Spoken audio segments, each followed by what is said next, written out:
Welcome, everybody, to the Theist Helpline. Oh, you just opened the stage. Oh, yes. Thank you, everybody, The event for is joining broke us. now.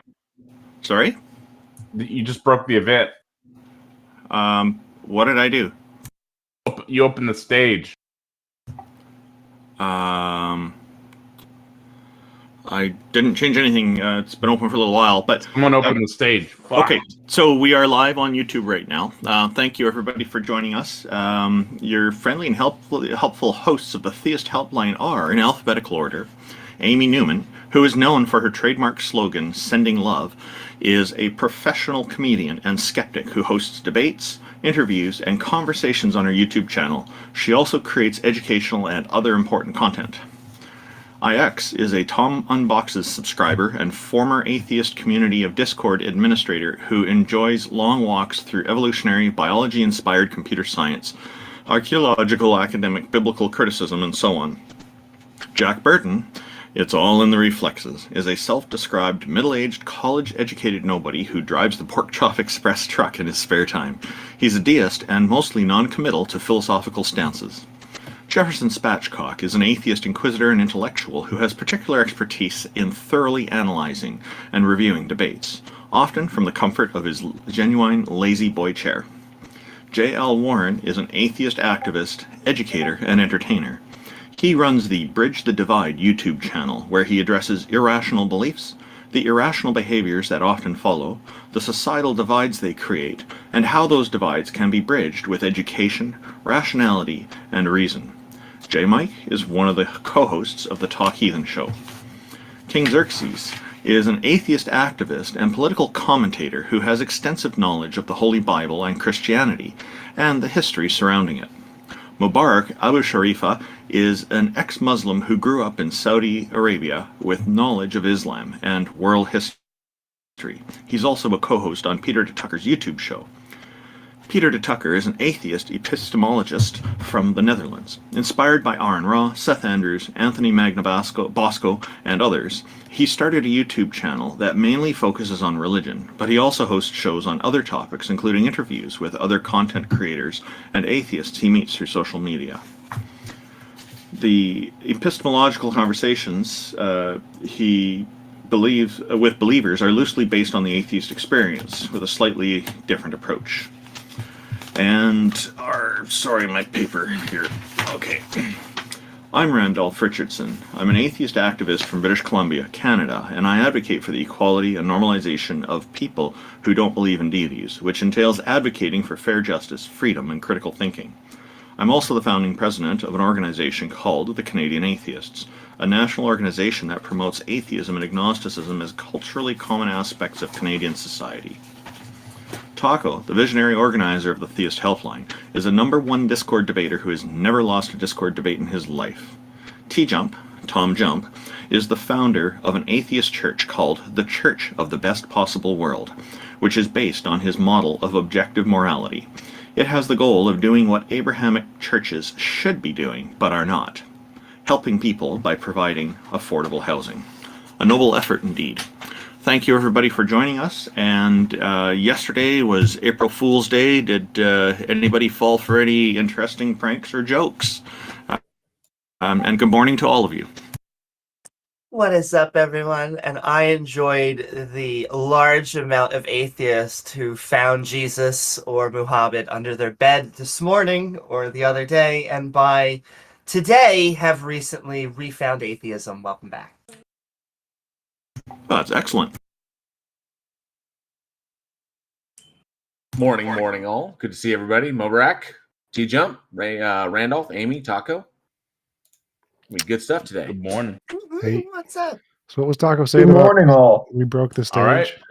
You guys ready to get started? Yes, I'm ready sir, to we get are. started. Hopefully, we got some new people up. Hopefully.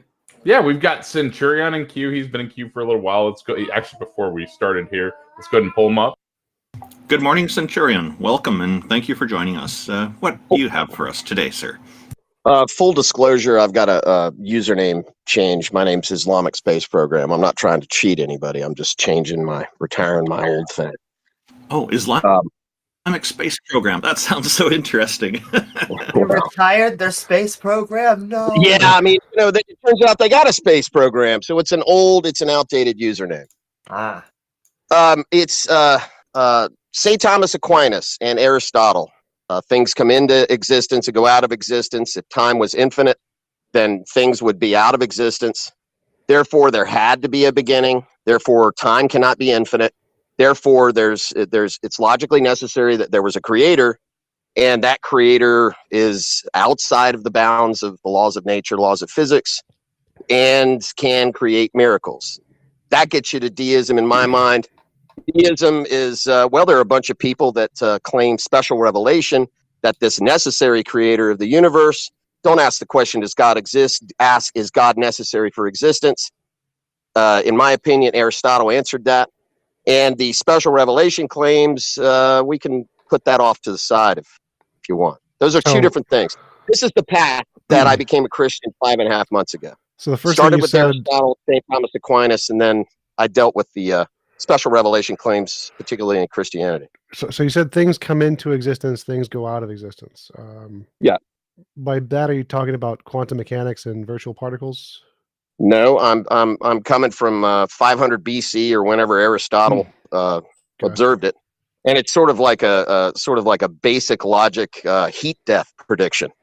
Right. So we know that virtual particles do pop into existence in empty space. So we talking about philosophy, or are we talking about science? Are you gonna claim your knowledge of science is what is the topic of this discussion? Is it physics?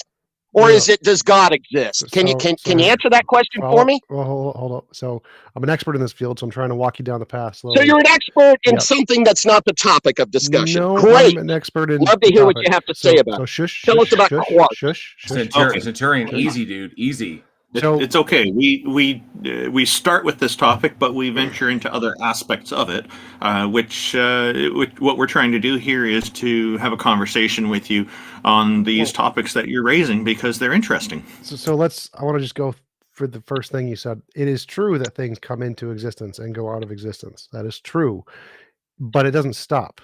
That process continues eternally. There's no reason to think there's a beginning to an end. So Aristotle thought there must be a first mover. Which is wrong. There's no reason to think that. And the fact that things do come into existence and go out of existence all the time in virtual particles, which we've proved in the lab, shows that we can have infinitely many things coming in and out of existence at infinitely many points in time with no problem. And so I don't understand what you think your argument is showing here, because if things do come in and out into existence and out of existence through virtual particles, then there's no reason time couldn't be infinite. I think you're full of shit. I disagree. You just assumed that it wasn't derived through rationality. What? A bird is born and it dies and rots. No, Suns Centurion. are born and they die and blow up. No, Centurion. What do you do about that? Centurion, the point is that there are things about the universe that Aristotle was unaware of, obviously, given the time period. There are conclusions that he drew based upon his empirical observations of reality. So he was just taking what he could observe and what he could measure to what he determined would be the logical conclusion on that. But we're quite a bit removed from Aristotle. We know things that Aristotle never could have possibly even imagined about the universe, and things that we've confirmed in the lab. So you confirmed that the universe is infinite and time is infinite. No, we confirmed virtual particles. So what is your problem with virtual particles existing and they continually come on? I'm not talking about physics, because I didn't come to talk about physics. I came to talk about God. Can I ask time you is physics. You said time can't be infinite. That's a physics question. He did. And there is no logical The necessary contradiction. creator of existence. There's no logical contradiction in an infinite regress of time. And besides, when you're talking about like time, you have to make the statement, if there was time and then there was no time, that means that there was a point. Then how can there be a before that there was no time? Well, that's actually a thing in physics. We do have that, but that's. But Centurion, can I actually ask you, do you believe we're talking about things that come into existence, not just things that exist? Things that come into existence, not things that exist. Because look, we've got two choices here. Either time is infinite and the universe has always existed, or time is not infinite, and there was a beginning to the universe. Well, That's no. and one is not unreasonable, and the other prove it. Well, But that's that also sounds that's like- also kind of Wait. So I want to jump in here. So that's not the only two options. Time can have a beginning and be caused by a different natural thing that isn't time, and still have a natural universe. So Then tell me how. Get in your time machine, buddy, and tell me how that works out. you don't need a time Because machine. the creator, the necessary creator of existence, creates this firm point, this ultimate benchmark for everything else. Well, that's called And making shit then up. we have to talk about the utilitarian value of No. theology. I don't care. If culture is to man what an elephant trunk is to an elephant, what don't care about are you going to do? You just say, "Nah, time's infinite. You no, don't I mean don't- anything. no, no, no, no, no, The no, brain stop, is a stop, machine, stop. and consciousness is just electrical signals. You're bringing Go up a bunch of maximize your gibberish. You're bringing dopamine. up a Fuck a bunch of child." gibberish. Is that what you're going to tell me? What? Atheist? That's illegal. Stop. They should go to prison. So there's no evidence of a sky daddy or a creator whatsoever. It's all just gibberish garbage. The best explanation is a quantum field created the beginning. Aristotle is not Stop gibberish stop garbage. talking. It is gibberish garbage. And everyone Well, in physics agrees that's that. a claim. Yeah, which is accepted by every academic. Well, which is thank why God no you one came uses it. along. You're welcome. So we know gibberish. Do you have anything Stop better than talking, stop gibberish talking, garbage? Stop talking. So we know Aristotle is You gibberish fucking garbage. guys Stop do this talking. once a Stop week. talking, or I'm going to mute you. So we know Aristotle is gibberish garbage because he had no knowledge of physics. He had no knowledge of modern philosophy. He was essentially a sheep herder in terms of philosophy today. He didn't know enough information about the universe to have accurate information to be able to deduce anything. We know for a fact that virtual particles do pop in and out of existence, so time being eternal is perfectly fine. No one really thinks that's an issue. In fact, it's one of the top views in physics. Sky Daddy isn't in there. It's not in the top 30 views in physics. It's not a thing in physics. Nobody takes it seriously because it makes no predictions, explains nothing in physics, and it's not even a potential candidate explanation. Time And having a since beginning then- is perfectly fine. That's another one of the top views in physics, and it was created by quantum fields, which is perfectly consistent with the physical data. Why do you think Sky Daddy is a better explanation than quantum fields or past eternal time? Well, Sky Daddy and necessary creator of existence. That's just deism. I mean, it could be a clockwork creator to where it's hands off, or it could be something that's actually conscious and created man in his own likeness and other special revelation claims. Well, I'm thinking But any of can I- those. Any of those. Why would I just want to, so you insist, and this is an interesting thing. I mean, time is infinite and the universe has always existed. That's it. So is that a presupposition for atheism? No. Listen to what I said. That's one of the possibilities, which is possible in physics. And another possibility is time had a beginning and was created by quantum fields, not God. Well, if I asked you, if I was Genghis Khan on a horse with an arrow pointed towards your breastbone and said, make a decision, what would you say? No Sky Daddy. Would you say I can't make a decision and that's against the law, Centurion, Mr. No. Khan? I just want to go after Oh. Aquinas so I can give it to you, TJump, because he's not going to answer unless we deal with this. Okay. Premise 1, everything that exists has a cause. Premise 2, God exists. Conclusion, everything that exists has a cause. God exists, therefore God has a cause. So please That's not now Aquinas. answer. No, I'm trying to get him No, that is not Aquinas. Aquinas is everything that came into existence. I took out the came into existence clause because I think it's bullshit. What I think is you need to And there another address. just bullshit. I think you need What to did he say address. before? Hogwash or something, and now I you say think- it's bullshit. Great I argument, think you need gentlemen. to. Thank you, ladies. I think that you need to address T-Jump's question. I'm trying to actually give you over to T-Jump because you're not answering. We have something that can come into existence without being caused. He is saying quantum fluctuations. You're saying God. Why is your deistic God any better than quantum fluctuations?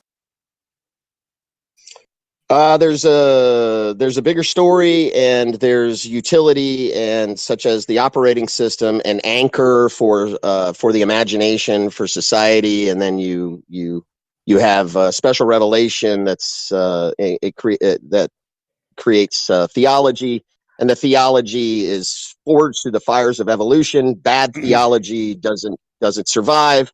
Yes, it is a tyrannical, multi-generational power game. capturing the imagination, forcing Wait, I'm people lost a to little bit. So, conceive something that's based in simple He's- rationality that No, that was Centurion. available for 2,500 years. What Centurion minimum. is basically appealing to is that that theology in and of itself, or religious ideologies, have a form of utility throughout human existence. And so, That's right. while I that's actually an agree with appeal you to it, consequence fallacy. you're right. The TJump is correct, and we were going to get there. I was going to say, I will agree with you on this, that at a certain point in time, religious ideologies did serve a purpose for humankind. They kept us united into groups that had a singular focus and survival in numbers. That's an important thing, especially in our most primitive nomadic times.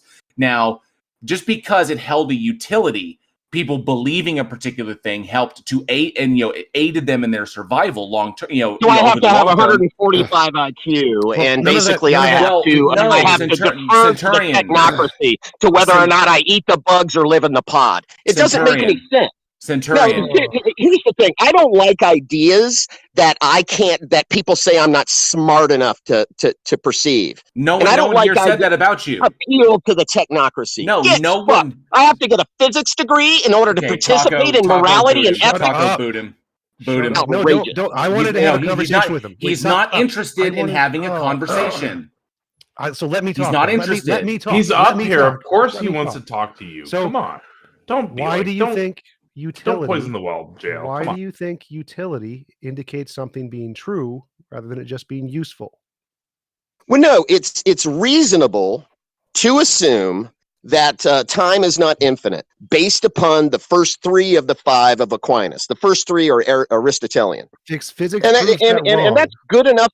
That's good enough for me, because the other option is I have to get a physics degree. No. So I have option one. It's right in front of me. It's reasonable. It's been reasonable for 2,500 years. And then option two is I have to defer to a guy like you. No. I don't trust you. I don't care. So why should I trust you? Stop talking. Stop talking.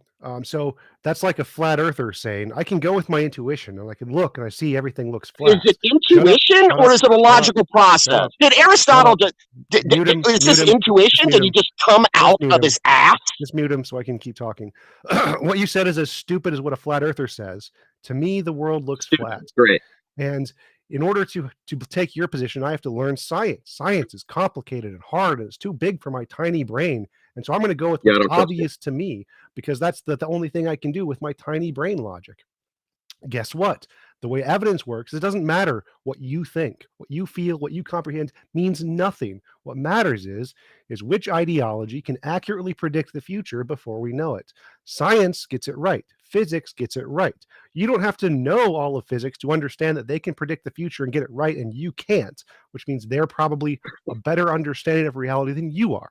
So the model, they can't predict the path of an asteroid more than stop talking. So physics can predict the future, makes thousands, hundreds of thousands of accurate testable predictions every year, which no one else can predict. You can't predict.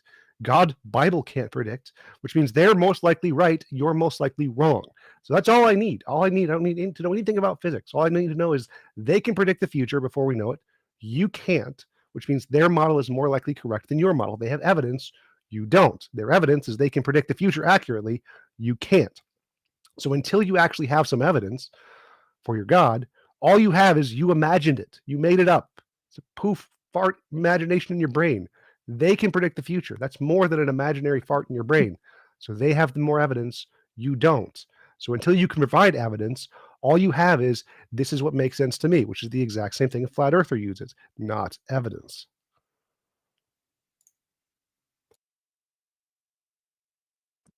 Oh, he's muted. But I will say, Centurion, just to back up what TJump is saying, to me, it sounds more of an epistemological debate. We're talking about what evidence we do accept. Are we going to accept scientists? Are we going to accept philosophers? I'm not saying Aquinas was a dumb guy, but we do reject a lot of his arguments, like his first cause argument.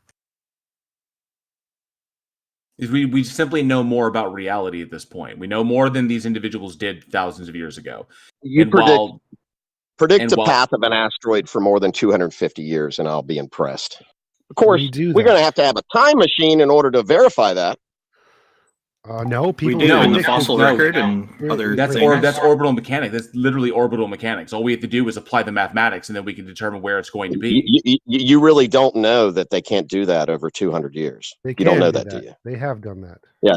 So you're enjoying the present value of future human unraveling of mysteries of physics, No, and you think that on a long enough time horizon, humans are going to be able to achieve this. what? But you're not going to be able to achieve the attributes of the logically derived necessary creator of the universe as a concept. Let's just, but it's not. There are you no didn't such pull it out of things. ass. There are no. I such have things. I have a quick question. Why would I have a quick why would I question. trust you if it's falsus in unum, falsus in omnibus? If I have a ever question. been Just- lied wait a to minute. by Wait a men minute. using science, why would I Doesn't trust matter. you? I have a question for you. Does the sun revolve around the earth or earth around the sun? Quite frankly, it doesn't make a bit of a difference to me. Answer the question. Personally. Does the sun revolve around the earth? Can you create a model where the I didn't Earth ask is the you center anything of the about galaxy? creation. I asked you about. Can you create a model where the Earth is the center of the galaxy? No. Or Does do you the sun insist that we revolve bring in around the gravity wells? Does Is the that sun necessary? revolve around Earth or Earth around the sun? Based on gravity wells or something like that? Just answer the question. No. Answer I'm the asking you a straight question. What do you Earth think? is the center of the universe for conscious beings that have the capacity to perceive future time Just and answer their the own question. death. Just answer Okay, the question. answer the question. Sun around Earth, Earth around sun. It doesn't matter, but It Answer they does. the thought question. It does. they Answer thought the Earth question. around sun. Senator, I promise does it you won't matter? lose any constituents. The You can Earth answer is the question. center of the universe. I don't care. So the Why sun is that revolves. unreasonable? So wait, you saying the sun You revolves build a around the model Earth? where You build saying? a Wait model. a second. Wait a second. Are you saying that the sun revolves around the Earth? What are you trying to trap me in here, man? I'm not trying to trap you in anything. I'm trying to understand. See, I will tell you what's going on here. Because if you look at it logically without using any physics, you could look logically and look at the sun industry, and look at the God of sun and say, materialism, bow to your "Shut God the of fuck dopamine up. maximization. I'm talking. Shut the fuck up." Just mute him. When you look at the sun, you could logically introduce that it is revolving around Earth, and for many years, people thought that way and believed it, and they had the evidence. Every day you wake up, the sun comes out, and you see it. And we found out through science that it's the other way around. So, if you look at people who lived before we found out that no, Earth revolves around the sun, they will argue that the Earth is the center. But their idea is false. So when you talk about Aquinas and Aristotle, when they talk about ideas that have been proven false, because it's not just the simple fact that, oh, because they're smart, because they said something, then we have to believe them. We know that their ideas are false. You just want to go back thousands of years and stop there, not advance. That's your problem. Yeah, you got nothing. You got nothing to replace it. You got nothing to replace the. There's plenty of things to replace it. Wait, hang on a second, Morris. The Centurion, what are you gonna just to replace give you the heads up on that, you're also wrong on your previous claim. 2018 AG 37 is the designation given to the furthest object in our solar system. It's about 132 AU from the sun, which is an astronomical unit, and requires, in order to make a lap around the sun, requires about 1,000 years. So, yes, we can make these predictions. We do understand them. We'll say, This is literally how we put people in space. The mathematics are irrefutable. So Now, there's just one very important point here, Centurion. Just because something gets defeated doesn't necessarily mean a replacement must be provided. Those are two different things. Well, see you.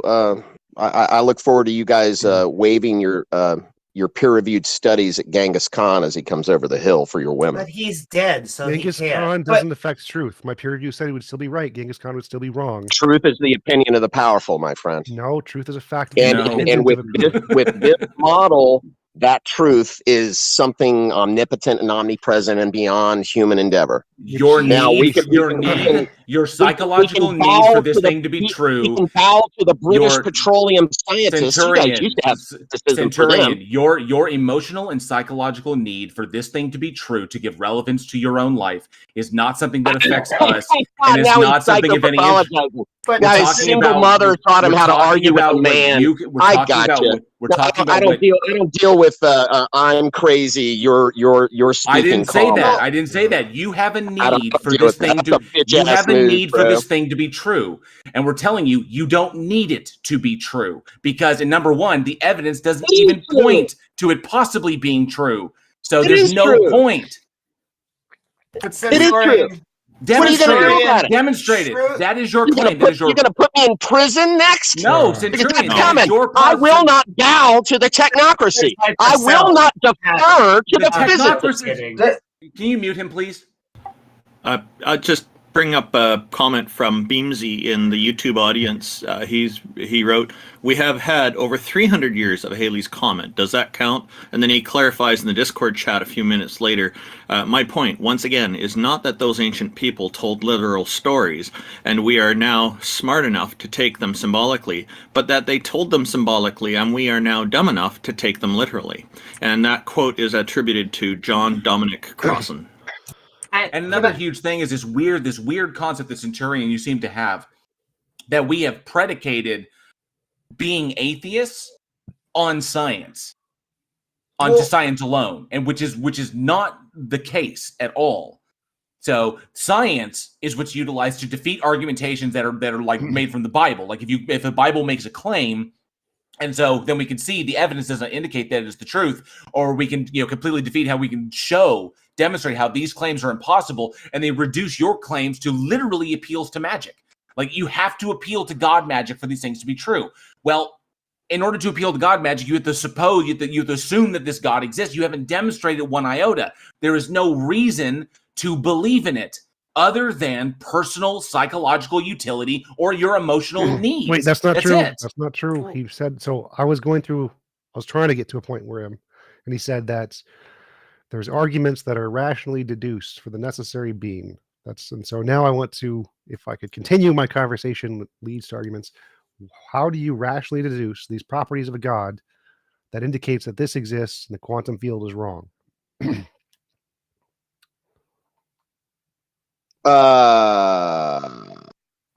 Because I don't believe you, because I've been lied to by scientists before, and because your conclusions I'm not asking about your science. conclusions are not intuitive. I'm not asking about Your science. conclusions are special, and the conclusions that you make after you prove that God is not necessary for existence are that everything that came from theology is fake and gay, and you don't need it. And I guess go to the hamburger. No, why not? Stop. What I asked was, what is your evidence for God? What I do doesn't matter. What I'm saying is, how do you? Dude, it's the first three things in Aristotle. That's in the first three of the 5 ways of Aquinas. That's good enough for me. I'm gonna roll with that. Okay, pick and one. then what you're doing is waving. Pick one. What's the argument? Well, I just made the argument. No, you said things come into existence and go out of existence. Therefore, on a long enough time horizon, everything would be out of existence. Therefore, there had to be a beginning, and if there was a beginning, there had to be an unmoved mover, and there had to be a necessary creator of existence. And then you start dealing with the special revelation stuff. That's an invalid argument. Do you know what an invalid argument is? Well, then prove it. Well, Okay. No, we already. Wait, Amy, don't. You already proved it by waving some statistics and some models. Stop talking. So, an invalid argument is an argument that the premises do not lead to the conclusion. You said things come into existence, things go out of existence. This is true. Does this mean that thing must have an ultimate beginning? No. If things come into existence and they always come into existence and go out of existence, that's eternal. So your first premise does not indicate that there was a beginning. What you're trying to indicate is contingency, that things can be caused by other things, which are caused by other things. And that could also be eternal. There could be an eternal amount of contingent things. So nothing in anything you presented gives us a reason to think that there isn't a past infinite universe. You just assumed it based off of your tiny brain. So If you have an argument that actually indicates that there can't be an infinite universe, can you present the arguments? Because all you said, none of what you said actually indicates there is such a thing. We don't accept we don't accept first cause arguments. I went into why coming into existence could have been quantum fluctuations, like TJump was saying. Well, I don't but- want to talk about that because I just Well, want to talk about I- literally what he said. Literally what he Okay, said I isn't the wanna contingency talk argument. about- He didn't give the contingency argument. I also have a contingency argument when if he decides to bring that up too. But I want to go back to what he actually said, which was science can't predict comets, but that seems to imply I said religion. asteroids. Okay, so science can't. They can predict that. Science can't predict asteroids, but you're saying religion can predict asteroids, and that gets to. Well, The what are you crux of doing, man? this- Don't play games like this. That's so dumb. Look, Oh, no, I'm gonna I'm not- leave. oh, I'm gonna can I at leave. least- I'm can I gonna at least leave, finish and my without, sentence? Can I you look at forward to seeing you in those wild streets down below at the channels down below without your mute button to win. I look Oh, forward. Centurion. Y'all take care. Speaking of playing games, But when truth, I didn't Go get ahead, to Amy. finish. Well, no, it's just his main claim is that truth is what speaks to power. That is categorically false. So that would have made truth subjective, and truth is what corresponds to reality, and that is why science is about describing and not prescribing, unless it's your doctor trying to give you pills. And so I wish he would have actually given us some evidence for God. But, besides the first cause, he did give the first cause, but we blew that away. Yeah, and there was one point that he made that I just wanted to confront him on, and I suspect he knew I was going to do it, and that's why he kind of rushed. Part of the reason he rushed out, but he did make one point about how a scientist lied to him, but he's had that problem before, so now he doesn't trust any scientists, and that's not a really great approach to use in life, because if somebody from every possible category, one person from every possible category lies to you, then you can't trust anybody. That's because that's where it ends up. Just because one scientist has lied to him doesn't mean that all the other scientists are going to lie to him. It just means he had a bad encounter with one person, and so he needs to work on coming to a better understanding in that aspect, I think. Good morning, Barth the King. Barth the Kang. How are you? Thanks for joining us. What have you got for us today?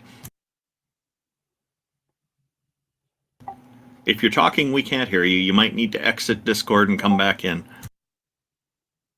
Or set the microphone to the correct setting. Well, just give him a moment. He's got to come back. TJump, you were trying to complete a point there with the previous guy. Did you want to sum up something quickly while we get Barth back up? No, I wanted to actually have a dialogue with him to try to explore a little bit more of what he believed. But no one gave me the chance.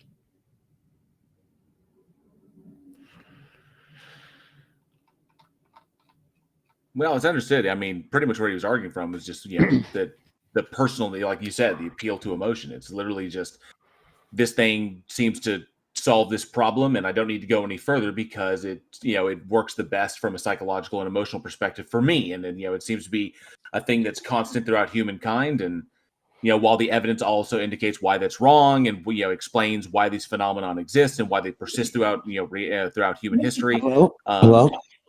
Yes. Hey, Bart. Yeah, Yeah, just a moment, Barth. Can you just let JL Warren Yeah, finish? sure. So ultimately, that's where he was just going with it. That's why it was digging the idea of digging out. It's just why do you feel it is a necessary thing? Because he's ingrained this thing, or he's incorporated the thing into his identity. It's who he is. And so when you're taking that away from him, it's important to be so why is this a part of your identity? Why have you taken this to this certain stance?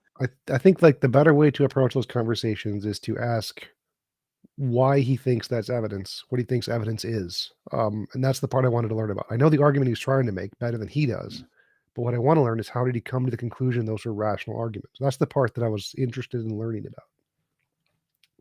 Likely he was taught that way, obviously, taught incorrectly, but the influence of the people around him, definitely.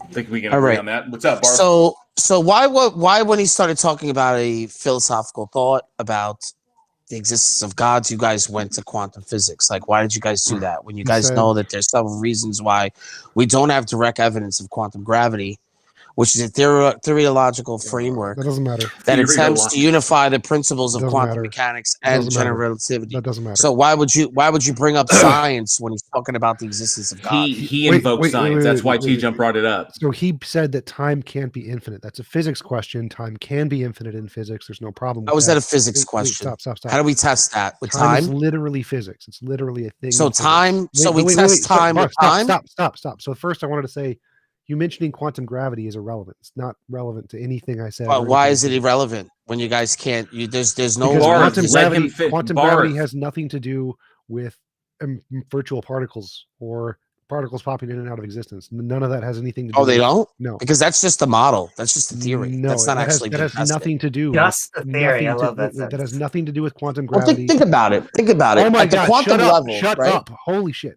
That has nothing to do with quantum gravity. That is, and it's been demonstrated in the Casimir effect. We've demonstrated virtual particles empirically do happen. Has nothing to do with quantum gravity.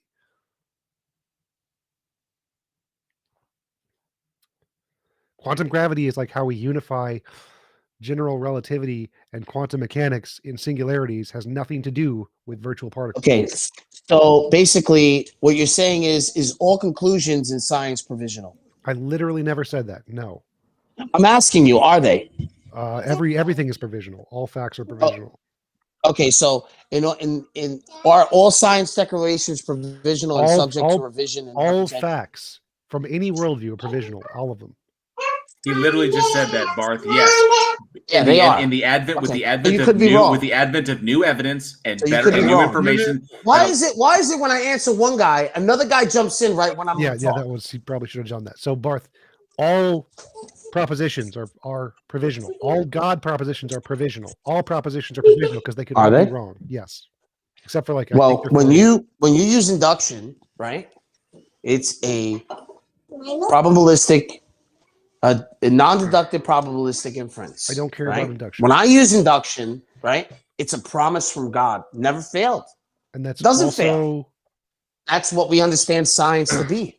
We understand science to never change, right? Because if the uniformity changed, all of science that you know would be garbage. the uniformity Right? did change. So it is a promise from God that the the world is uniform in such a way that it is intelligible. So Now, uniformity if things has been start to proven be false. random, right? Barth. If things start to be Barth, random Barth, and stop, different, stop. there would be no way of Barth, being intelligible. Your argument is already wrong. Why do you guys need to do this? Like, Because I was you've in the already middle of said something talking. wrong. Why are you stopping? Barth, stop. But So- you say wrong things all the time. I'm not stopping you. Mute him. Stop No, being mute him, obnoxious, mute him, bro. Mute him.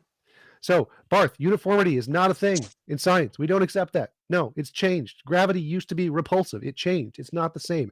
No one cares about that. It's not relevant. Induction isn't relevant. All of the facts in your worldview have even more likelihood of being wrong than the facts of our worldview. All facts in every So worldview all are your provisional. observations, Go ahead.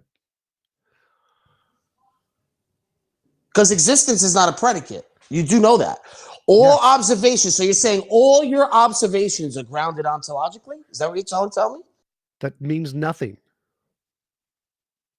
That means nothing. So you don't want to answer the question. It's not a relevant What are they question. grounded on? If all of your observations are not grounded ontologically, what are they grounded on? It is grounded ontologically in reality. In what? No. Reality of what? Reality Do you is know? all Do you know what the that exists. reality is? All things that Okay, exist. so I'll explain to you what reality is because you use this No, I term just a gave lot. you the answer.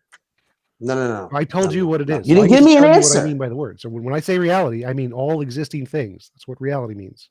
No, reality is the sum or the aggregate of all that is real or existing within a system, as opposed to something which I is don't care only about your imagined. definition, Barth. I'm going to tell you what my No, definition. what do you mean about my definition? So what No. definition are you using? Reality? When you Real say reality, what are you definition of saying? reality? I'll say it again. So that Reality can't is happen. all existing things.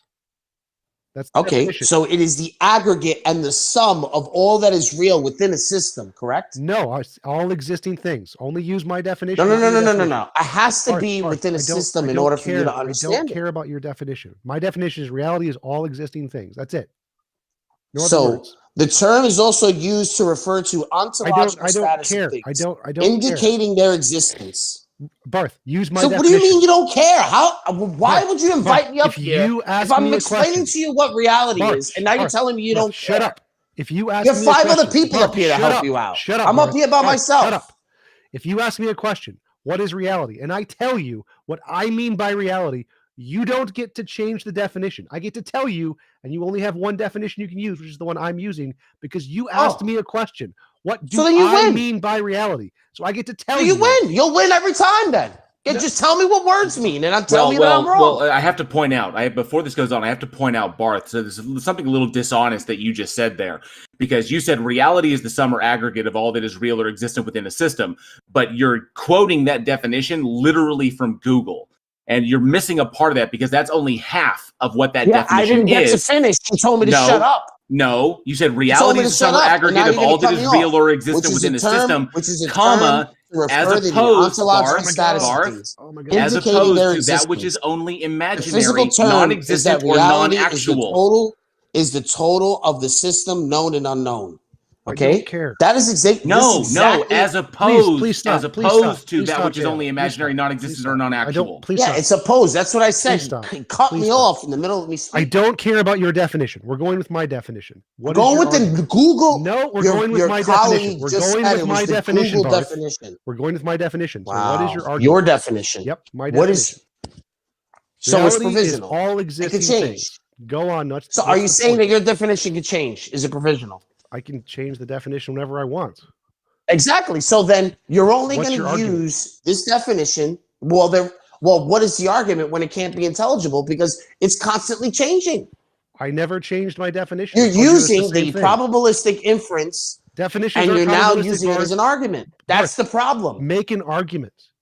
My Definitions argument are not is that, probabilistic. My definition has not ever changed. It's always the same thing. Reality is all but you're things telling me that exist. it's provisional and that No. it will change. No. I'm telling you that it hasn't changed. Your God is provisional. all of the human Bible existence. is provisional. All facts are provisional. What is the argument? No. Why is this a bad thing? Now, why do you believe in a God? Because you cannot invoke an actuality and intelligibility out of given a fact without context. You have to give me what the context of what you're saying reality is in order for it to be intelligible and actual. You're not doing that. So God's a context? I am trying to give you, Amy, can you give me a minute, Amy? Because there's 6 of you up here and there's only 1 of me up here.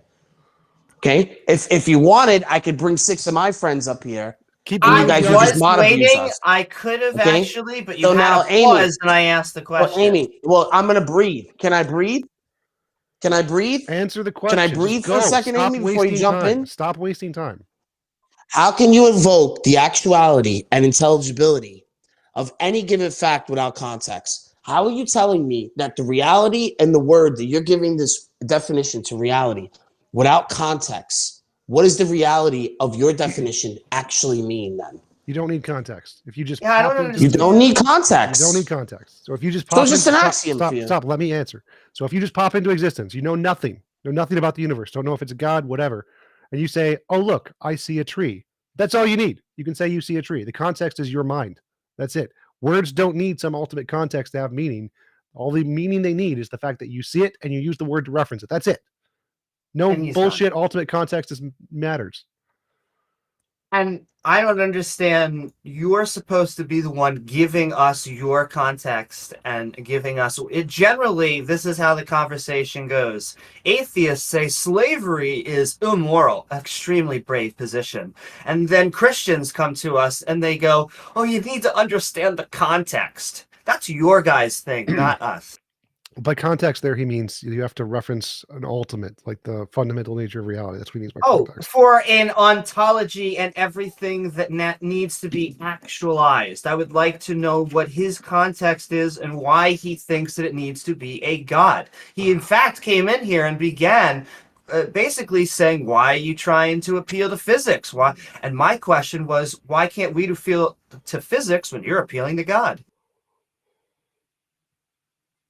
I've always been of the mind that all of this stems from the desire to like have an intentional like purpose as to why human beings are here on this planet, and us being able to perceive and have experiences the way we and reason the way we do.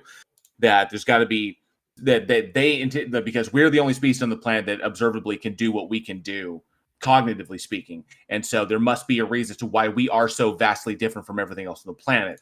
When in actuality we aren't. We just reason different. That's just how we evolved.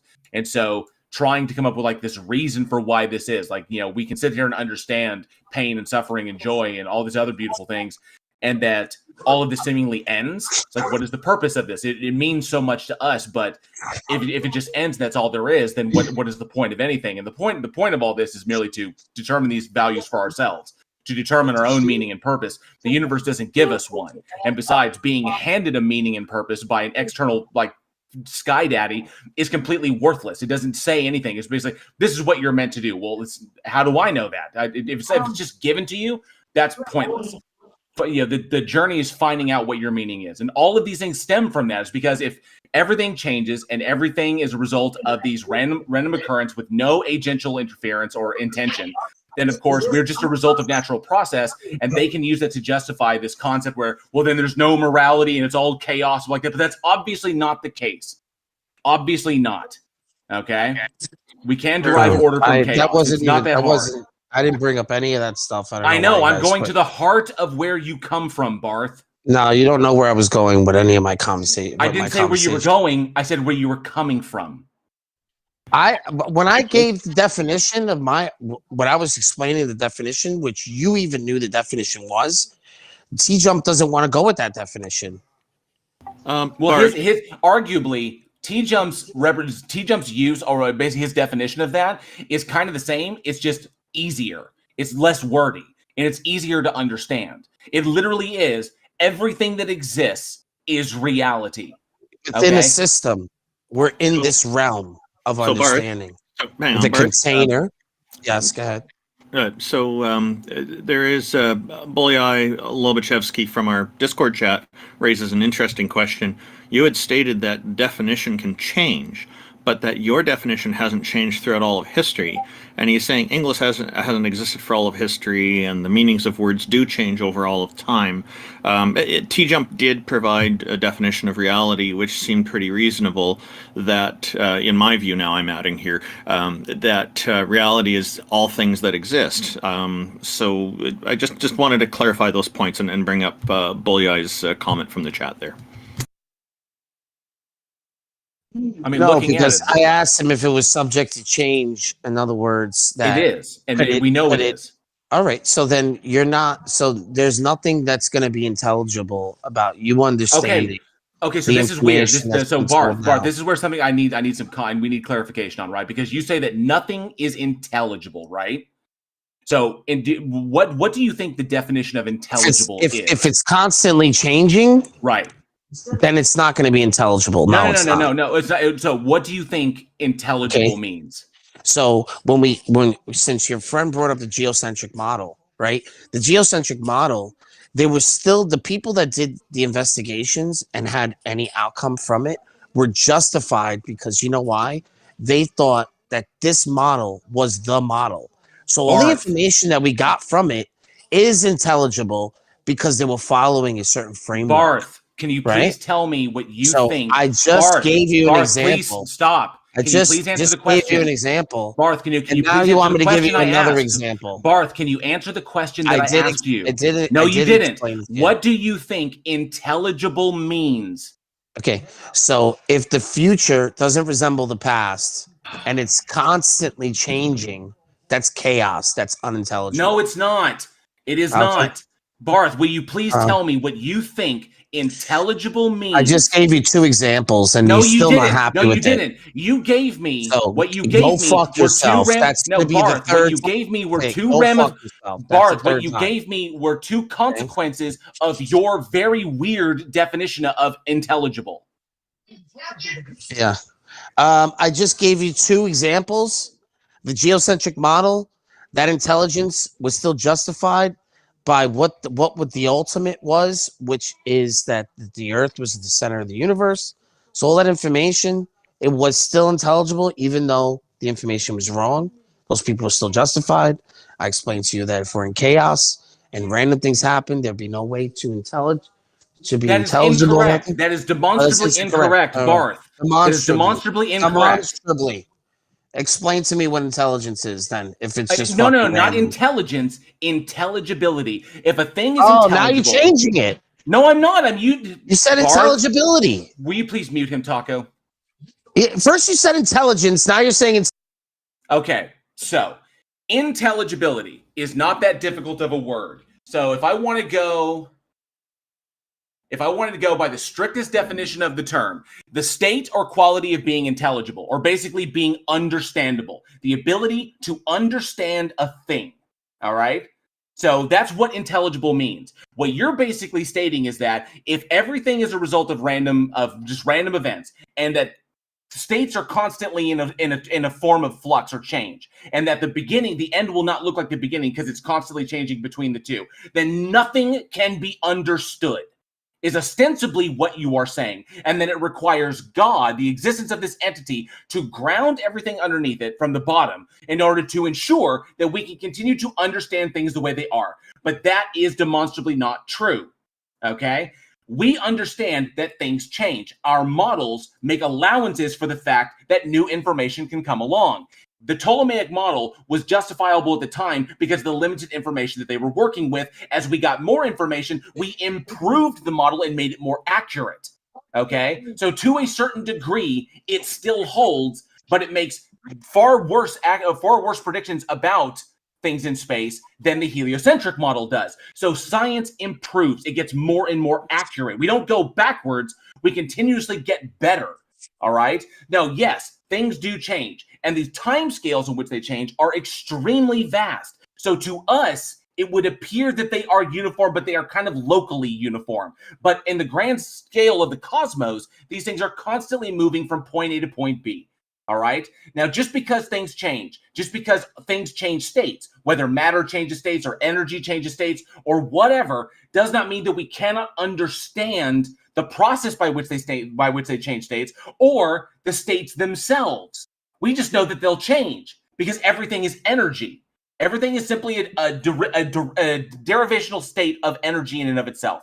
We understand what energy can do, and energy is consistent. That's it. If you want to talk about anything that is like eternal or lasts forever, it would technically be energy. Okay, so in that case, it doesn't change. Energy doesn't change. It just alters states.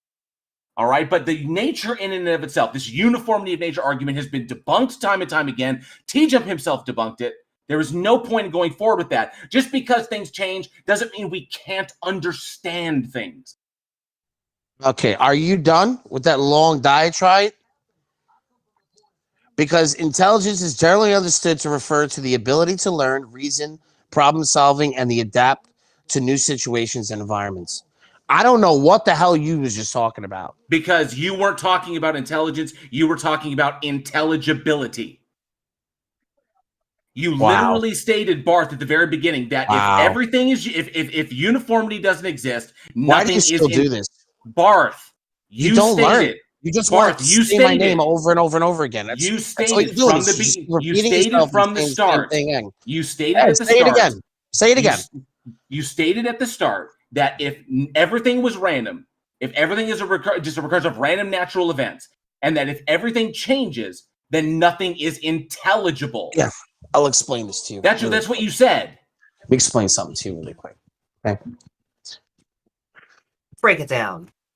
Barth, just so you know, somebody, Sexy Kirby in the audience in Discord is asking if you can state your argument again because they're having some trouble understanding it. So if you want to tag that onto what you're about to say, that'd be great. That'd be great. They keep interrupting me here, so they keep over talking and interrupting me here. Well, I don't know why you're lying. So what do you mean? I'm not lying. You are lying because your initial statement was that if science is provisional, if nature changes and there's no uniformity, then nothing is intelligible. You said nothing about intelligence if your itself. array of particulars are brute facts, then they're not ultimate. Brute facts, by definition, are facts that simply exist without any intelligibility,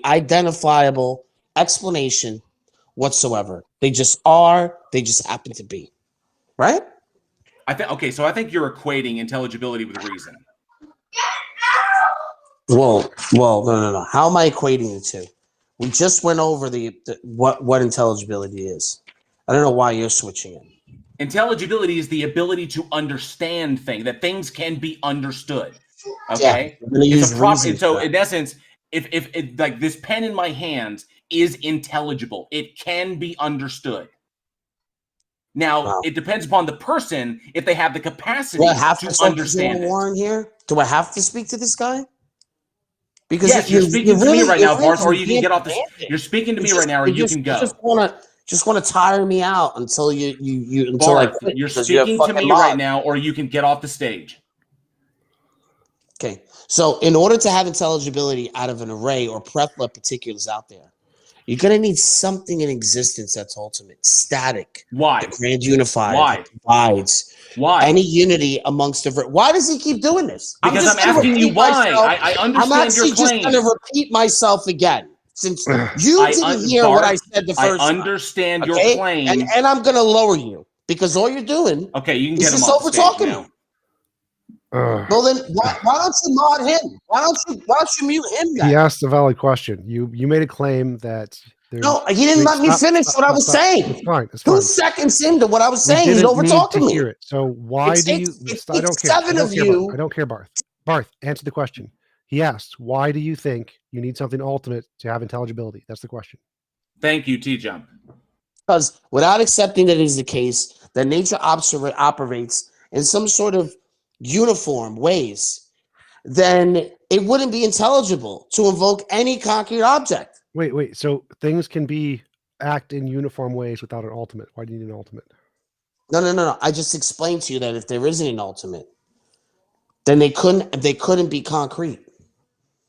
Wait, things can be concrete without an ultimate. Why do you need an ultimate?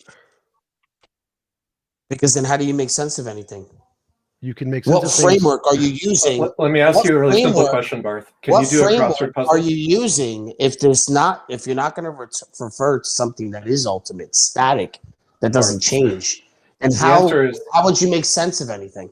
The answer is you can solve a crossword puzzle despite the fact that there's no foundational ultimate. What? You can solve a crossword puzzle with a combination of inference, you just don't want to admit the guesses, and deductive elimination.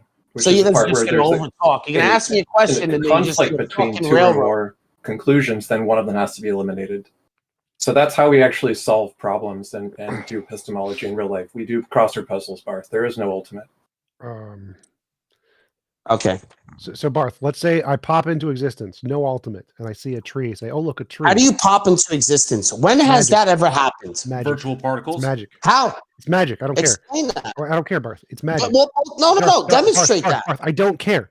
Let's say magically. So you don't care. So then opt out of the conversation. You're not addressing the question. Address the question. Say magically we pop into existence. I asked 4 questions. You guys haven't answered any of my questions.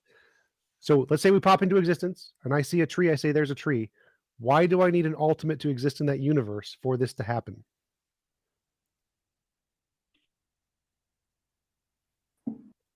What? What? Do you even know the answer to that question? Well, no, that's why I'm asking. That's what I'm saying. So you don't know the answer to the question. How are you going to tell me that I'm wrong? I didn't. I asked you a question. Yeah. Do you know the answer to that question? Answer the question you just asked me. I don't know. Answer it. You don't. You don't know. So then how are you going to tell me that I'm wrong? I didn't say. So how do you demarcate any particular sequence? Barth, what are you doing? Right, that's the chain of events. You're telling me right now, right? You're saying that the chain of events of what I'm going to explain to you is wrong. How do you demarcate that one from the other if you don't know what the right answer is? I didn't say any of that. So I said. Yes, you did. Barth, you're making a claim that you need an ultimate. And I said, you just asked me a question that you don't know the answer to. I love how he's completely any question that I give to you, I know the answer. Barth, you're dodging. So I'm not dodging. You're dodging. So I asked you to answer the question. Let me ask you again, and let's see you not dodge. Let's show me you're not. No. Go ahead. I'm going to answer it my way, and then you're going to tell me I'm wrong when you don't know the fucking answer. That's great. Okay. So the question is, why is it not possible for a thing to pop into existence, like a mind, see a tree and say, oh, look, a tree, if there's no ultimate there?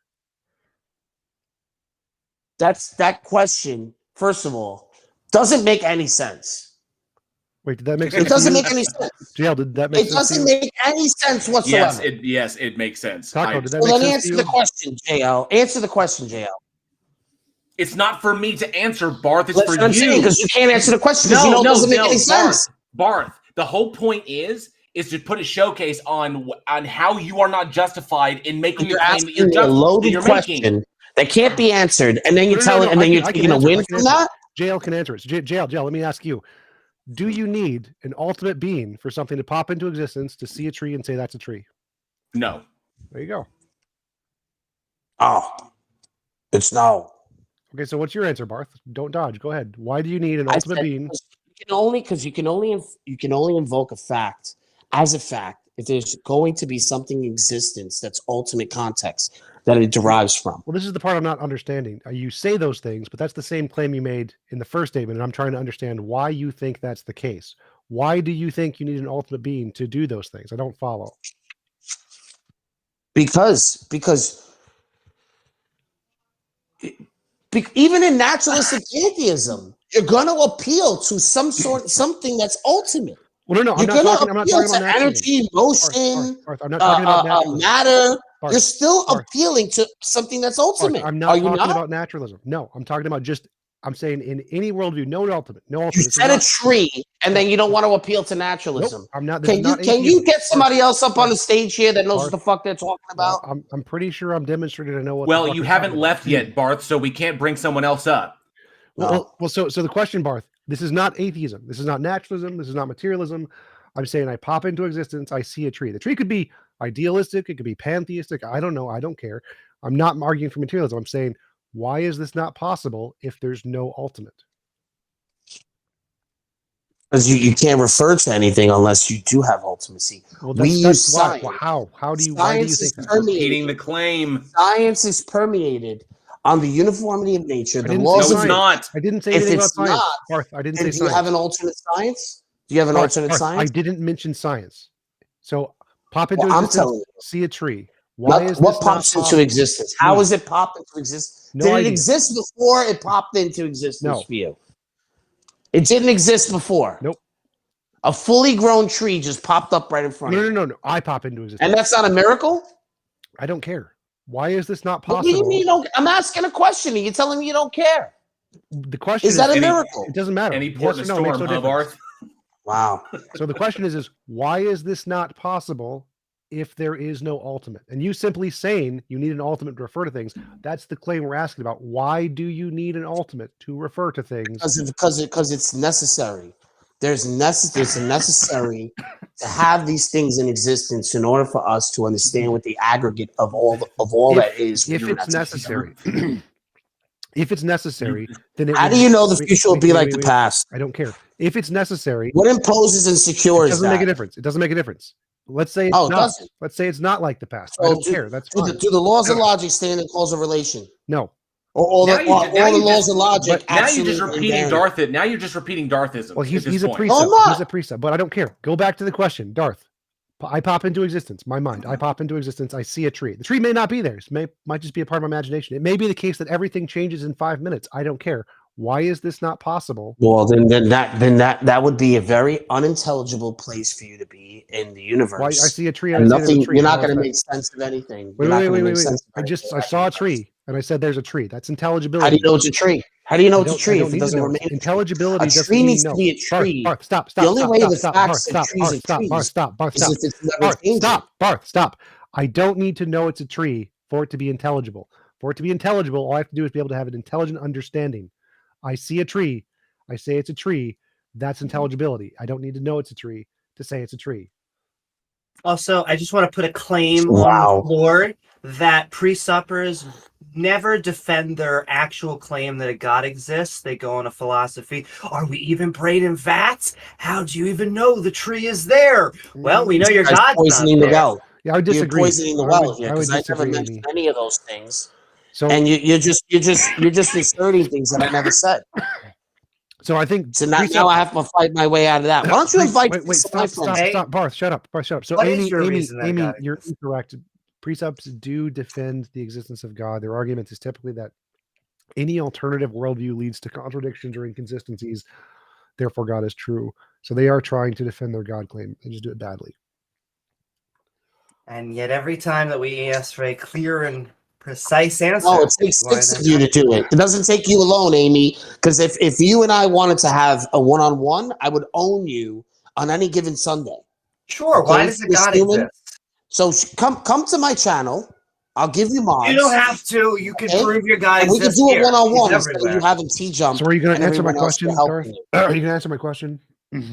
Yes, I'll answer your question. Go ahead. Why is it impossible for me to pop into existence and see a tree and say that's a tree if there's no ultimate? Because you wouldn't know it's a tree. So Why? it's a loaded How? question. Because a tree wouldn't be a tree if things just pop in and out of existence. There would be Wait, no law of Garth, identity. Why do I need to know anything? If it thinks, how do you know a tree is a tree if things are random that way? Shut up. See, you guys, Garth, shut you guys up. just do Oh this. my God, shut up. Why do I need to be able to know it's a tree? I don't care. I don't care if I know it's a tree. I see what I think is a tree and I say it's a tree. I don't know it's a tree. I don't care. I know it's a tree because that's not intelligibility. Intelligibility is just the ability to intellectually understand. That's it. So if I look at something and I understand that what I'm looking at to me seems like a tree, that's intelligibility. I don't need to know it's a tree. Why do you keep bringing up irrelevant things? In order for Because I'm telling intelligibility, you that God is what is fundamental and ultimate. That You cannot demonstrate that to be true. You cannot demonstrate that to be Why true. is it that in the middle of me talking, JL Because we've heard it a thousand why does he times. always have to cut me off? So I'm Because just going we've heard it a thousand And times. God is what is fundamental and ultimate that institutes and secures all possibility and impossibility. So in order for that tree to be a tree, it has to be instantiated and secured by something that is ultimate, that sustains it, that's static. Incorrect. And if you're Incorrect, gonna Bart. say that it's incorrect, Because and anything that comes out of your fucking mouth is unintelligible. That's it. Incorrect, sir. Because TJump could pop into existence, see the tree, or see the object and say, that's a tree. And then I could pop into existence and say, that's a flarg. So Do you have an ultimate foundation? No. That is a frame of reference to place facts in. Yes. So I'm going. No, I didn't say that word. Sorry. Go ahead. Going to restate my claim that precepts do not defend their God. They go through a philosophy 101 course. What makes the reality and tangibility is our brains, is our minds. It is not a being. Why are you talking right now? All you're doing is throwing foundational or ultimate. And so that's all you're doing is insulting me. You want to insult? You don't even know what an ad hom is, man. Come on. I mean, she's basically saying because she wants to insult me. How right? does your God make the universe? Now she wants to change the conversation. How does you? No, actually, that. I mean, what is it with you, Amy? Why can't you just mind your business? Let the men talk. Because I don't think that your God exists, and I don't think that you can defend your God. I think that you actually want to do anything but defend your God. Amy nailed it. Well, so Barth, I'm done here. This is just you still haven't answered my question. You guys just want to abuse. He just keeps dodging. I'm sending you love 4 times already. I literally answered the question for you many times. Did not. Every single time I've said it, you guys didn't like the answer. You have a claim. This is why you guys don't even know what evidence is. Shush. You had a claim. You had a claim that you need a necessary being to have intelligibility and instantiate facts. And I gave you a question. I said, here's a universe, no necessary being. I pop into existence. I see a tree. I say it's a tree. And I asked, why can this not happen without a necessary being? I'm going to play lacrosse with my kids. I'm then you simply repeated your claim. Go fuck yourself. Because you got nothing, Barth. You got nothing. Okay. I guess that's a concession that he loses. Yeah, just want to wish Barth a great time with his kids. Family value is very important. Thanks for joining us, Barth. Try not to screw them up too. And he's a blatant misogynist. I'm going to say what I say. Come on. Well, actually, funny enough, he did not misgender Amy. He did misgender Amy, no, he didn't, because he said let the men talk, which means he was referring to Amy as a woman, but still being sexist. It's like, he is getting better at this. I will say, although it gets spicy, Barth, and I do still think that is the presuppositional tactic. I'm sending you love, and I still feel like I'm attacking beliefs and not you personally. So sending you love. Hey, I just want to say welcome to Invalid Drop Table. I'm very curious before we start. How many bots have you been able to interfere with that interesting SQL injection attack attempt? Zero, a total of zero, unfortunately. Your avatar says it all. Okay, well, welcome and thank you for joining us. How are you today? Good. I hope you guys are as well. I won't have near the amount of time as the previous people, so, but I probably won't be nearly as combative.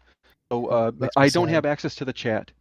So you'll see that in the Heathen Hangout, I had actually posted some of the stuff that I'm going to talk about. But like I'm a theist, and I need theism. Okay. Because I like to create worldviews, models, position, whatever you want to call it. And, I like to use logic to do so. So, like, I use the worldview to make decisions, both moral and whatever. So, like, I posted all of this already, so just so that you know where I'm coming from. I know that my model's wrong, and I'm always looking for a better position, which I think you guys are too, because that's Holy cow! that's part of it for you You're guys. you're like the perfect kind of person we want to speak with. So please Yeah. go ahead and present your ideas. Thank you. I wanted to, so like I'm defining God as an object that is outside of space and time, something that's outside of the natural world. So you're not going to find it with science, unfortunately. That's, just a necessity of things. And this is important. I guess the models of science do have some holes in there. And I guess this is where I kind of like I fill in things. So I think TJump had already mentioned that there are some people who do this where you're saying that you have a worldview and it has some holes, and you try and explain these holes, and you say, well, then you put in God, and you're like, no, don't do that. So I'm trying to understand where it is that you guys come from, but I want you to know that I came in with like you guys say Theist Helpline.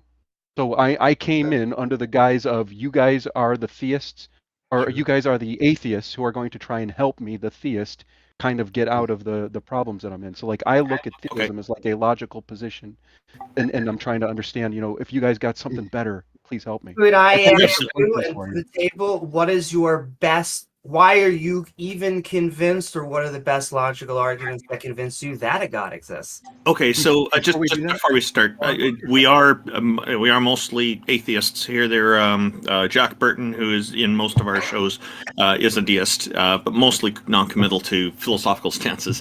I guess you had made one reference to something being outside of space and time. When you say it's outside of time, that right off the bat, from a logical perspective, seems to completely invalidate it as being part of reality, because we don't seem to be able to get away from time completely.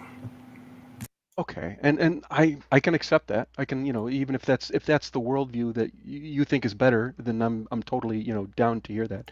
I do have some questions for you guys, I guess, before we even get into things too deeply. If I could, can I ask these questions? There are four You know what? questions. They're very simple. Sure, I'll just quickly clarify something. I'm personally not trying to deconvert anybody, but I do welcome the conversation very much. And I think most people here, I'm going to guess, are probably not trying to deconvert, but will definitely try to focus on the ideas that you bring forward. So yes, please go ahead with your questions. Yeah, for the record, my conversion is simply about logic and reason. You guys, I think we'll all be on the same page, and I don't think we'll have that much animosity. But I'm trying to understand, like, based on I haven't talked or I haven't listened to the show at all before, to be honest with you. I've maybe heard a couple people, and that's it. And then there were the two people that are just ahead of me that I was able to hear. Centurion actually seemed like he had a good argument, I thought.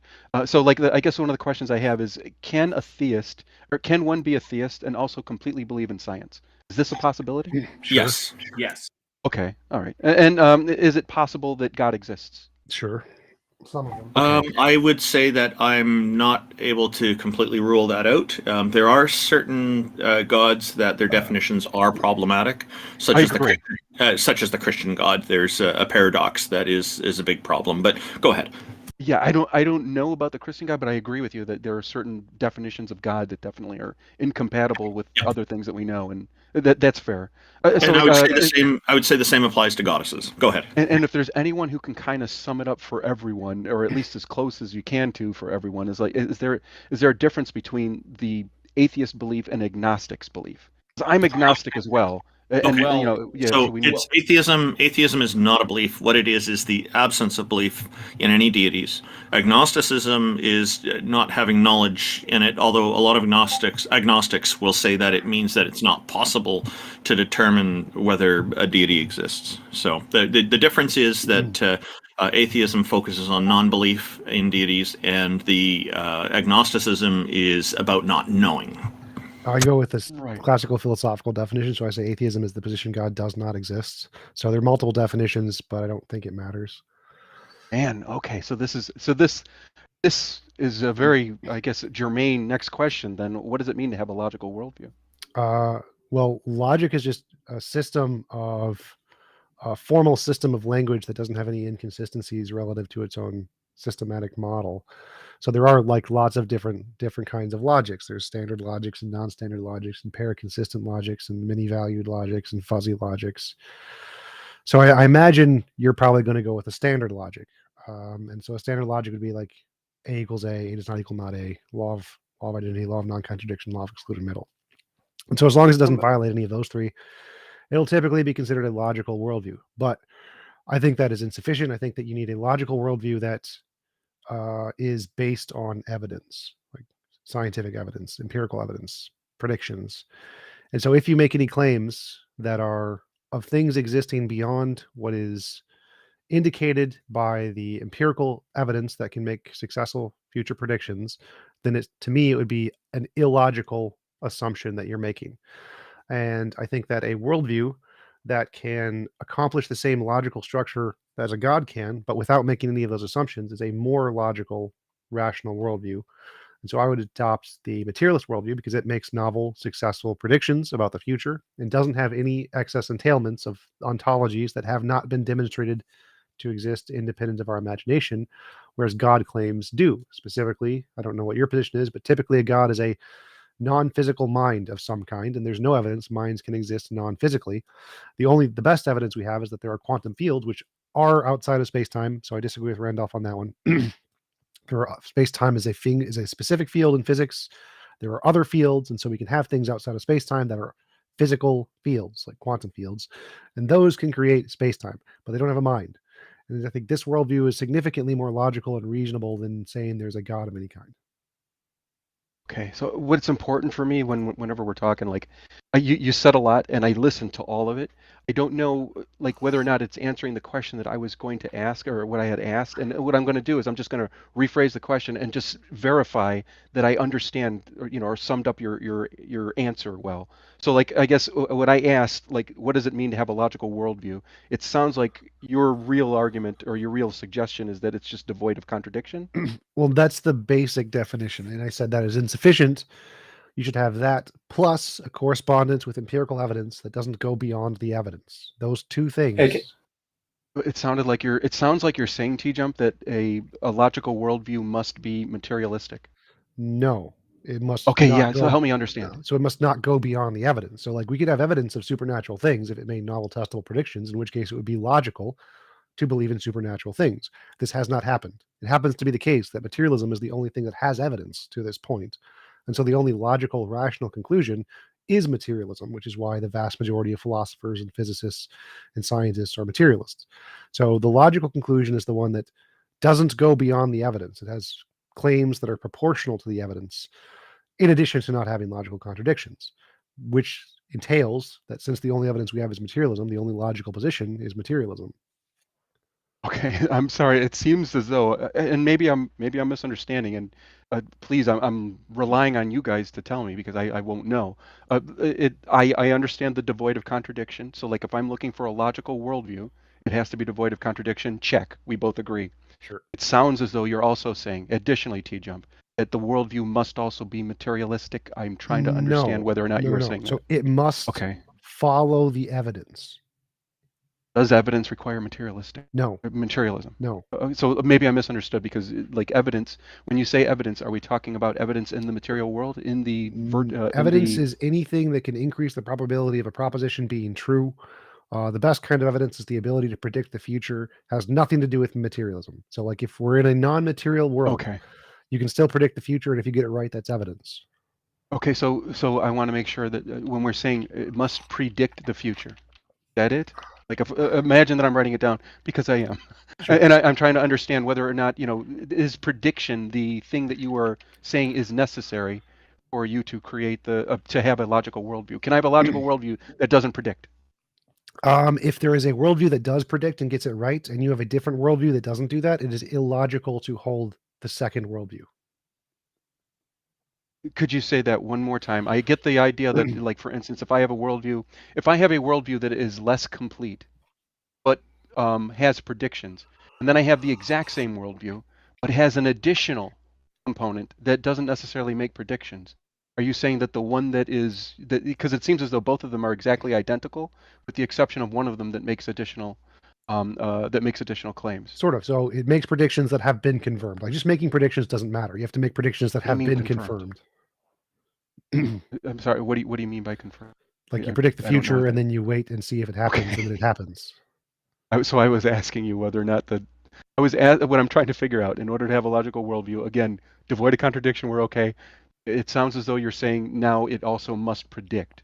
Yes, that's the second thing I said. So at the very Okay. beginning, the first answer was must have no logical contradictions and has to conform to the evidence. And now I'm just giving you a more comprehensive definition of evidence here.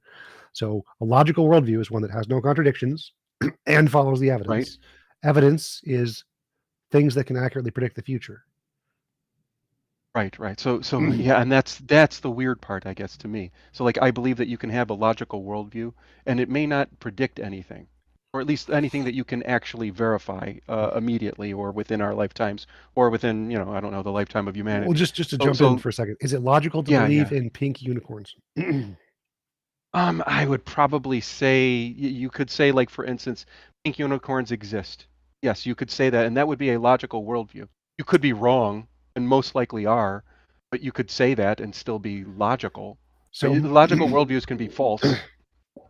well, no. So I'd Or say am I if, misunderstanding something? since we have pretty good evidence that unicorns do not exist, it would be illogical to believe they do exist because it goes against the evidence, right?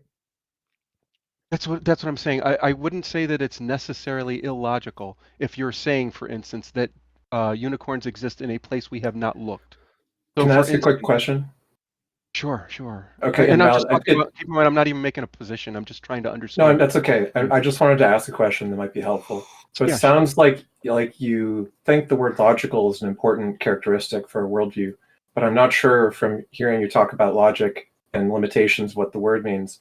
If you are familiar with the subject of epistemology, in which logic is just a part of what's called soundness. Do you know what I'm talking about? I understand what it means for a like a syllogism to not be sound. Is Okay. that what you're talking So the question is, why would we be interested in a merely logical worldview when we could have a sound worldview, a worldview that has not only a lack of internal inconsistencies, but also the ability to refer to facts and predict facts about the world that are true as the basis for all of its premises, following to conclusions that are therefore justified as being believable? Yeah, I'm concerned right now that I'm coming to the theist hotline or helpline, and I'm trying to, like, convince you guys to be theists as opposed to understanding how the non-theism will help me. So, like, I get what it is that you're saying. Like, hey, how come you're why should we believe you? And I'm not even making a Well, statement. no, I'm no. trying to I understand just- what it Wait, means to have a let me logical jump in. So Ix was Yeah, saying yeah, we help can me. have a worldview that's just valid, premises lead to the Right. conclusion, or we can have a worldview that's valid and sound. So the premises lead to the conclusion and it's true. Like, would you prefer one that's valid or one that's valid and sound? Oh, I definitely want the sound one. And I'm Right. saying that there are multiple sound ones. In other words, you. Oh, go Can ahead. I just I'm sorry. interject for a second, Drop Table? When you say coming to the Theist Helpline, are you, generally, the topic is to convince us that a God exists. It sounded like you were trying to preface that, like, oh my, I'm just some helpless theist. Can't you please prove that there is no God? Can I just ask, are you coming in because you actually are skeptical and you're doubting your theism and you're looking for atheists that are looking to help you get over that line? Or are you just a theist who is strongly convinced that there is a God, and you're trying to shrug the burden of proof back onto us by trying to make us prove there is no God? Okay. So Amy, it sounds as though you guys have probably had a lot of assholes. I'm going to say it in no other way. You had some assholes on here. I'm not one of them. I'm telling you with all honesty, and this is not bullshit. I know my model is wrong. I'm always looking for a better model. Always looking for a better model. This Okay. is 100% genuine. If Okay, anyone good. questions this, I'm asking I've you- actually got it. I'm asking you- Oh, wait a second. There No, is this- one thing that can I finish? Yeah, go ahead. Go ahead. What Amy brought up, I think, is important to address because I want to be clear. I came to the atheist helpline.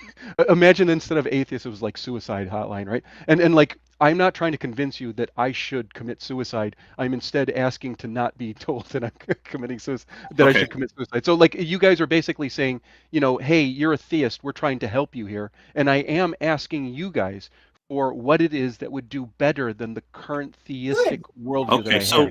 so And that's you're what that's what I'm looking for. sorry, hang on. You have an expectation. You have an expectation that you need a better model to replace the existing one. Where does this need come from to have a better model?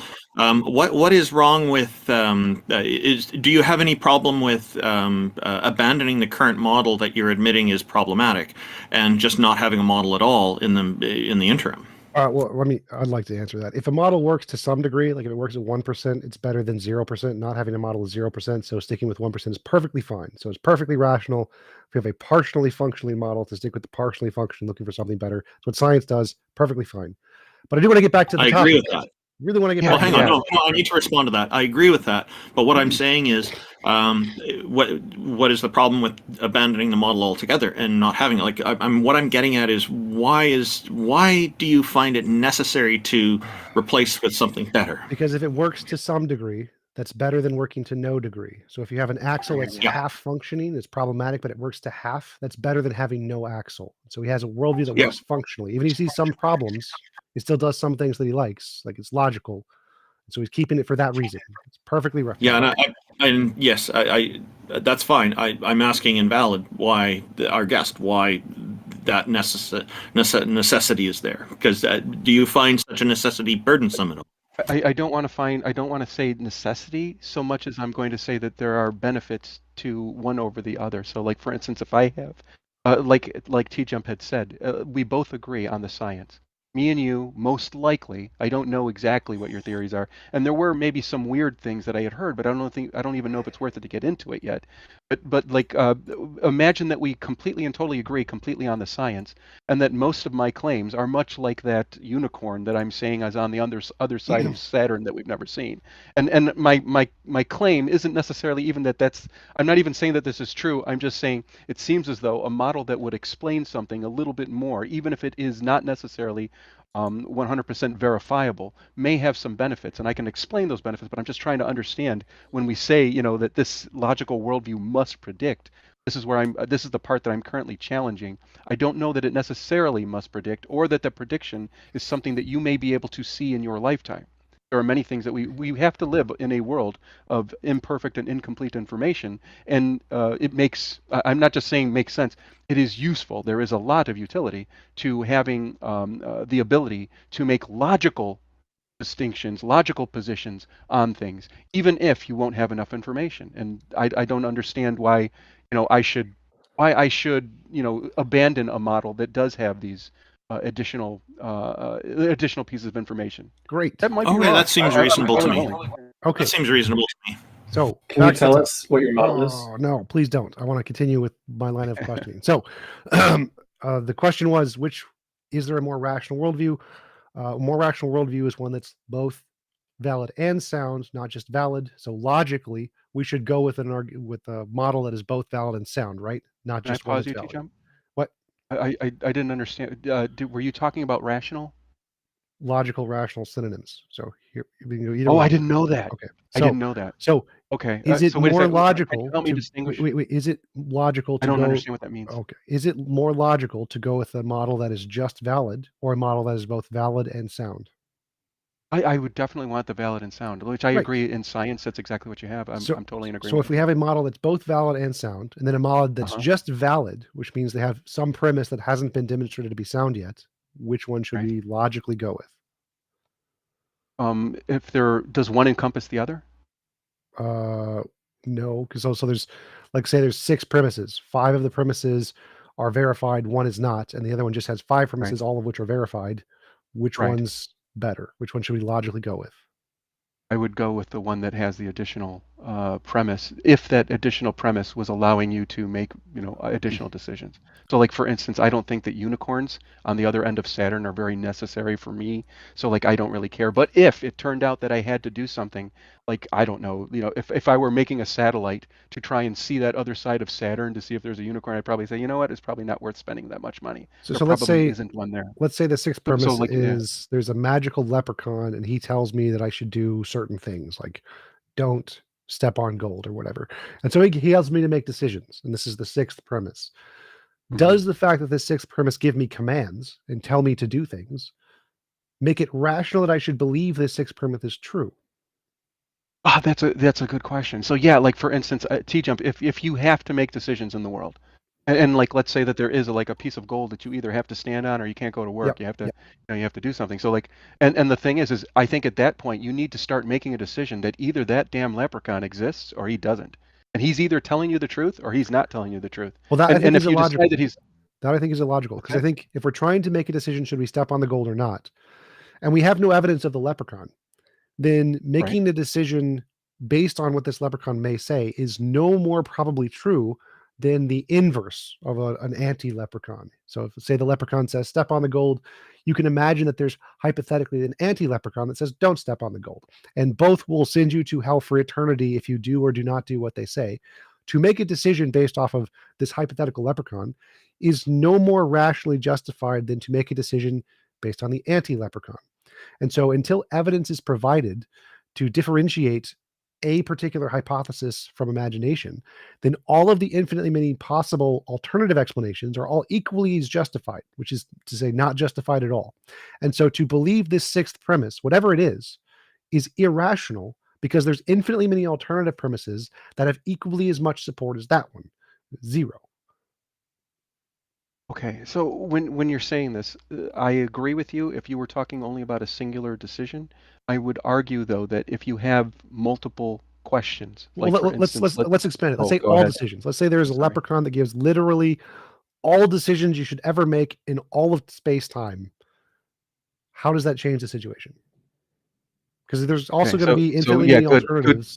good. So yeah, so now we have multiple questions, and the thing is I would argue, and this is my only argument here, is that you should either decide that the leprechaun exists and make all your decisions in line with that, so that there are no contradictions, or you should decide that the leprechaun does not exist and then make all of your decisions based on that truth. But And wait, this is my claim that in order to have a logical worldview, you have to select one of those two. If you ever think that at one time he doesn't exist and the other time he does exist, and you make decisions based on those two contradictory things, then you have a worldview that's already kind of messed up. It's already doomed. but that seems It's already a doomed illogical. structure. That seems I illogical don't because you understand. have I don't eliminated Leprechaun 2, 3, 4, and infinity and said this one leprechaun, you either decide it exists or it doesn't exist. What about the anti-leprechaun? What about the one that tells you to do the exact opposite I of am everything saying this one that. does? Jump. I thought I explained that. So like, let's imagine it's just one for now, if it helps. And we're saying that there's either the leprechaun or the anti-leprechaun, Yeah. and that you have to decide one of the two.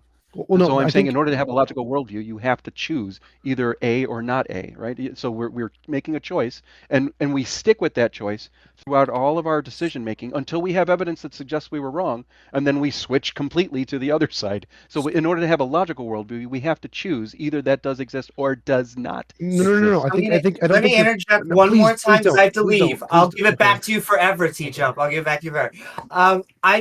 I just want to say that invalid. Although I do think that sometimes the burden is shrugged off, it sounds like you are coming into this with an open thought process. What I would say, just why I think T-Jump's point is so crucial and why prediction is one of the most important things we could talk about when coming to a worldview, is that you see this both in religion when it comes with prophecy. Probably one of the number one things for why they say that they are convinced for it being true. And you see this with, it doesn't have to be a materialist. You can see this with theological viewpoints as well. But you need to be able to predict the future. You need to be able to discern fact from fiction. I think science, a materialist worldview, does that the best. But I do think it is one of the most crucial aspects to building a worldview. And so, right back over to you, TJump. And thank you all. Don't forget to like, follow, and subscribe on all our respective channels. So I guess to kind of address what I'm hearing from Amy is I get this a couple of times already, and I don't know if I'm misrepresenting what it is that I'm trying to do here. So I'm not suggesting that prediction is bad, and I'm not suggesting that I don't want prediction in my model. I'm suggesting that I have the same amount of prediction that you do because I follow the same scientific principles that you do. So there's nothing different between our worldviews. Well, My you're worldview adding has something, additional. right? You're adding something. You're right. My worldview has additional components that are not a part of the science at all. And what I'm suggesting is that, like we were talking about before, when we're talking about a logical worldview, I myself say that I have to come down as either the leprechaun or the anti-leprechaun must be true. All right, so This is a logical. In order to be logical, this is the claim. And what I'm hearing from you, TJump. So there's Right, and infinitely that's what many I didn't leprechauns. understand. There's infinitely. There's not. It's not just leprechaun or not leprechaun. There's infinitely many leprechauns. For each Okay. possible action you could do, let's say there's 10 actions. There's one leprechaun for each possible variation. So 10 to the power of 10, whatever that is. Right. There's that many leprechauns, variations of Okay. possible things. So it's not just leprechaun or no leprechaun. Each leprechaun commands you to do a different set of actions. Now, is it rational to pick any one of those leprechauns and believe in them over the others? I would argue yes. I mean, you want to choose one of them. What, Or for why? that matter, maybe it's a leprechaun. Maybe even the correct answer is a leprechaun that, doesn't even, it's not even on the table yet. So like, and again, I tried to explain why, and I'm sorry that it's not coming across right. So TJump, what I'm trying to explain, or at least, and again, I'm not trying to convince you of anything here. I'm just saying when it comes to worldviews, when it comes to worldviews, I'm simply saying that if you have a worldview, it is only logical to choose a worldview in which either X exists or X does not exist. In order to be logical, that's what you're necessarily going to have to do. And this is the issue that I currently have, because right now you're telling me, so like, and with your example, the question that you would ask, which you would ask very eloquently, I want to make sure I address it correctly. Choose the first one. I don't care which one. Choose any one of your leprechauns and decide whether or not it either exists or does not exist. And your worldview should match that as far as every decision you've made. Then you have a logical worldview without any contradiction. If you somehow choose one of those leprechauns and decide half of your actions are going to act as though it is true and half of your actions are going to act as if it isn't true, I would argue that is not a logical position. Sure, but you can say that is a contradiction. You can say I don't know, and that's still logical. It's logical. I agree with you. I agree with you. So like, and that's why I was asking you about your agnosticism. But I want to. I don't agree on agnosticism. But here's the point: is it's more rational to say all of them don't exist until evidence is provided than to pick one and to believe it exists based on no evidence. Actually, I would argue that that's necessarily not true. So like, for instance, if you have you said that you have like an infinite number of leprechauns. So if you have one leprechaun who believes X in all, let's just say, the entire, I don't want to say the entire alphabet because we want to use the not X, but basically we have a leprechaun that has a recipe of variables. And then you have another leprechaun who has the exact opposite, right? So his premises are exactly the opposite. Now you have actually right there basically a truth apt statement, right? You basically have to choose either it is true or it is not true. I think that what I'm saying here, TJump, I really don't know why you have any. This doesn't even seem controversial what I'm saying. In order to have a logical position, you have to either believe that X is true or that X is not true. Well, no, you can. And I don't know why is there a fight back on that? You can have a logical position that doesn't say either. That's perfectly fine. That's an interesting claim. I don't know why you're saying it. Maybe you could help me. Like it sounds as though you're saying. It sounds as though to me, this is what it sounds like. It sounds like you're saying Well, there is obviously, X or not X, and then, the universe has to be one of the two. But you could also not know. Well, no. So it's Which like if there's an apple in I front agree of with it, you. and you say Yeah. it's possible there's a leprechaun that created the apple. It's possible there's no leprechaun. I can say neither of those are relevant. They're irrelevant facts. I have no position on whether or not there's a leprechaun because my position is only based on the evidence I have. And since there is no Are evidence you for sure? leprechaun or not leprechaun, it has no value whatsoever. Could you say that again? It sounded like you said your position, blah blah blah. Could you say that again? Yes, sir. No, seriously. I'm not trying to. I don't care. I don't care. Insults are fine. So I have I'm not an trying to apple. insult you. I don't care. Just want to be clear. Apple is here. It's possible there's a leprechaun that created the apple, and it's possible there's no leprechaun that created the apple, or there's a anti leprechaun apple. Who cares? All of those hypotheses, none of them have evidence. So the rational thing to do is just to discard with all of them. Say the leprechaun consideration is an irrelevancy to my worldview. It has no relevance. Do you remember what you said? What? I'm just curious. When you said that your position was, could you say that sentence again? What my position was about what? You said that your position was, and like you It's said, irrelevant to my position. So the apple. There's an apple here. Okay, what is your? So yeah, you say in this analogy, the apple is your position logical? Do you have a logical position? Yes. So I logically have an apple, and I'm saying I have evidence of this apple. It's logical for me to believe this apple, and then you can come along and say there's a leprechaun, an anti-leprechaun, and no leprechaun, and all these possibilities, and I can say those have no consideration in my worldview, and that's logical. Yes. TJump, I'm gonna do this, and please forgive me. I'm not trying to mess around with you here, but for some reason I feel like we're dancing around each other, and I want to make sure that we're actually landing here. So what I'm going to do is I'm actually putting it inside the Heathen Hangout, and I'm saying, do you have a logical position? I'm trying to understand that particular component. And I even put in quotation marks, do you have a logical position? Because I'm concerned that right now you don't, and that you're acting as though you do, or that you're claiming that you do. And so logic, don't remember, say that you have a position. Has two things. Is there a logical inconsistency, and does it follow the evidence? So I see an apple. My worldview is there is an apple. That's the extent of my worldview in this analogy. That is illogical. There's no logical contradiction in the existence of the apple, and it's based on evidence. I have an empirical verification of the apple, so it is perfectly logical. Now, considerations of these alternative leprechauns and whether or not they created the apple, or alternative pixies and whether they created the apple, or alternative Santa Claus, or unicorns, or the infinitely many things, I don't need to take a position on any of those. I don't even need to consider them until evidence is provided for them. Whether they exist, whether they don't exist, it's all irrelevant. I can have a perfectly logical worldview. Say, here's an apple, and I see it, and I'm done. I don't need to mention the leprechaun. You can say there's a leprechaun, not leprechaun. I can say I have no position on the leprechaun. It's irrelevant to my worldview. That's perfectly logical. Okay. Now I'm so you're saying that you have a logical position. Yep. And your logical position on X. Do you have a logical position on a particular subject? So like I'm not trying to question, like you may have a large number of variables, and I'm right now only trying to focus on one, which is the theist, right? So this is is there a God, or is there not a God, or whatever. Oh, my like, personal we're position is talking there about is no theism. God. I'm a hard atheist. I think God does not exist, but I'm Okay, that's a good logical position. But no. So, like, No. That's that. So it's a logical position to say there is no value in that question. So you can say, I believe the world exists, and be completely agnostic on God and still be a perfectly logical position. You do not need to take a stance one way or the other to have a logical position. You are simply wrong on that. Logic takes these positions all the time. If like you can have a premise conclusion. Socrates is a man, or all men are mortal. Socrates is a man. Socrates is mortal. Does that say anything about women? No, it has no position on women. It's irrelevant to women. It says nothing about them, whether they're mortal, whether they're immortal. Doesn't care. The argument is completely irrelevant. It's a perfectly logically consistent argument that says nothing about women. So you can have a worldview which is perfectly logical that says nothing about a different topic, like whether a leprechaun exists to create it. So you do not need to take a stance one way or the other to have a logical worldview. That is simply false.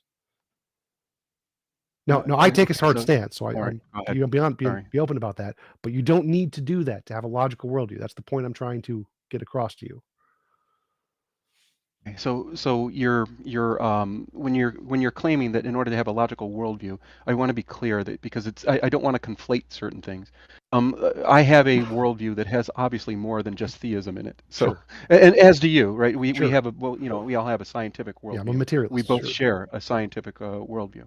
So we have this same component. Now there are certain components of our worldview that may not be logical. In other words, I may be completely logical in my science and then go fucking off on some weird, tangent, and I start to believe that there's, leprechauns and shit. And that would obviously be an illogical component, despite the fact that me and you would totally agree on all forms of science and just about everything that would exist otherwise. Okay. And what I'm trying to figure out is if the component of the worldview, in other words, I'm a theist right now who has an additional component that by definition, that means that I have additional component that obviously is never going to have any kind of scientific evidence, right? So I have to Yep. I have to make decisions in the world. And as I'm making decisions in the world, I'm saying that in order for my worldview to be useful to anyone, I would argue that you want to be able to make logical decisions. And if you're going to make logical decisions, you want to make logical decisions based on whether or not a particular premise is true or not true. And in particular, the only premise that we care about right now is whether or not God exists. Right. We can define that in different ways, but it's. Yeah, so that's a good point. I hope I'm not saying something crazy here. No, it's perfectly fine. So Okay. if there is no evidence one way or the other, the only logical, rational position is to just make it irrelevant from your worldview. That's the Okay, only I don't know logical why you're position. saying that. I don't know why you're Because saying that means there's equal evidence for that hypothesis or that premise and all of the alternative premises. There's infinitely many of them. It's a problem of underdetermination. There's always infinitely many empirically equivalent explanations that can explain all data. And so if there isn't evidence for one, then you should never take a position on any of them. Now, I think there's evidence against God. So I take a position atheism is true because I think there's more evidence for materialism. But if there is no evidence, it is irrational to pick one that has no more justification than any of the infinitely many others. It's irrational. So it's illogical. Right. And I don't know if you're okay. So what I'm trying to focus on is you keep on wanting to say that there's a whole bunch of these different things, and I'm only saying a broad, very, very broad category that is very truth apt, I hope. So like, in other words, if I'm defining God as just something that is outside of space and time, right? So this is my claim that there's, and again, I understand if you're gonna tell me, hey, there's no science behind it, I totally agree with you. That's not the point though. That I'm making decisions. That if I'm going to make decisions in the world, and I'm going to, by necessity, because I live in an imperfect and incomplete information world, I'm going to have to make decisions and do things in this world. I'm going to have to make decisions on basically premises that I will have insufficient information on. And I think that if you're going to have a logical worldview on that subject, not an entire logical worldview, but a logical worldview on that particular subject, it's extremely necessary. Either choose truth or false, and I don't understand why you're saying that isn't necessary. This is it's necessary to not do that. So I'm not saying it's not necessary. I'm saying it's necessary to not do that. So let's say, like, there is evidence for things outside of space-time, but let's suppose there was no evidence of anything outside of space-time. To believe that there was evidence outside of space-time would be irrational, necessarily. You could say it's, I don't know. What? I'm telling you right now, it's like these things, the explanations that I'm getting, I'm genuinely trying to understand here, but it seems as though, and I think that maybe we can get to the point where we're forget any other examples and we'll just talk about X. Sure. So because I really think that it'll help if we just focus in on that. And if I have a worldview, and I'm saying, there's obviously incomplete information, definitely imperfect information when it comes to whether or not X exists.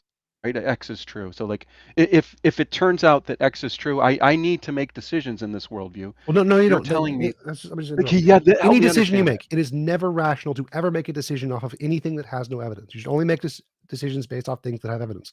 If you have no evidence, then making a decision is no different than random chance. Literally no different. So if you just roll a dice, that is equally as rational as you believing in God and making a decision based off of the God. If there's no evidence, any decision you make is no different than random chance. That's why we need evidence. And so to make a decision of any kind based off of a God that has no evidence is illogical and irrational. Okay. And that's the part that I think is that right there, I think is probably a good thing. And don't get me wrong, I have sympathy for your position. I really do. But like, when you say that you have no evidence, then you shouldn't be making a decision or anything else. I think that the world necessily presents things. No, just to clarify. I didn't say you shouldn't make a decision. So you can still make a decision. My misunderstanding. So I'm saying make a decision off of an imagined hypothesis that solves the problem. So let's say there's a problem. What's in the Really? box? And you want to say, I want to guess what's in the box. And I think God told me in my imagination it's a potato that's in the box. That is irrational. It is irrational to trust that information because it has no evidence. It would be more rational to say, I don't know what's in the box, or to say, I'm going to pick something at random. That would be rational because then you're rationally accepting that the probability of you being right is pretty low. But if you actually believe that this God is telling you that there is a potato in the box, you are being irrational because you are accepting some kind of information that has no objective evidence that makes it better than random chance. Just accepting you have random chance and just picking a random chance thing is rational. Thinking you have more than random chance when you don't is irrational. Okay. So forgive. I'm trying to again, if we can focus on just X or not X. Yeah. I think that really helps because a lot of times I think that we're kind of getting ourselves out of where it is that I would need to understand what it is that we're talking about. And so if I'm in a world in which I need to make a decision about X either being true or not true, Yeah. then you would agree that I need to be consistent about my Right. decision. Consistent and conform to the evidence. So if you have No, no yeah. information, Yes. you have to make a decision. The best thing you can Yes. do is guess.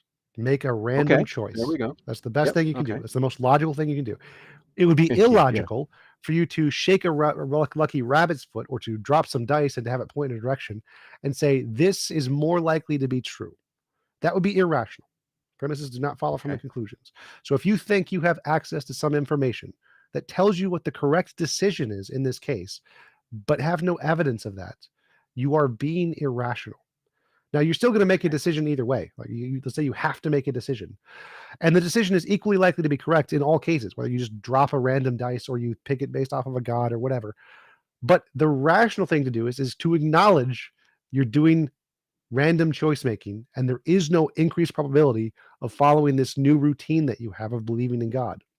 So the rational thing to do is when you have to make a choice and you have no evidence, to make a random choice or Okay. based it on previous Yeah. evidence. Those are the two things you can do. So TJump, you made a very, very good point that I think is kind of like, now we're getting to where I'm talking about. Yeah, in order to have a logical worldview, you are necessarily going to have to choose one or the other. Even if it's random, you need to choose. And then once that decision's made, all of your decisions are following based on that either being true or not true. So you've got a truth-app statement, and you have to make a decision based on the evaluation of that truth-app statement. All of your decisions should be based on either its truth or not truth, and anything in between is logically inconsistent and necessarily problematic for a logical worldview. And I agree with you now. This is now I think we're on the same page. Sure. If in I the think we case can where you actually have get to into make a decision, you don't have to make a decision on the belief in God. So that one is not such a case. But I say would like, disagree.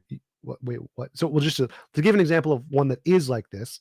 Either you have to run away from the lion or not run away from the lion, and that decision is going to have permanent consequences. You have to make a choice there. It's going to happen, right? God, not the case. God is not like that. God is like, do I want chocolate ice cream or vanilla? I don't know. I don't have an opinion on it. It's fine either way. So belief in God is not one of those decisions that you must make a choice on. Okay. If you say so, I don't like. To me, I'm thinking that I'm going to make, as I'm creating a worldview, it's definitely, a useful thing to either decide that this is true or not true. So I Why? guess at this point, Why do when you you say think? Why why, do you think it would be meaningful to answer that question in a logical worldview? oh, well, a lot of times if you're looking at, there are a whole bunch of things that are opened up if you have a theist worldview as opposed to an atheist world. Well, that's So like I'm whenever not I'm sure what you making any mean by decisions, opened up. yeah, when I'm making any decisions, I myself just happen to go with, and I think that there is sufficient evidence. Like for instance, I think that the person before me, Centurion, I think he had decent evidence. It's enough. It's enough to push it. If I were evaluating and say 50-50, to me, it's enough to start saying, all right, maybe 51-49. Well, yeah, that's a Like it different pushes topic. me in one direction. I It pushes would me in one agree. direction. I would agree too. if you have evidence, it's rational to follow the evidence. But right now, we're talking about something different. Right now, the argument you're bringing up is, can you have a logical worldview that doesn't make a decision on God, whether it's existing? And I'm saying yes. You're saying no. Oh yeah, yeah. So like in other words, you cannot have a logical worldview based on the like what I'm hearing from you at least as the atheist component, because you're necessarily saying, well, I only just don't believe, and like belief isn't really important to me. I'm not like Well, it's, to be honest, just with you, I clarify. don't even I'm a care. hard atheist. I Just talking believe about. God does not I exist. agree. But Yeah. I'm trying to take Randolph's position, who's more of an agnostic atheist, and I'm saying that you can perfectly have a logical worldview and not take a position on whether or not God exists. That's perfectly rational. And you're saying it's irrational for some reason, and that doesn't make any sense. Why would it be irrational to live your I thought I entire explained that. life Thought without you ever agreed to claiming that. God exists or not? My bad. I'm sorry. I honestly thought that we were saying the same thing. We had just gotten to the point where you had said that Well, yeah, you have to make a decision. forget. So let's just take for the sake of Okay, the argument that I'm like I'll exactly forget like it. Randolph. Why is it Okay. irrational to say to live my entire life without ever taking a position on God exists? How is that an irrational worldview? Because I can take any other worldview. I can take materialism, or let's say I don't even take a metaphysical position. I just take a instrumental position. I'm an instrumentalist about science. Why is instrumentalism an illogical position? Okay, for the record, I'm gonna have to go in about 5 minutes. It was fun, and I think that we've gotten somewhere. But to be honest with you, I feel like there is more that has to be done, and maybe we could do this at another time. But to answer your question, I guess with Randolph, again, I'm not necessarily saying rational. I'm saying logical. Just Again, because I myself worldview. happen So to say that they're not interchangeable. And when I'm saying logical, I'm basically saying that there is no third position, right? There is no middle position. So I believe in I definitely believe that there's the excluded middle is extremely important for me. So whenever you're making a decision about a subject, for instance, whether or not there is God, or it doesn't really matter what the hell it is, whether or not there is X, in order for your worldview to be logical about X, you must necessarily believe that X exists, or that X is true, or that X is not true. And that only those two positions are the actual logical positions that will allow you to be, have a useful or utility in your worldview. So that's why, and I hope that that's clear. And if it's not, I guess I don't know what I can do in the next 5 minutes. But well, it's clear, but it's we- wrong. this is a necessity for It's us. clear, Yeah, but it's can we wrong. move on to another question? Because he hasn't understood what you're trying to say, TJump, and I think we would be amiss if we didn't actually hear Invalid's beliefs. I'm curious. Can you elucidate, or like obviously Okay. TJump makes sense to you? I'm trying to understand. I would Can like to Oh, yeah, go table it because I don't think I you're understand. getting it, and that's okay. Okay, so I think that Was it would explained be. well? Out of curiosity, I don't want to like, I don't know if characterize I'm it. missing something. I Okay. understood what All right, TJump was fine, saying. fine. That's not the problem, and I don't think TJump did anything wrong in explaining it. The point is, we've gone a long time Yes. sort of pushing aside the issue of what is it that you believe, and every time you say that your decisions are informed or shaped, consequentially you think it matters whether you are acting in accord with your belief that God exists or not. When you say that you just believe in science the same as everybody else, but then you say that your decisions are shaped by the belief that God does or does not exist, I'm assuming that you have specific beliefs about God that make it so that certain actions would be in accord with your beliefs about God and certain actions would not be in accord. So just rather than getting into meta, let's just put all the meta aside. Tell us what your beliefs are and why you think it is justified to act in accord with that particular view of what you think God existing means.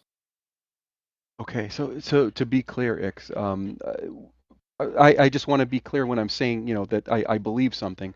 All I'm really saying, and I'm sure you've heard this before, X is more likely than not X. That's all I'm saying. So just for Invalid, just for clarification, just for my own kind of clarification, Sure. because I got the sense. Do you I got hold about more 3 to minutes, guys. do you hold to more of like a classic deism standpoint where it's kind of like the creator entity, but it doesn't interact with us, and it was just kind of out there? I Like, think so I can you hold answer. I think I can answer. So when I'm saying X is more likely than not X, you're going to find that obviously when it comes to a deist God, I'm going to put much more, what would you call it? I'm going to put much more like possibility of being true. Like for instance, that might be a 51 versus 49. Whereas if I were going to a Christianic worldview, I might start getting a lot less sure of my claims, and I might be more Right. like, I want to hear your view. This is more of a light, a light version. Invalid. And I'm just giving ideas of likelihood of something. Yeah, the being reason true, the and reason that's you, all for I the sake have. of time, the reason I was asking for clarification on that is because if we're going like just if you're just looking at it from just I'm going to look at classic deism, okay? ostensibly it's an unfalsifiable hypothesis. It's literally just hypothesizing about states of the universe that we don't have access to, and there's no evidence to indicate that this is the case, but there's nothing to indicate it's not. So it literally is just kind of like a hypothesis that's just out there. It's like we could posit this, but there's no way we could prove or disprove it. So from a methodological naturalist perspective, I can say, well, it provides no explanatory value. It doesn't improve our understanding of the system, and if we even try to input that variable, it doesn't advance anything, and it doesn't do anything. In fact, sometimes it can even screw it up, make it worse. So we can take that unfalsifiable hypothesis and we can say, I'm not going to even, it's there. I acknowledge that the hypothesis exists, but I'm not even going to entertain it, because entertaining it doesn't do anything. It doesn't add anything. It doesn't improve anything. It doesn't give a better understanding of reality. It doesn't make better predictions than the naturalistic systems, the unguided naturalistic systems that we currently have. So we're just going to leave it over there. So we don't need to make a decision on that, because any decision that we did make wouldn't be backed by any evidence, and it would be purely, in like a personal thing, like an emotional thing, or like a psychological utility. Like, I'm going to hold that it likely does, because it provides this for me, but not because it provides any additional understanding about reality. Right, sorry, guys. I'm going Thank to you. have to leave. Thank you. I sent you a private message with the link to our website that will find the archive if you're interested in our previous, because you seem to be interested. I really enjoyed the conversation with you. Yeah, I won't have time to go through a lot, but I hope that we can do this again sometime, even if it's not, I know that you guys have you're trying to sell stuff here, and I get it. No, but we're not selling. I am. But what I mean is, you are selling, and that you're selling, to stuff to put online, and I don't know if you guys make money from it or not, but I know that you want to archive it too. I think that that's important, but I really would like Before to you talk go, to you guys, even if it's not We're- online. We're can you just archiving tell these. us what you believe, like but- in 1 or 2 sentences. Yeah, so the Kalam. Let's not end the call without argument even is- hearing it. Just a sec. The- We the run every Kalam- fortnight, so in 2 weeks you'll find us here again. Feel free to join us again anytime. Go ahead. Okay, so the Kalam cosmological argument, I think, is enough to push me, 51 to 49. So is the arguments that Centurion was bringing. I thought think those he's were asking, just, like, are you a theist? Are you a deist? Pantheist? What do you believe about God, and what difference does it make in your decision making? That's what I'm asking. I thought I tried to do that already, since I'm only considering like X is more likely than not X. The closer I get to, and I only view things as like more likely or less likely. So Okay, I'm looking the at right question- now, and I would simply say that God, I would say, is more likely. No, than he not. wants the definition when of it God. comes to- Definition of God. Mind, I'm no sorry mind. if I didn't give that already. I already wrote that down. So I'm defining God as an object that is, outside of space and time, that is responsible for the creation of the world in some way. Do you have So it any has a other causal properties? relationship. Does it have a mind? I'm Okay, sorry, so our it- guest is running out of time. So Additional properties to that, I would argue, are going to be less and less likely. The second question was, if you think that is the case, how does that change your behavior? You said it makes all your decisions for you. Tell us one example or several. Oh, that's going to be a tough one. Let's do this when I get back. Okay, But let's try to cover for it the and record, not for the go record, I entire happen to call be without doing so. a moral realist, but I don't base it in my theism. So That's fine. It's a different. That's argument. So sorry, guys. I wish I had more time, but it was interesting, and maybe till next time. Enjoy. looking forward to it. Thank you very much for joining us.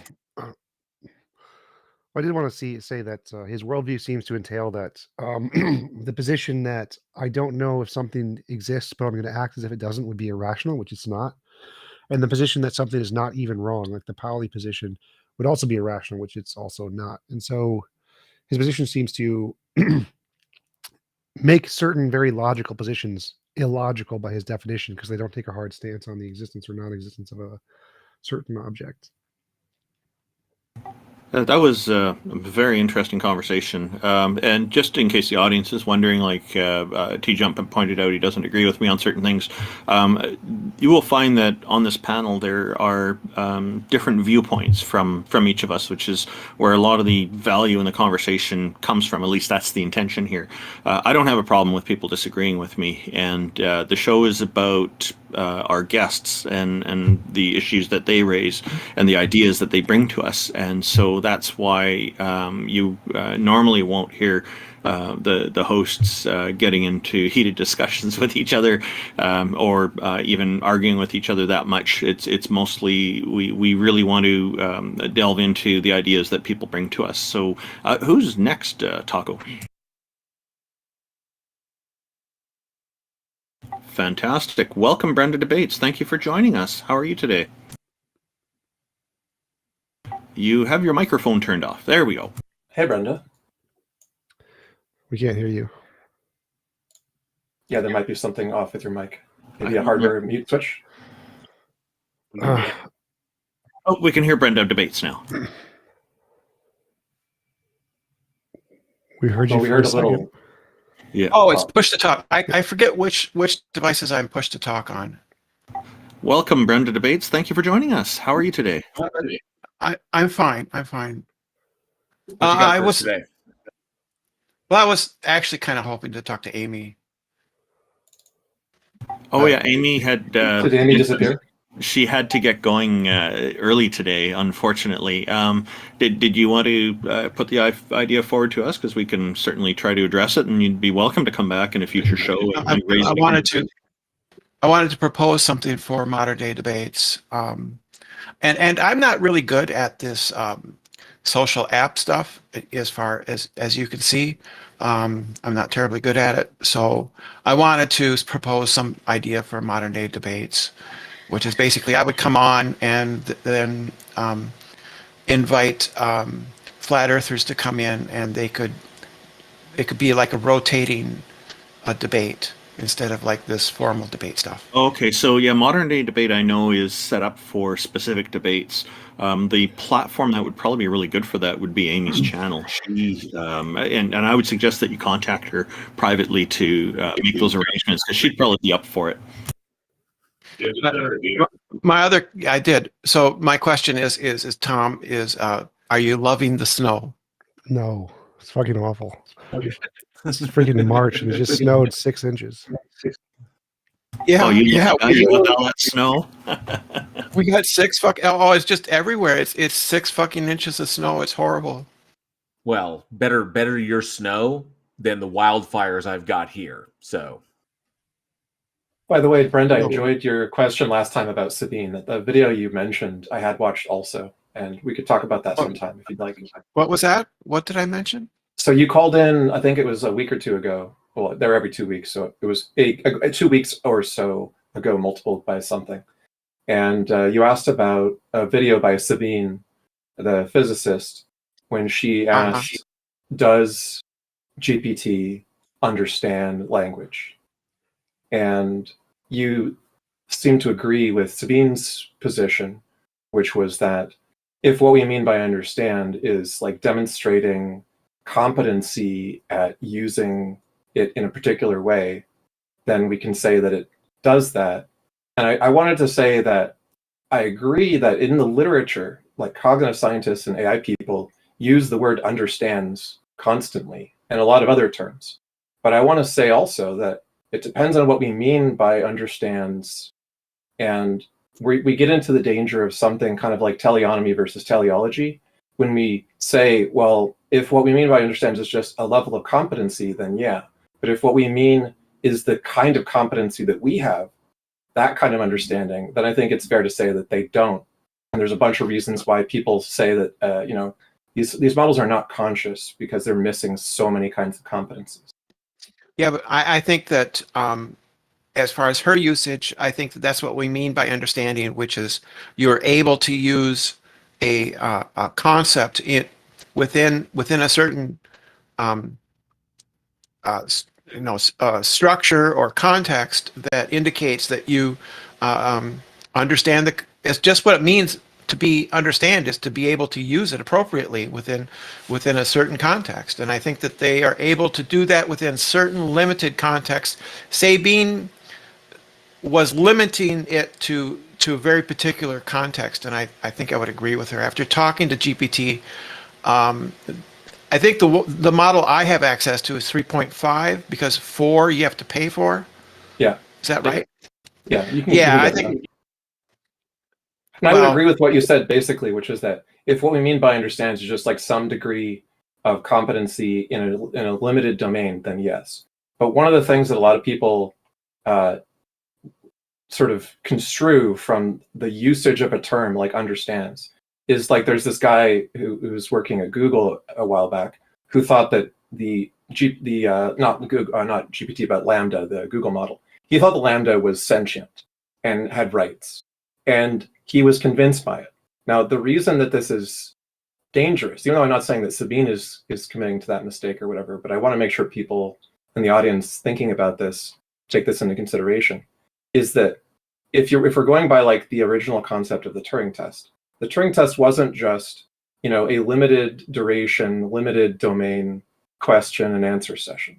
The idea was that you could endlessly interrogate the thing in any way whatsoever, and it would hold up to all of that. Not just that it would get a very like, you know, constrained set of limited understanding criteria. And a good example of this is Eliza, the very first chatbot that was popular. Eliza understood people and asked them Rogerian psychotherapy questions that convinced people that it understood them.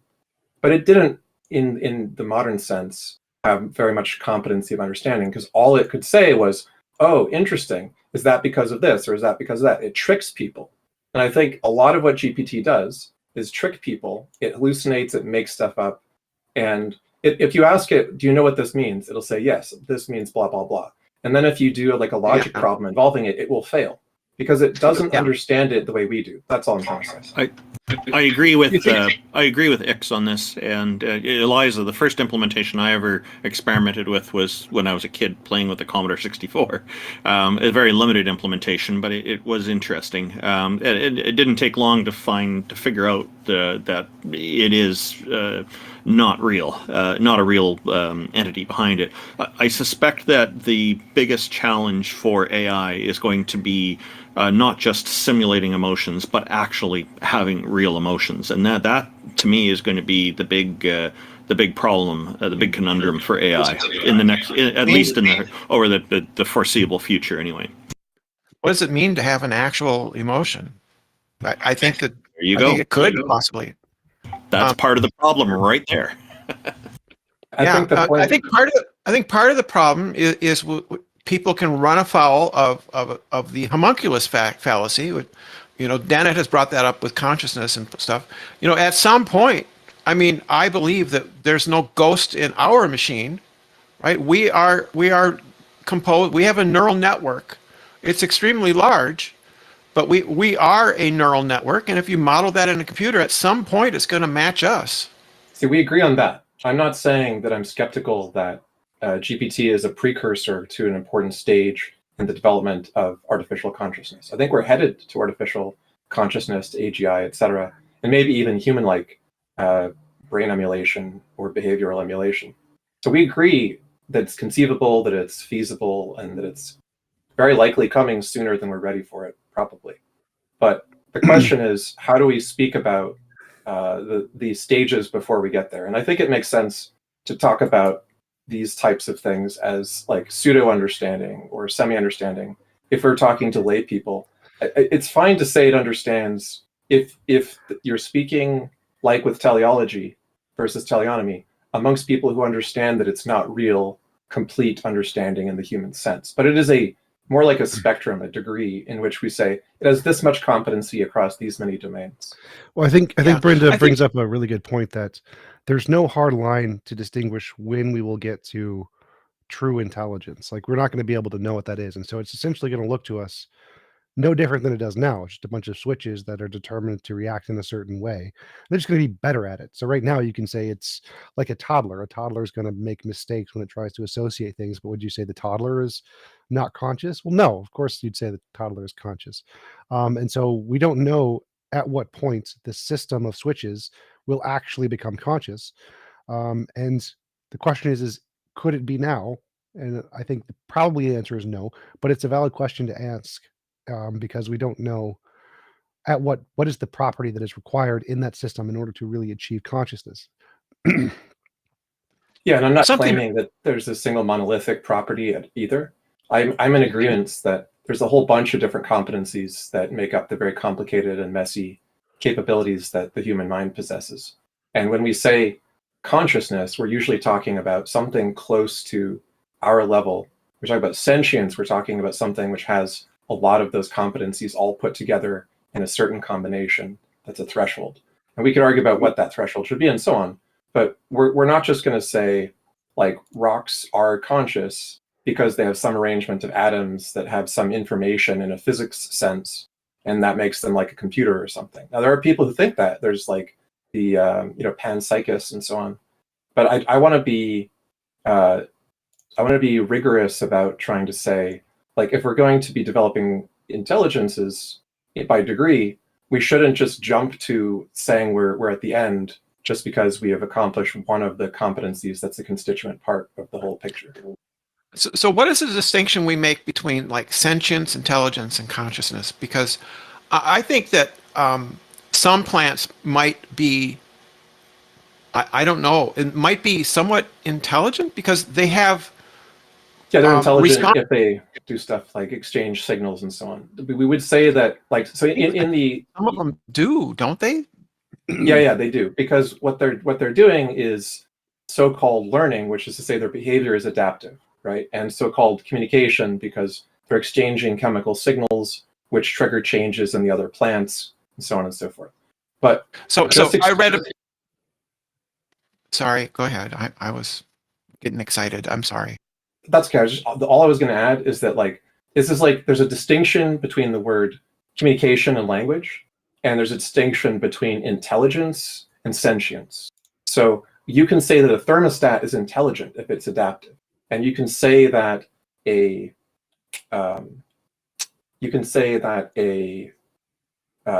thing has one but not the other, and that's where I think we stand with plants and all kinds of other things that are probably not sentient or conscious, but certainly have a degree of adaptation in response and communication between one another in some form. Yeah.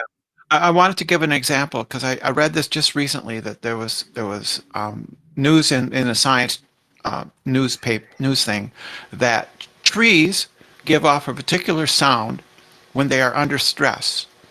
This sound attracts insects that are looking for to chomp on their leaves, but it also signals the surrounding trees and they increase their defenses, their chemical defenses, in response to a tree near it that is in distress, like due to dehydration or something like that. It doesn't have enough water, and that is amazing. Yeah, it certainly is, but it's far short of what we would call. It's not sentience, though. It is amazing. Yeah, I probably wouldn't even call it intelligence. I don't think that was intelligent. We could construct a thermostat that we could refer to as intelligent in the sense that it's adaptive, it learns from past patterns and predicts future ones and so on. And we could do so with some degree of like stochastic gradient descent, like a neural network. And we could say, okay, as we get better and better, this thermostat is a better and better predictor and modeler of future temperatures and so on. But because it doesn't have all of the other things which we think of as sentience, like memory and a concept of the self. Like when we say that an animal recognizes itself in a mirror, we think there's an important distinction about the kind of consciousness that it has about itself and about its environment that's lacking in some other animals. And there's a whole bunch of criterion like that, which is just lacking in something which merely adapts to change and merely transmits signals to trigger change in each other. Brenda debates. Do you have this is actually getting quite off topic for what we normally focus on here. Did you have a deity you wanted? No, it's okay. Did you have a deity you wanted to present, or are you an atheist? Or trees? I love ants. I like trees. Trees and ants. Yeah, I really enjoy the forests too. Not ants. Ants. Yeah. A-U-N-T-S? I'm on their side too, Brenda. Ents, E-N-T-S. Oh, Lord of the Rings reference. Okay. Yeah, I'm on their side too. Was there a deity you wanted to present to us? No. You can move me down. I got satisfaction here. Yeah, we didn't mean to. We're not trying to be rude and kick you out or anything. We just kind of trying to make sure the topic is where it needs to be. Yeah, it was good talking, Brenda. I always enjoy speaking to you. Yeah, thank you, Brenda. That was good.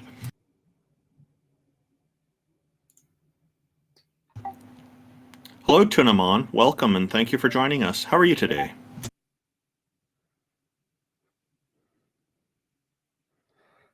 Muted.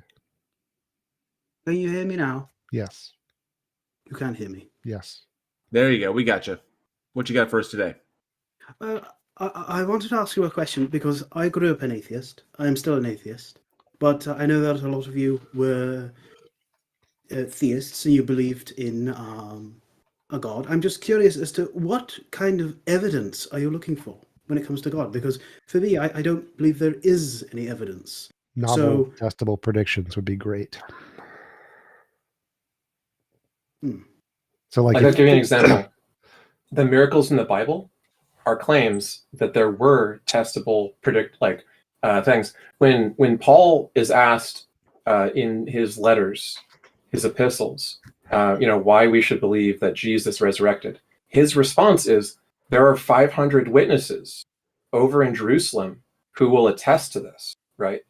And that's, incidentally, that's the only place where that claim ever occurs, and he never backs it up, and there's no documentation of those 500 witnesses. But he makes the claim that something supernatural happened, people observed it, 500 of them, and that he can provide the evidence. So modern theists don't do that because they probably know that it's not going to work.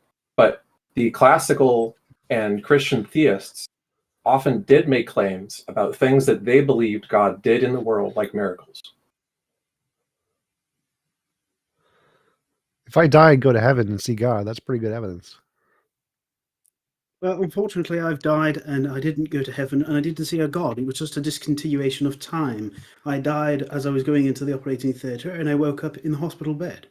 I didn't see an all-powerful supreme deity. I didn't know I had died until someone had told me. We should totally use that, like atheist NDEs. Like this person had an NDE and you saw nothing. Clearly evidence of no God. That's the closest that I can kind of surmise it as well. Is that for me, it was all, there was no discontinuation of time. It was literally, I was in the operating room, and then there was no sensation of falling asleep, no sensation of like losing consciousness. There was just, I was in the operating room, and then I was waking up in recovery.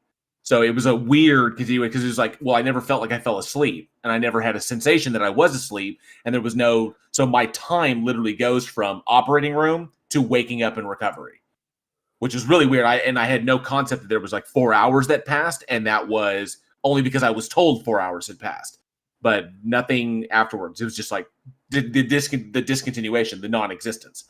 So yes, I can agree with Tuna. That's about as close as I could get to describing it. Well, when I died, I had a reaction to the anesthetic. The anesthetic that they were supposed to give me, they didn't give me. They gave me something else. And I hadn't been tested for it. And because I hadn't been tested for it, I had a reaction. And as I was going into the surgery, I found myself waking up in the operating table, and I was told by the surgeon afterwards that I had died. I was dead for a minute and a half while they tried to resuscitate me. So I didn't see anything. Do you have any cravings for brains at all? Oh. I am curious though as to why people who are theists, because like I said, I grew up as being an atheist. Why they keep saying that they have evidence, but they can't provide any evidence. They keep simply saying, well, I have evidence because I believe.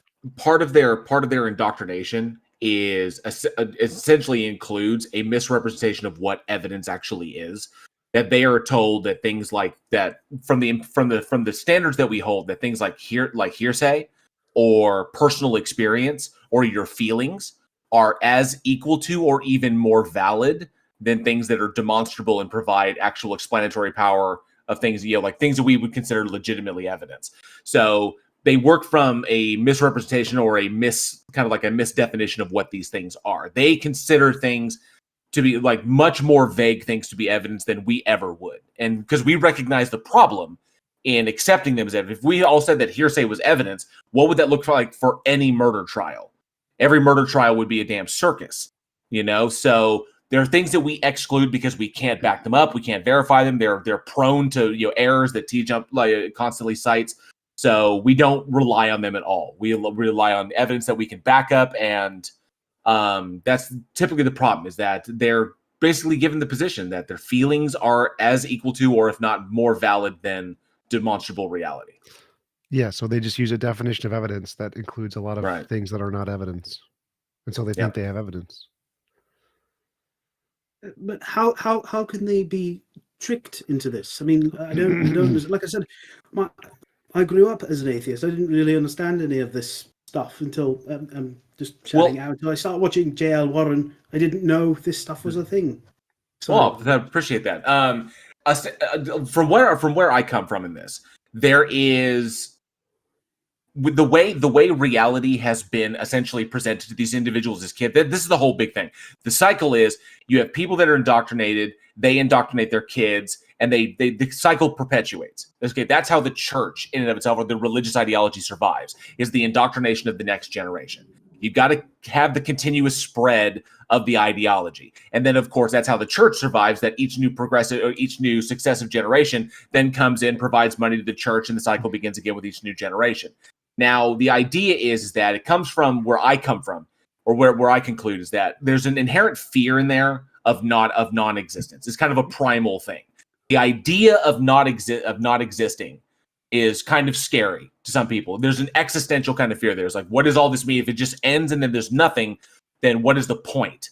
Well, that's the difficulty in that. And you look at where I look at it from this kind of psychological perspective is it easier for someone to come along and tell you all these important things? There is an afterlife. Your life has meaning. This is what its meaning is. The meaning has been given to you. And all you got to do is follow these steps, and you can get all these great rewards. And you can avoid all of these bad things by doing these things as well. It's all been laid out for you. All you got to do is follow what we're giving you. Or is it easier to do that? Or is it easier to do the work, knuckle down, experience the world, and derive these things for yourself? I think it's slightly differently on that. I think that it's true that they're indoctrinated into I'll believing, finish that later, but I think it's true that they're indoctrinated into believing religion, but after you adopt a belief and you like that belief, you tend to have motivated reasoning to establish what you think is good evidence is the kind that will justify your position. So you're going to draw the line of what good evidence is at exactly the position that supports the belief you like. So, like, what's your favorite football team? Well, if whatever your favorite football team is, you're going to find whatever is evidence of a good football team is going to be the things that support your favorite football team. The same thing applies to religion. That's the reason. Yeah, and then within depending upon your ideology, there are certain things that have been built into the belief structure to reinforce beneath us. So you have certain like logical problems, or you have certain like, you know, fallacious issues. Like, for example, one of my favorites to point out is literally the Morton's fork in Christianity. That the one thing that really keeps it going is Christians are told to go out and spread it.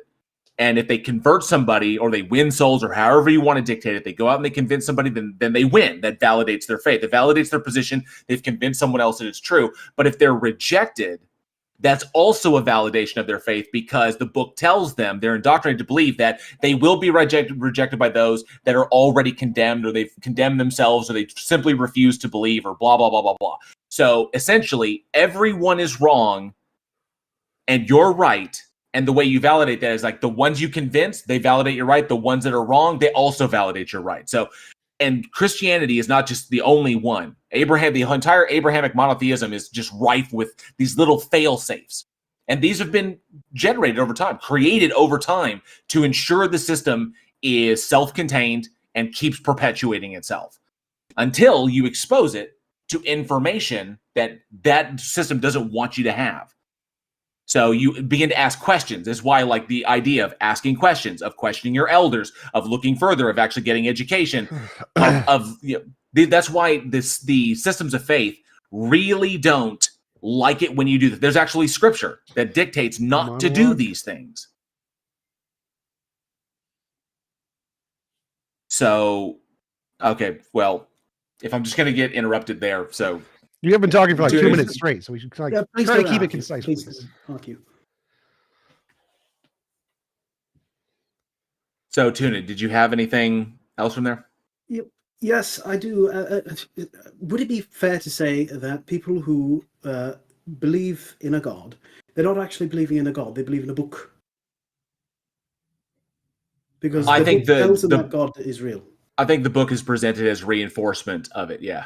I But it think you're contradicts itself. conflating belief there. So they epistemically believe in a book, but they ontologically believe in a God. So they trust the book is true, so they believe in the book, but they believe the God exists. And so there's two different kinds of belief there. All right, this is mind-boggling. I simply can't understand why a person would sort of give themselves to something that has no evidence whatsoever. It makes them feel good. you got to look at the start. Like, where does it start? It's not like these are like grown adults that are being presented this and they're just accepting it. No, this starts when people are young, very, very young, and when they're completely impressionable, completely subject to the influence of their parents and their little social groups that their parents create for them, the little echo chambers you have when you're a child. And so that is where it starts. If you have parents that beat into their kids' heads that this is the way it is, they're going to be carrying that forward. So, and in addition to that, for adults who end up joining religion for the first time in their lives, there's also very often a sales and marketing component or a peer pressure component. I don't think those are actually complete answers there. So I think evolution is selected for us to believe in religious beliefs, and the reason for that is because like have you ever had your wife, your girlfriend ask you, do I look fat in these jeans?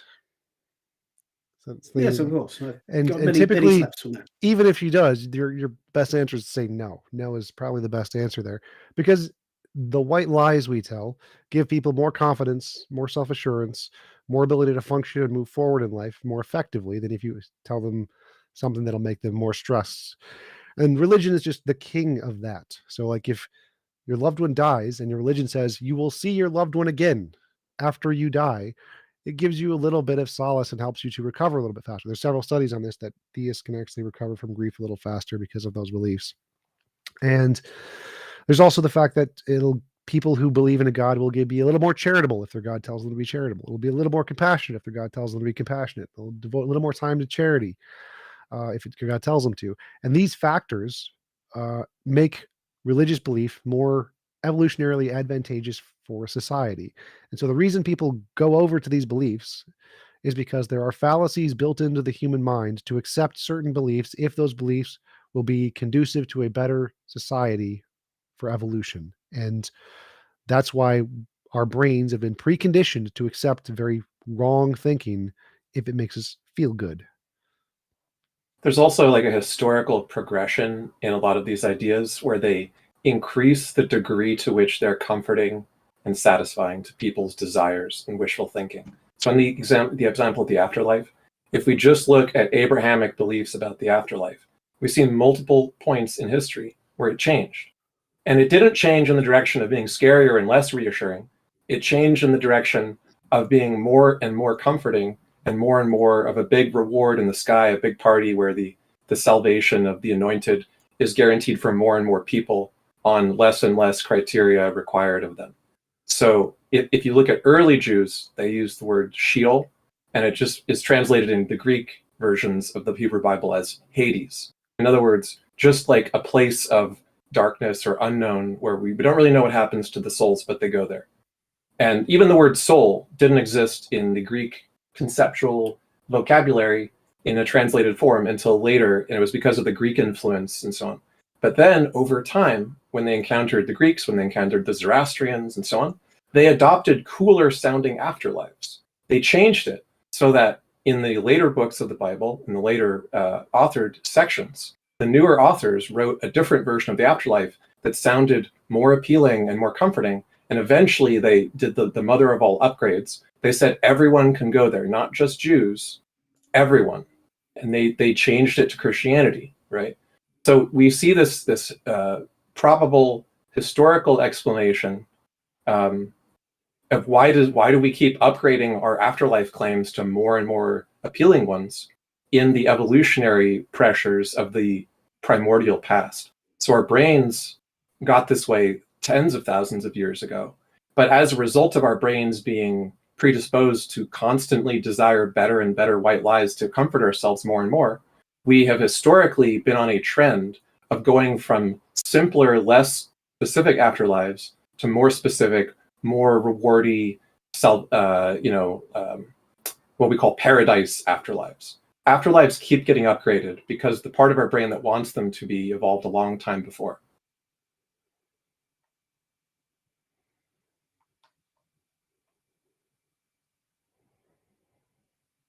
Make sense? Any other questions?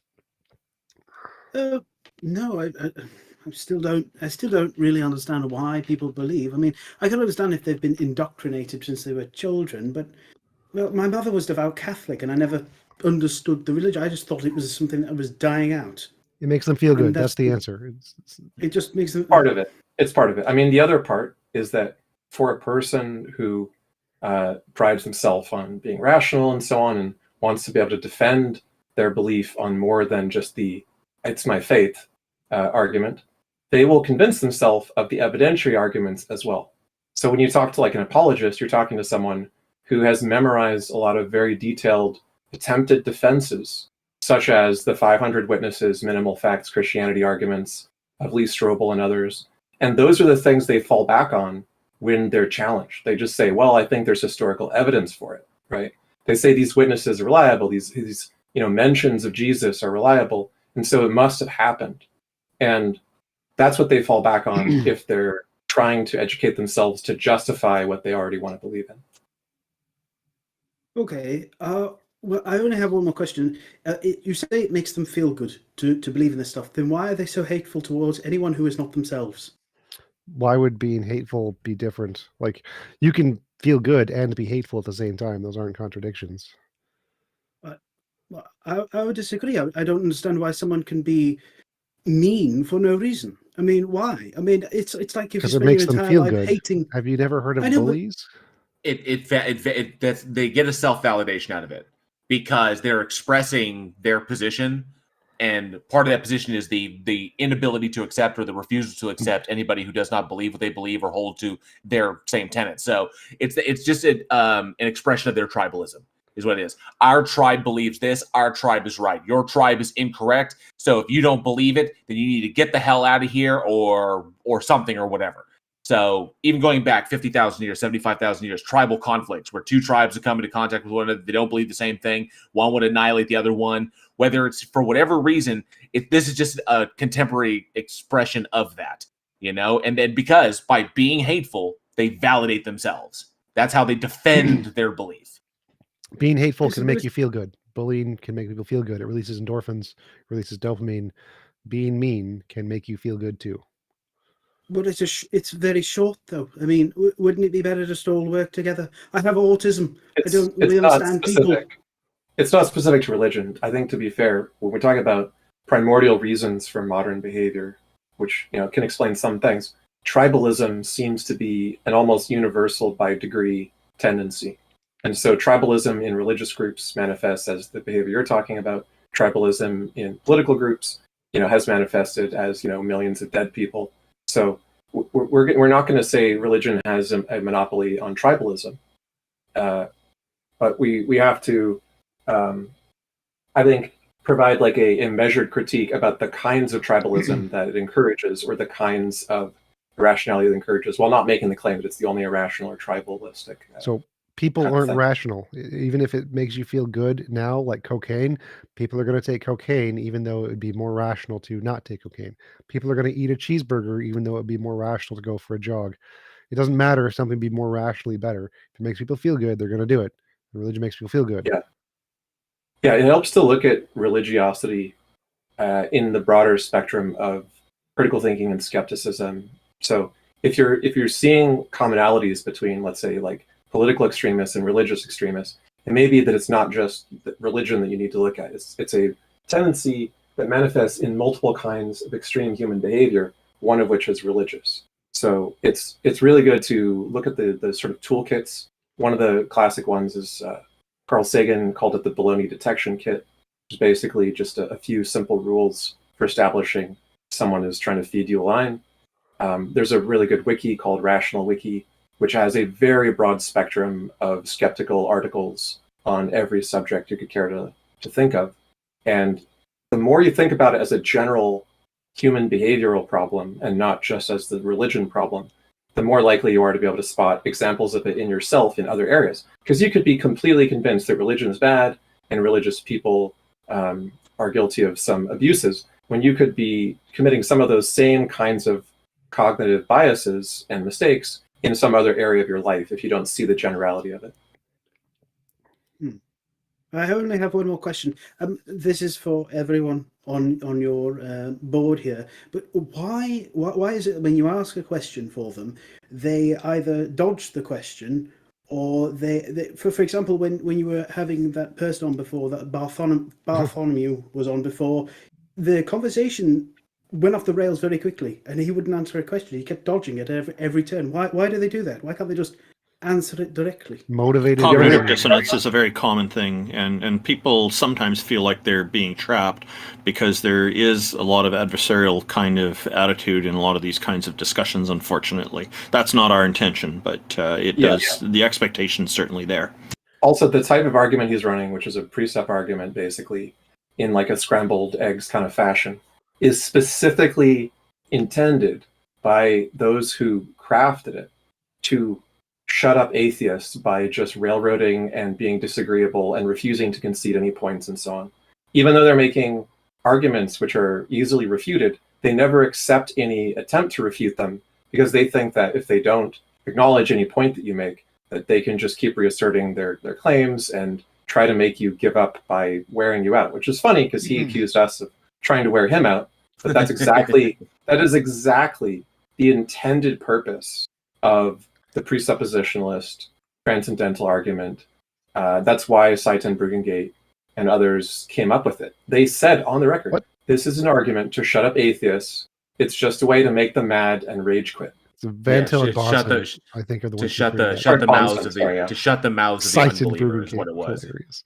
But I think I would disagree there. I don't think that all Christians aren't like that. All religious people aren't like that. I think it's the people who are the least educated and the least qualified, and if you push them on something that makes them feel uncomfortable, they go into a psychological defensive mode where they react by trying to evade. It's very simple evolutionary fight or flight. But if you talk to an educated, qualified Christian, they won't do that, and you can have a meaningful conversation. So I don't think you should paint all Christians or religious people like that. Just the ones who are not as experienced in having those kinds of conversations. And I could add that it's been my experience, and I'm not equating this all over, but it's been my experience that the vast majority that are like that, like TJump was saying, that are, unqualified to speak about these things, is because they have been taught to eschew that all that information that they're ignoring, all that willful ignorance, that they are that way deliberately because they have been taught that all that information is how, in their worldview, the devil kind of pulls you away from God by pointing out all the weaknesses or pointing out things that demonstrably show that show that their arguments are fallacious or whatever. They ignore it all because that's how the devil does that. And so that's why Barth would, individuals like Barth who are unqualified to speak about these things kind of like dodge and dip, whatever, because if they don't address it, then they don't have to worry about it. Can I ask a question? Are you looking for a way to engage with people in your life that you talk to that are theists? Is that something you're trying to work on? No, it's like I said, I found out about this by watching J.L. Warren because, well, no offense, but America is very big on religion, but it's less so where I live. Don't get me wrong. So it's not a problem where you are at, right? Where I live, I've seen more churches closed than open. I'm sorry to say. But so the concept of religion is not something that I have in my life. But like I said, I've seen churches that are closed. I just assumed that it was dying out. And it's an unusual thing to say, but obviously America is very big on religion. Mm-hmm. When I watch J.L. Warren, it comes up in my YouTube recommendations of all this theistic stuff that comes up out of America and extremism and stuff like that. And I didn't realize that it was very much still alive. It's actually growing worldwide. If you want to engage with people of different ideas and learn more about their beliefs. And you want to be able to ask them, not just their critics. Like, we're going to tell you, of course, a certain point of view because we disagree with these people. But if you'd like to be able to have conversations of your own that are somewhat productive, or at least less of a train wreck than tends to happen, I would highly recommend, as a starting point for getting into these type of subjects, looking at street epistemology. And in a nutshell, street epistemology is just a way of having conversations based on relatively non-confrontational and less leading questions, at least to start, where you say, okay, you tell me, what it is that you believe and why you believe it. And you don't present your own opinion if you disagree or agree, as much as possible if it's helps to just ask them more about what they believe instead. There's a whole bunch of YouTube channels. I would recommend one called Cordial Curiosity. It's a really good channel. And they diagram in some of their videos in real time, having conversations with people and being able to understand the connections that exist between the statements people make, between their beliefs, what's called a web of beliefs. And it's a really, really useful framework to have a conversation about someone with very wildly different beliefs than your own, without it just turning into an argument where neither of you wants to talk to each other again. So even if you don't talk to a lot of theists, maybe you're just interested in eventually talking to them, but you could practice street epistemology by talking to like Brexiters, right? Whichever side of the issue you're on, you could just talk to someone about their different opinion about it, using street epistemology as a framework. It's not specifically religious in subject domain. Does that make sense? Another good one to look at is Anthony Magnabosco, and all this started with I'm trying to remember the name. I just had it. There's a professor who started this. He wrote a book, a manual for creating atheists, and that one gets into that. That was not the original intended title of the book, but the publisher wanted it, so the author made that the case. I'm trying to remember the name of Peter the Boghossian. author. Manual for Creating Atheists by Boghossian, yeah. Yeah, it's honestly best not to read Boghossian at this point, because he's become kind of like a fanatic about all kinds of fringe stuff of his own. Oh. Are we talking like David Icke fringe? No. He's just like, he's really obsessed with culture war stuff, and like that's become his whole obsession. Yeah. Well, it doesn't affect his old books. His old books are still fine. Yeah, I'm just saying, like, you could just read Magnabosco. Like the Street Epistemology has a Discord server. Are you at all interested in learning about that? Because I can send you an invite to their server, and you can just chat with them. They all hang out there. Yes, of course. I'm always happy to take in new information. Cool. I'll send you an invite, and if anybody else wants it, just look for the Street Epistemology Discord. I think we're not allowed to post invites to other Discords on most servers because of policy, but it's... Yeah, it's okay in the Heathen Hangout channel. It's allowed here. Okay. But yeah, street epistemology is good for anyone of any belief. It's not specific to atheists. You can go in there with any belief or no beliefs and just want to talk to other people about their beliefs. What they do is they practice having congenial conversations where they try to learn more about themselves and what they believe in. Awesome. All right, who's next? Thank you, Tunamon, for joining us. Appreciate the conversation.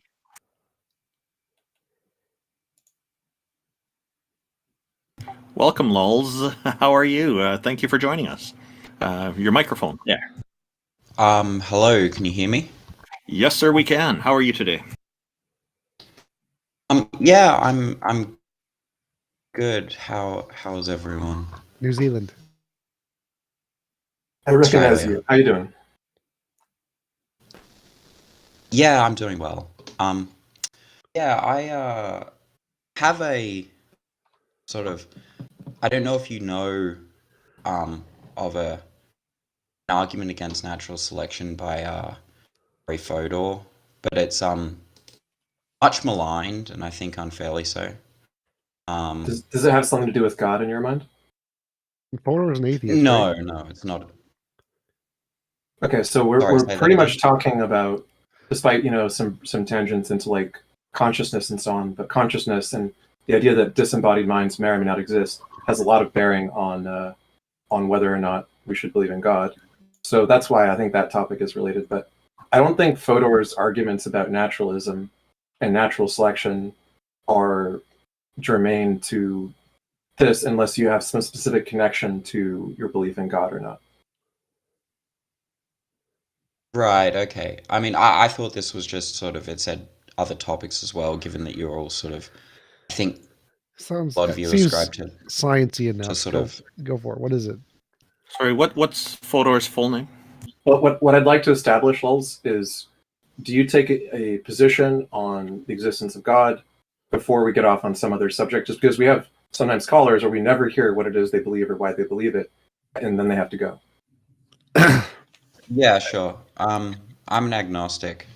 I don't take. So to answer Randolph's question, it's Jerry Fodor, and it's Fodor.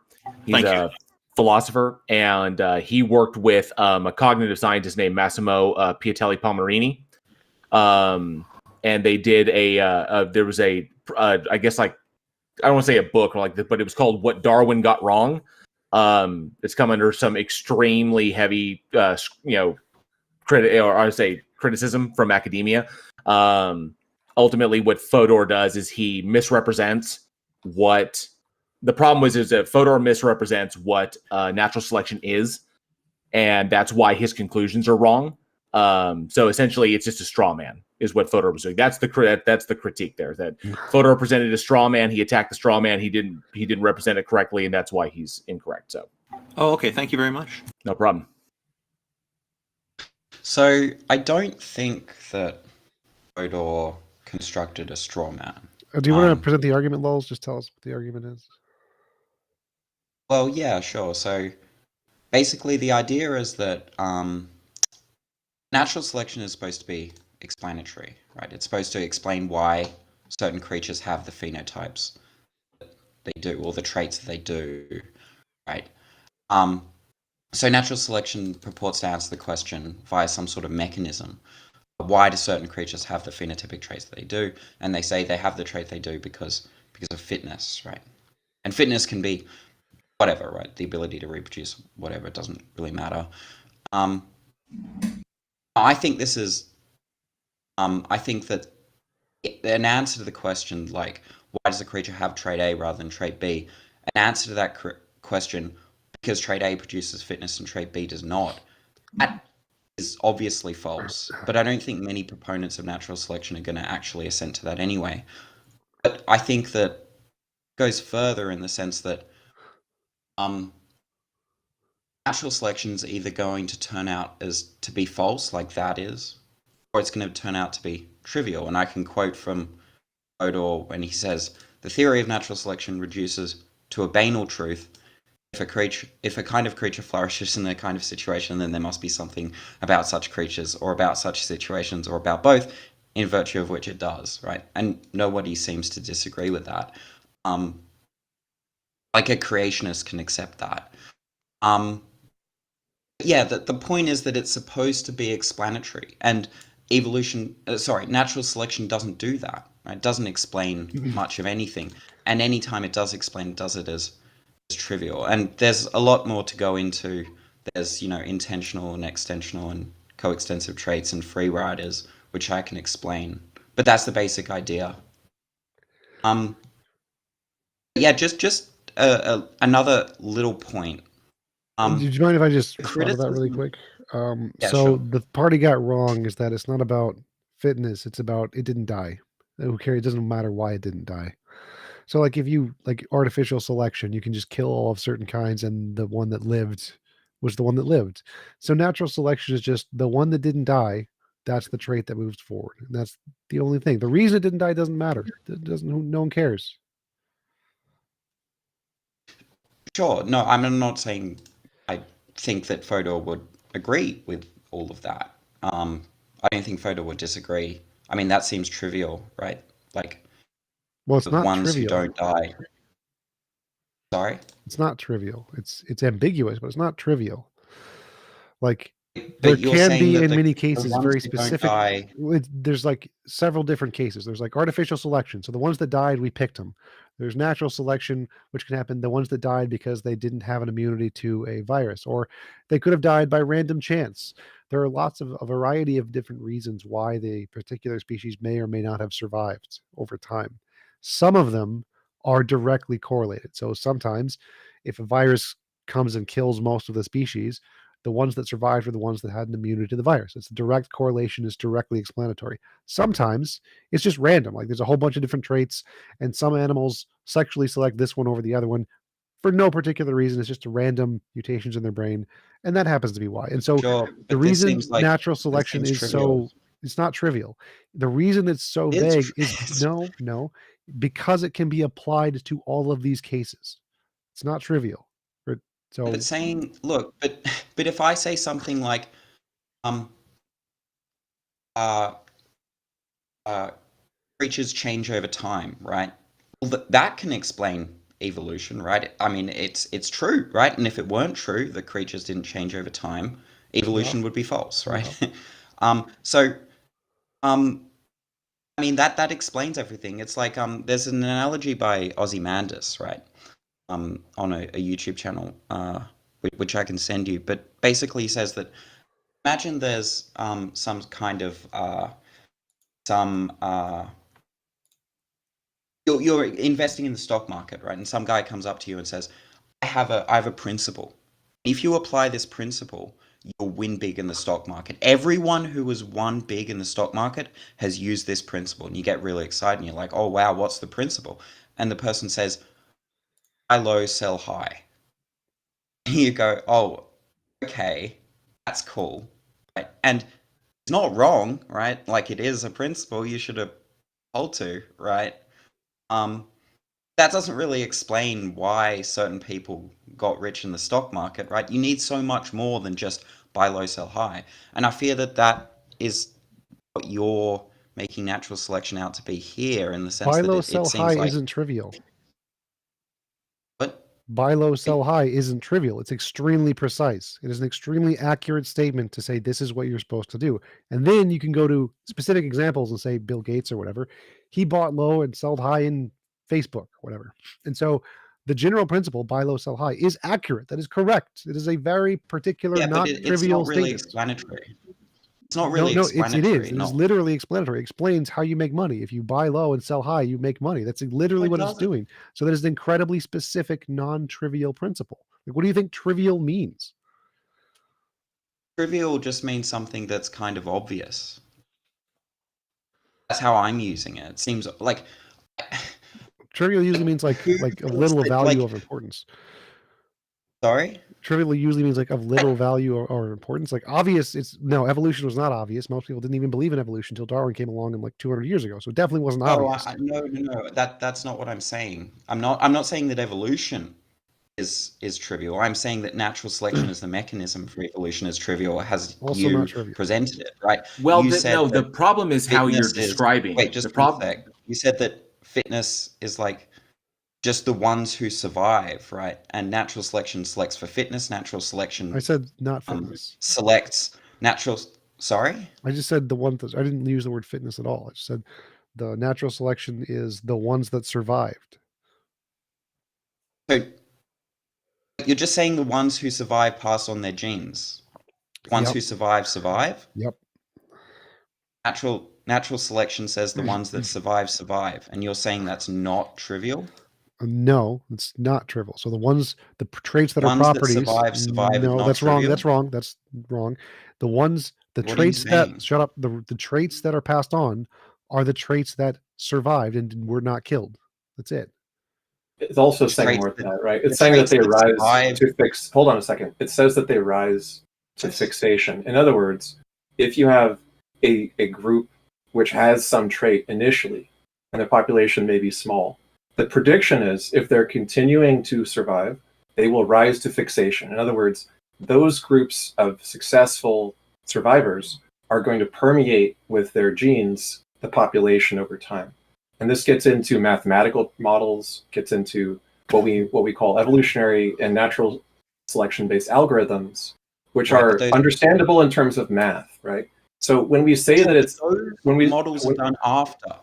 When we say that it's not just after. The point is we can do prediction, and we can deliberately incentivize any given outcome just by having some pressures and guaranteeing that with enough mutation and time, the natural selection tendency will be to produce a fixated population that has a successful survival rate over time, that is adapted.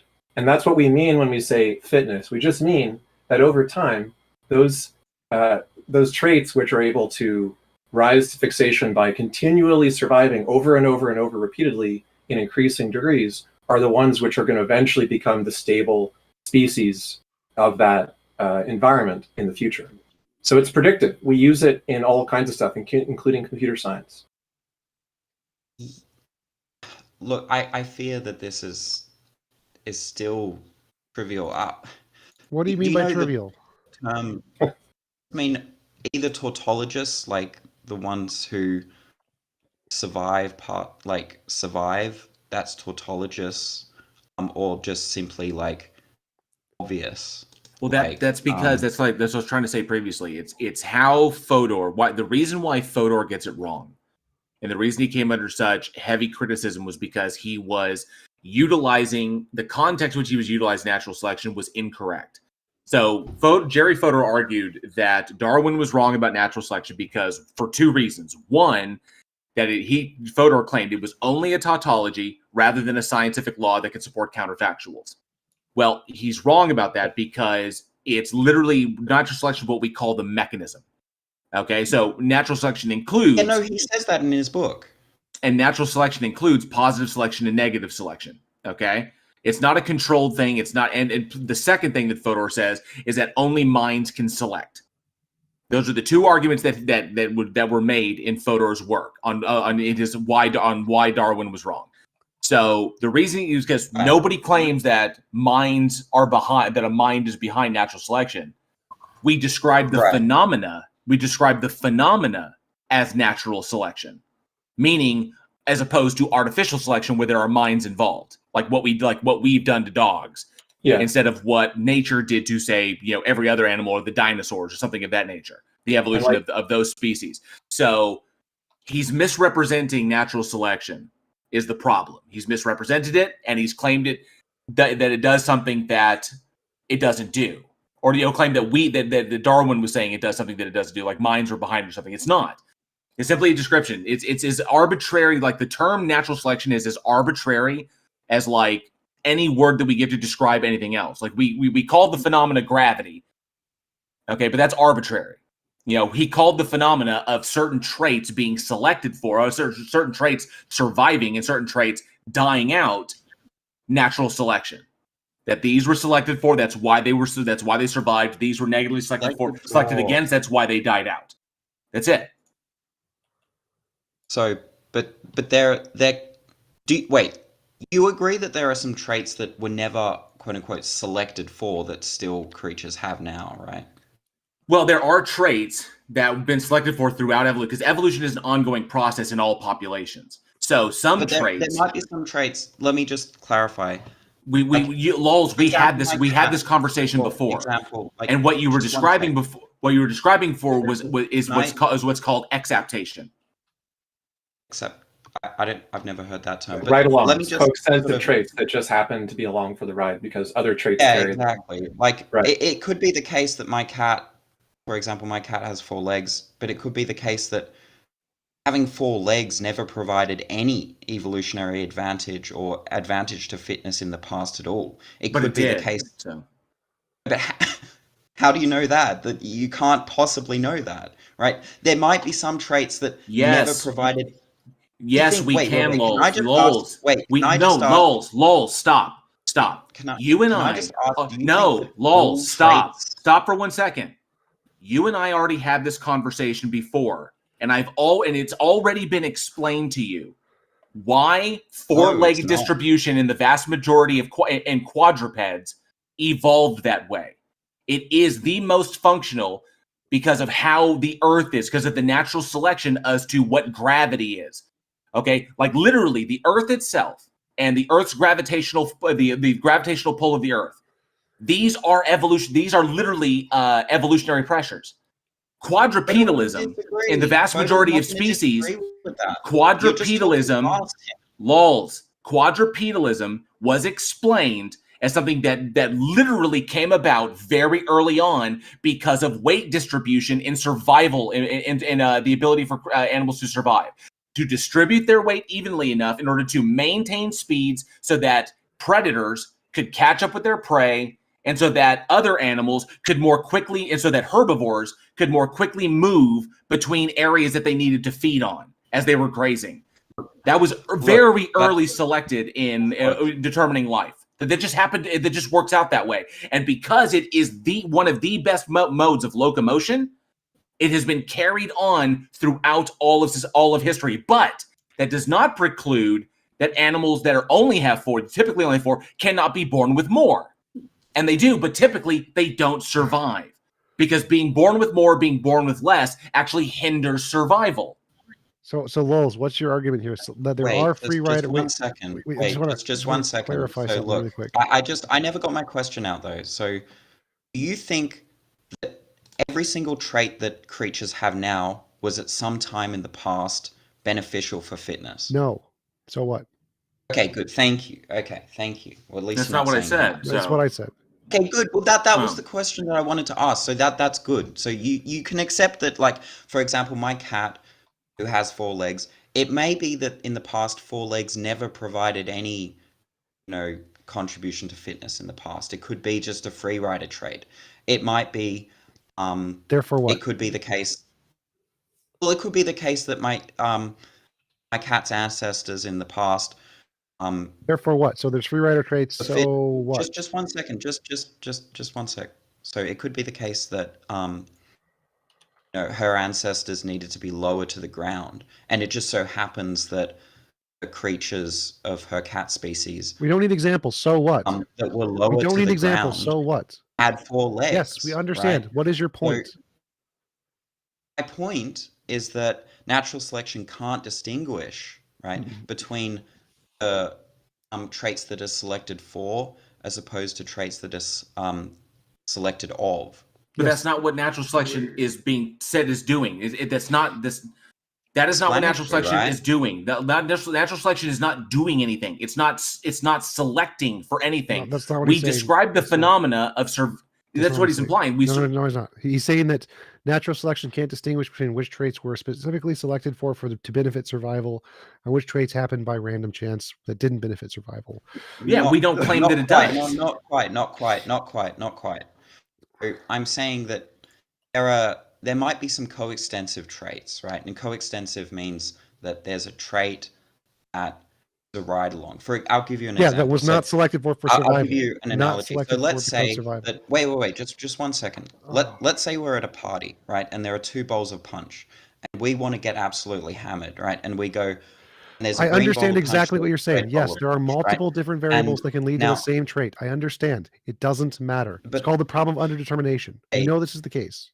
No, that's not really what I'm talking about. It is. I'm saying that no. This is called the problem of underdetermination. This is not just a case in evolution, it's the case in everything. There are multiple different explanations that can lead to the exact same empirical explanation. No, I'm not talking about No, I'm not saying. I'm telling you, you don't realize it, but you are. You are talking about underdetermination. You're saying there is a particular trait. It's not an epistemic objection. This isn't an neither is epistemic underdetermination. It's not an epistemic problem. The thing is you're saying natural selection can't determine between if a property was selected because it was specifically something that benefited survival, or if it was an offset of something else that happened to benefit survival, right?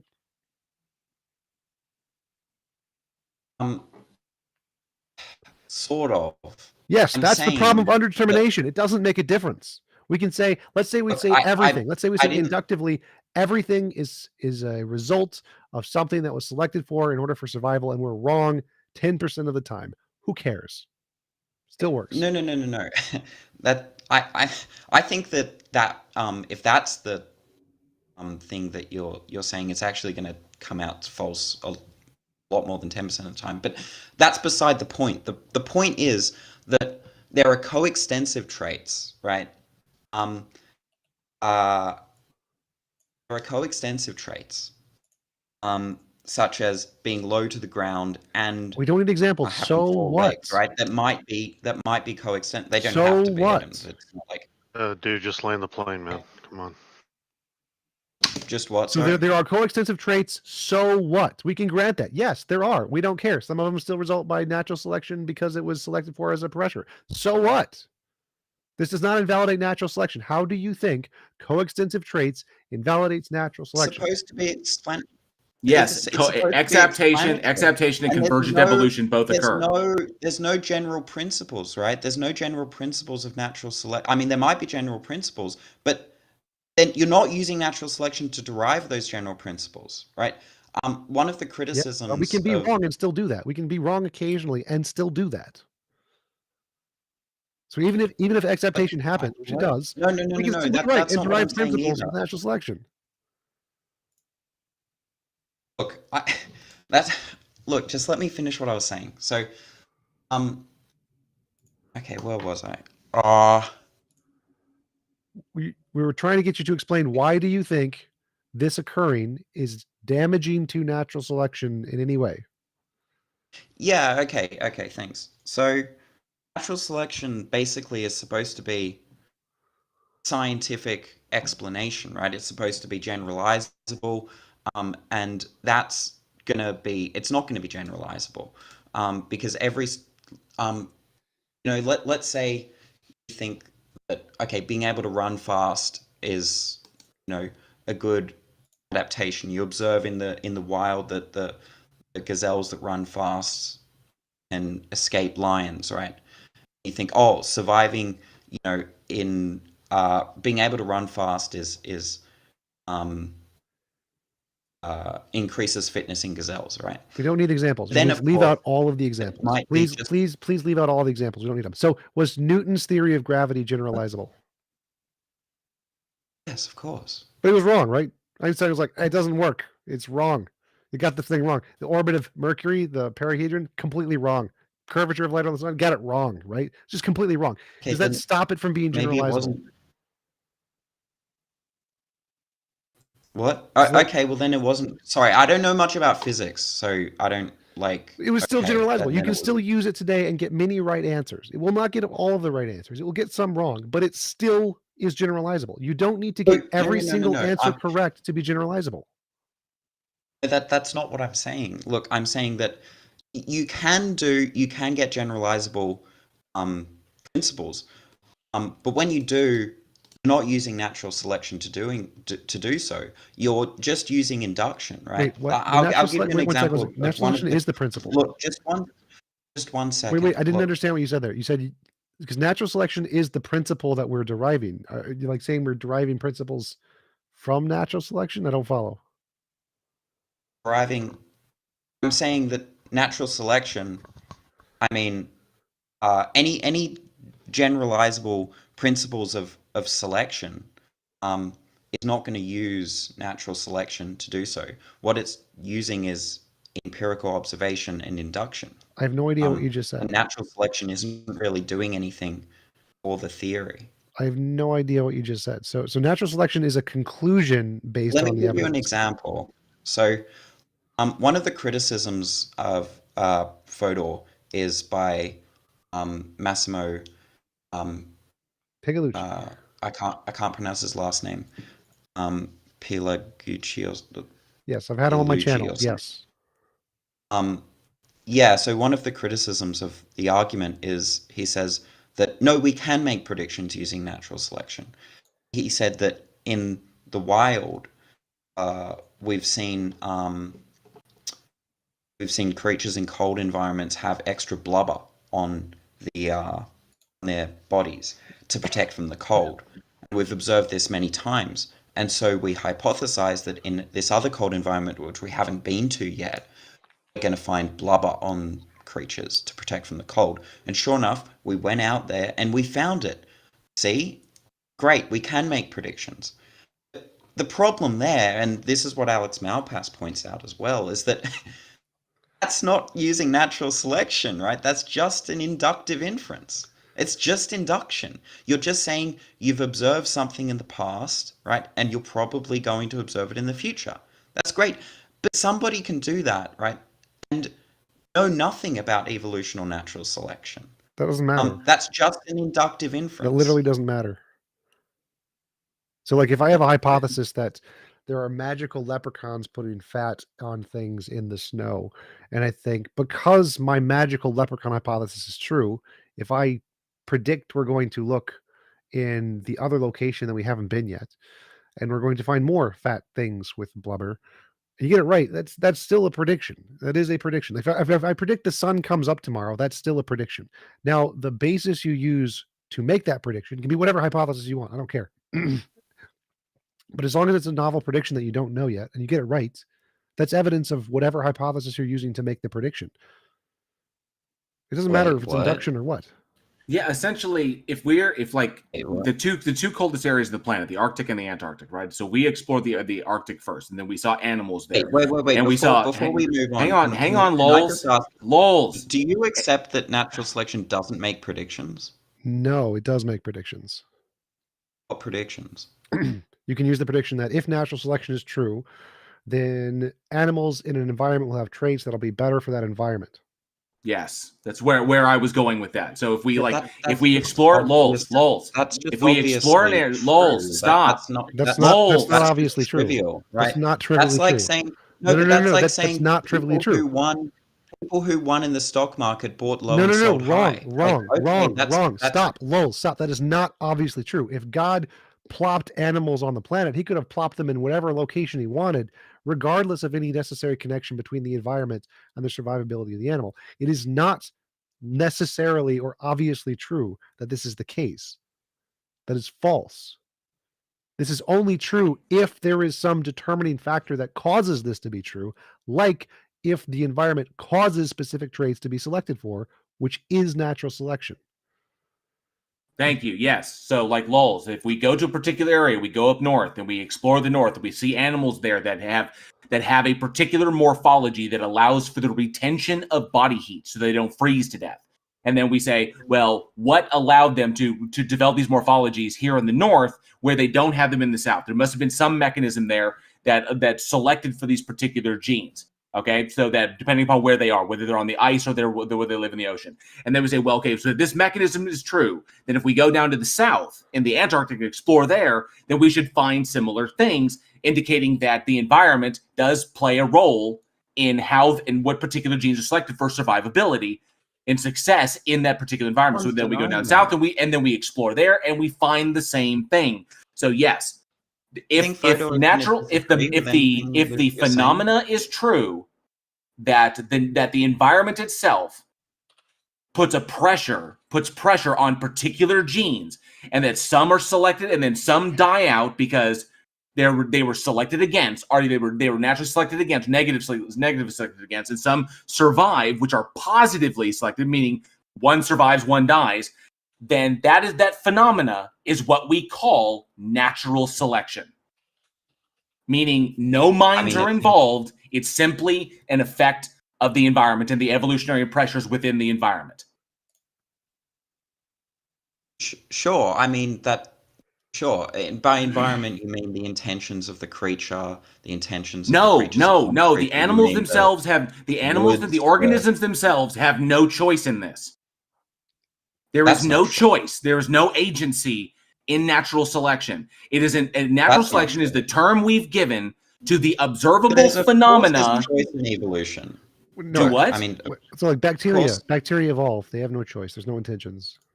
No. I'm not saying it needs to be. I'm saying that I think it is, part of it, right? Well, yeah, sure. Like sexual selection, animals can choose whatever desires they want. Sure. I mean, if two dogs if dogs never want to fuck each other, then they're not gonna spread on their genes, right? Sure. So what? So. Well, I mean, I'm just saying that what J.L. Warren said was false when he said no, because you're introducing it. Lols. You're introducing the aspect of choice to it. So when we talk about things like, when we make fun of people like the Darwin Awards or people who select themselves out of procreation of the gene pool, when we make fun of these things, what we're describing is artificial selection. Okay, when an active choice is made to do a particular thing, and that is a determining factor on whether a person survives on to pass on their genes or not, that is artificial selection. Anytime a choice comes in, an active choice, not an instinctual reaction to things. If an animal gets sick and loses the will to procreate, and then it doesn't breed, that's still nature. It didn't choose not to.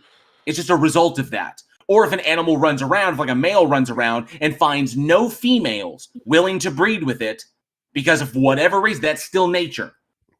Okay? But if there is an active selective choice, like I make the choice to do this, that is what we determine to be artificial selection. Okay?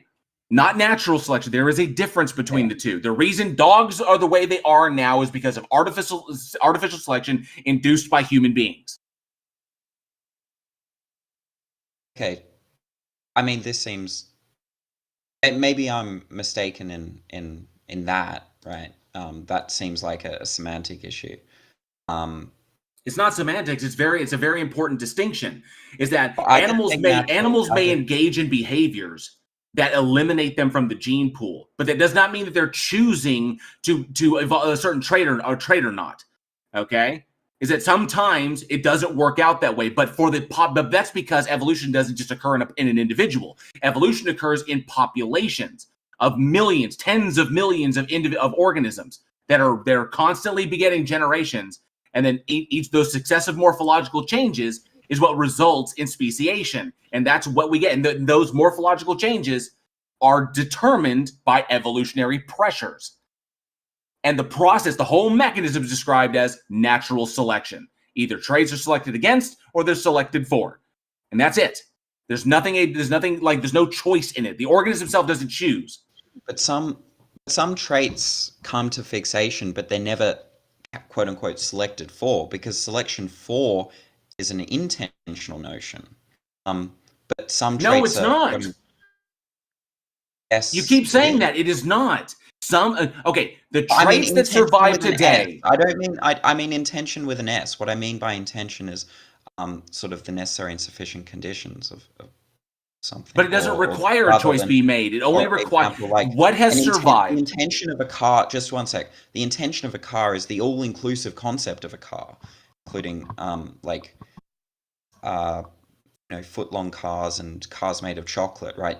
There's a concept in mind of car, but an extensional notion is everything that is that concept in the world, a car, right? So you can have an intentional concept of car, which includes a chocolate car, but an extensional notion, if presumably there's no chocolate car in the world, the extensional doesn't include the chocolate car.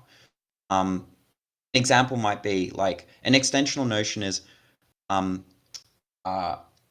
Superman can fly, Clark Kent is Superman, therefore Clark Kent can fly, right? That's valid in an extensional notion, but intentional notion would be something like propositional attitude. So Lois Lane knows that Superman can fly, Clark Kent is Superman, therefore Lois Lane knows that Clark Kent can fly, right? That's invalid. Because there's two concepts in mind. There's an intentional notion and an extensional notion. And that's why that argument becomes invalid. Unfortunately, natural selection, saying something is selected for is an intentional notion. No, it's not. Not in this context. No, not in the context of evolutionary biology. I can explain why I think it is. Not in the context of evolutionary biology. You're incorrect on this. Can I try and explain why I think I'm correct? So, let's say that there's let's say there are some lizards, right? Lizards in a forest, and some are green and some are red. Now the green ones blend into the background, and there are some predators, some birds,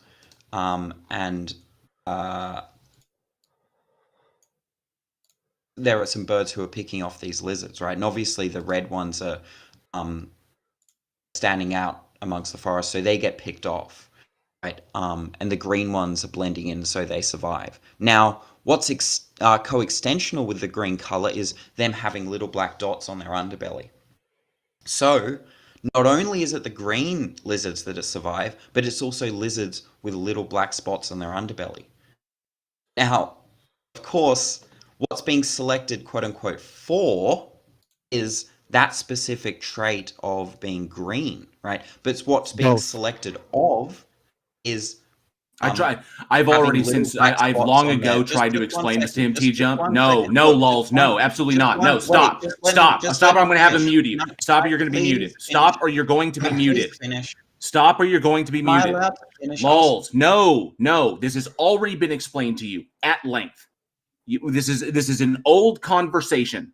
Okay, I literally just, like, when I was muted, told my live audience what you were going to bring up, and you're bringing this up again. Only it wasn't lizards last time; it was frogs. It's the exact same thing. Exaptation has already been described to you.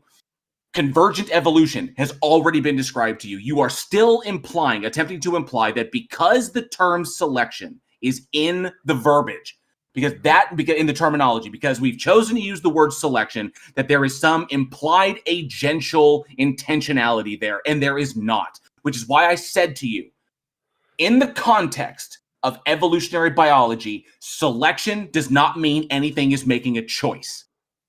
It is not, flatly. This is the same difference between someone colloquially using the term theory and when we say, in science, when we say theory. Okay? When colloquially, what they really mean is really more along the lines of a hypothesis. Okay? There is a colloquial definition. There is the scientific definition. There are, contextual definitions. And in the context of evolutionary biology, which we are talking about here, you are using the term selection wrong. You're trying to imply that evolutionary biology is using the term incorrectly, and it is not. And that is because words are polysemous. I think Okay? it's also important that his example is wrong. Like, there are actual examples of excitation, but that's not one of them. So in his example, natural selection is selecting for both green and spots. It's not selecting for green; it's selecting for both in that case. But I think there are also traits that are maintained that were selected for in the past that they happen to carry on because nothing ever selects against them. So, for example, whatever in the past selected for this species to have those spots on their underbellies, whatever pressure resulted in that, then in turn was never selected against. So it was what you called a ride along, or essentially just a trait that just continuously gets passed. Now, it will continue to be passed in the population until something selects against that. Once those spots on the underbelly become a detriment to the species, then it will be selected against, and then that trait will be less likely to be passed on, so on and so forth, until those ones who have fainter spots, until no spots eventually becomes the deal. Whatever, like, for example, you said red and green, right? So going into the past, whatever pressures dictate or was selected for there to be red and green lizards, now the pressures have changed, and now the reds are more apt to be predated against, so the green ones survive. Okay? But both of them had spots on their underbellies.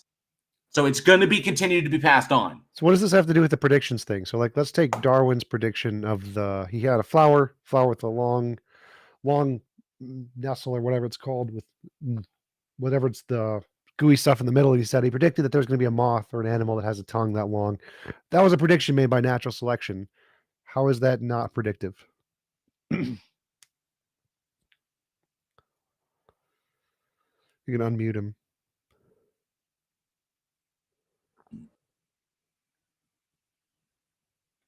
How was I muted? I was just trying to finish a point. I don't care. Because it's a point that you've made before, and it's been heard, and you're wrong. You're wrong. So look, let me finish what I was saying, okay? We'd rather not. I we'd lose rather not hear interest that when people overtalk me. So look, we'd rather not hear that. We'd rather not hear that. You've repeated yourself. Why is evolution not predictive? No. I never finished my point. I'm going to explain to you why the concept of selection for is intentional, right? The point is that when you look at hearts, right, you're not going to say the heart was selected for pumping, for making thump noises, right? What it was selected for was pumping blood. But of course, selection, just selection of, includes both selecting for making the pump noise, for making the dub noises, and pumping blood, right? But when you say the heart was selected for pumping blood, that's an intentional notion because it doesn't include all of the extensions of what was selected. No, it doesn't. It doesn't have any intention whatsoever. It's the one that produces survivability. Know what I mean by intention? Intentionality? With an S. He's Intention talking of an about animal. intention with an S, as in like denotation and meaning. Oh, gotcha. Look, Lils, we've Exactly. we've all argued with you about Fodor at one point or another. But It never seems to go anywhere because people point out to you how you strawman and Fodor strawmans the idea of selection against, as though Darwin was making the claim that he was predicting what is selected for in some like simple predictive natural quote unquote selection.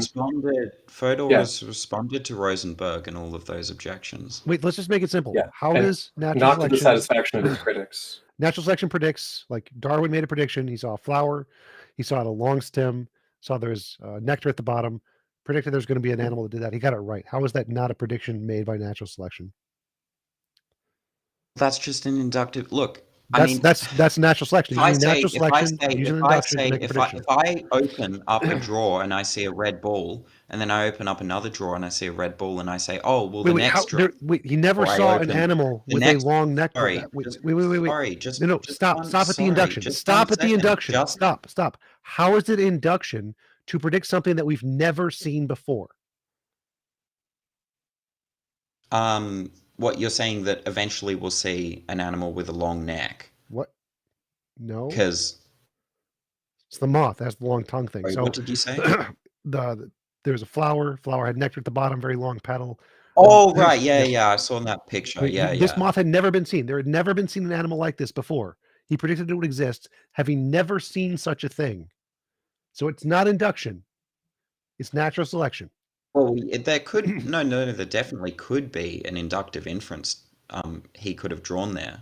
Yeah, he's using an inductive difference of natural selection, not of seeing other animals with long tongues.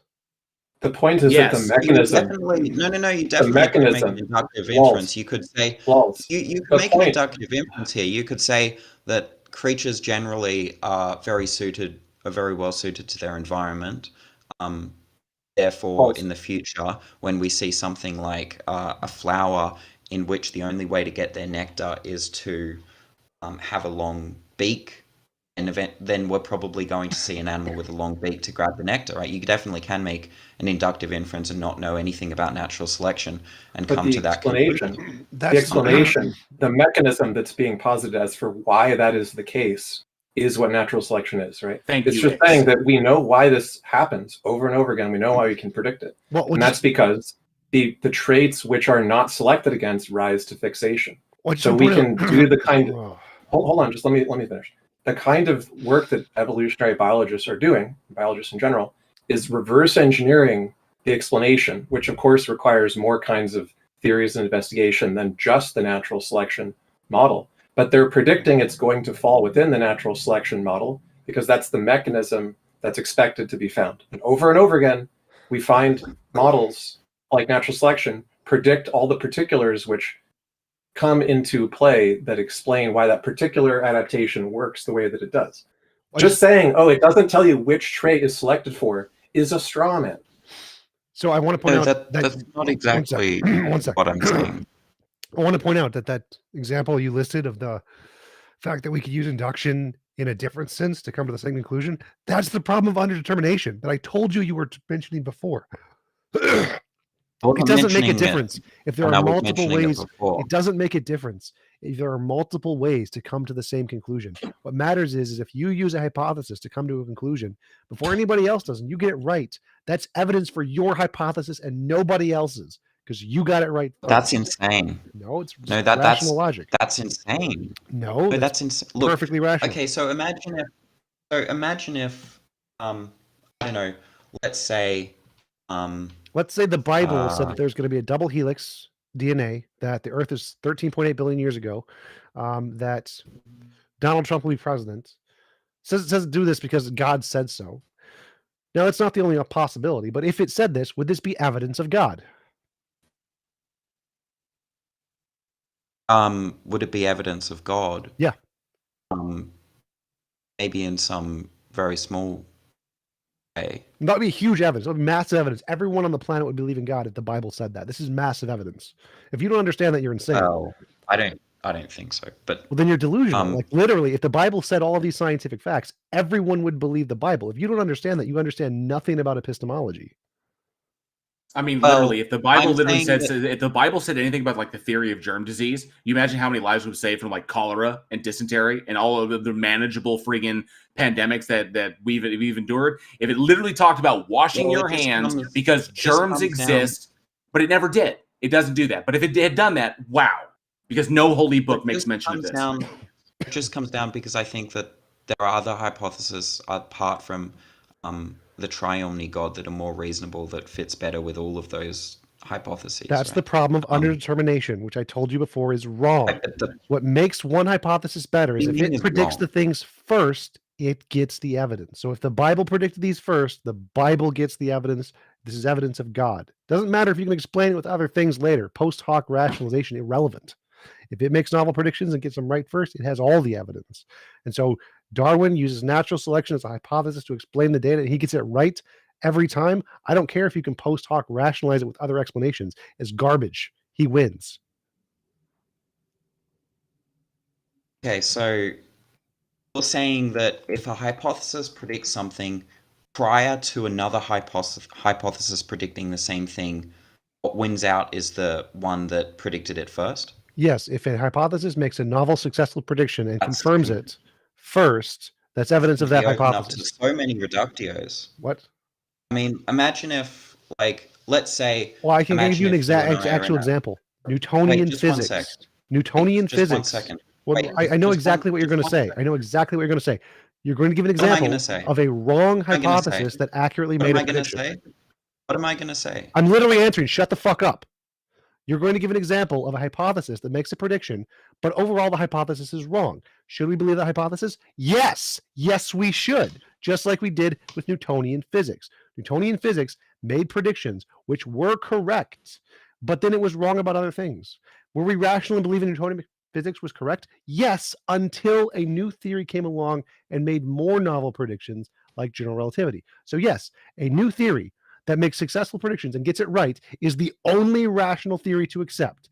It doesn't make a difference what your post hoc gibberish is after the fact until you make other novel predictions to make a different hypothesis more justified. So yes, even if a false hypothesis makes successful predictions and gets it right, that's the only one that's rational to believe based on the evidence.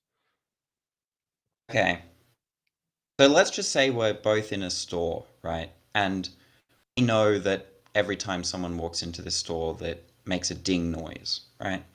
And we hear a ding noise and we look up and we go, oh, I wonder what made this ding noise, right? And someone says, I think it was an alien from Mars that made the ding noise.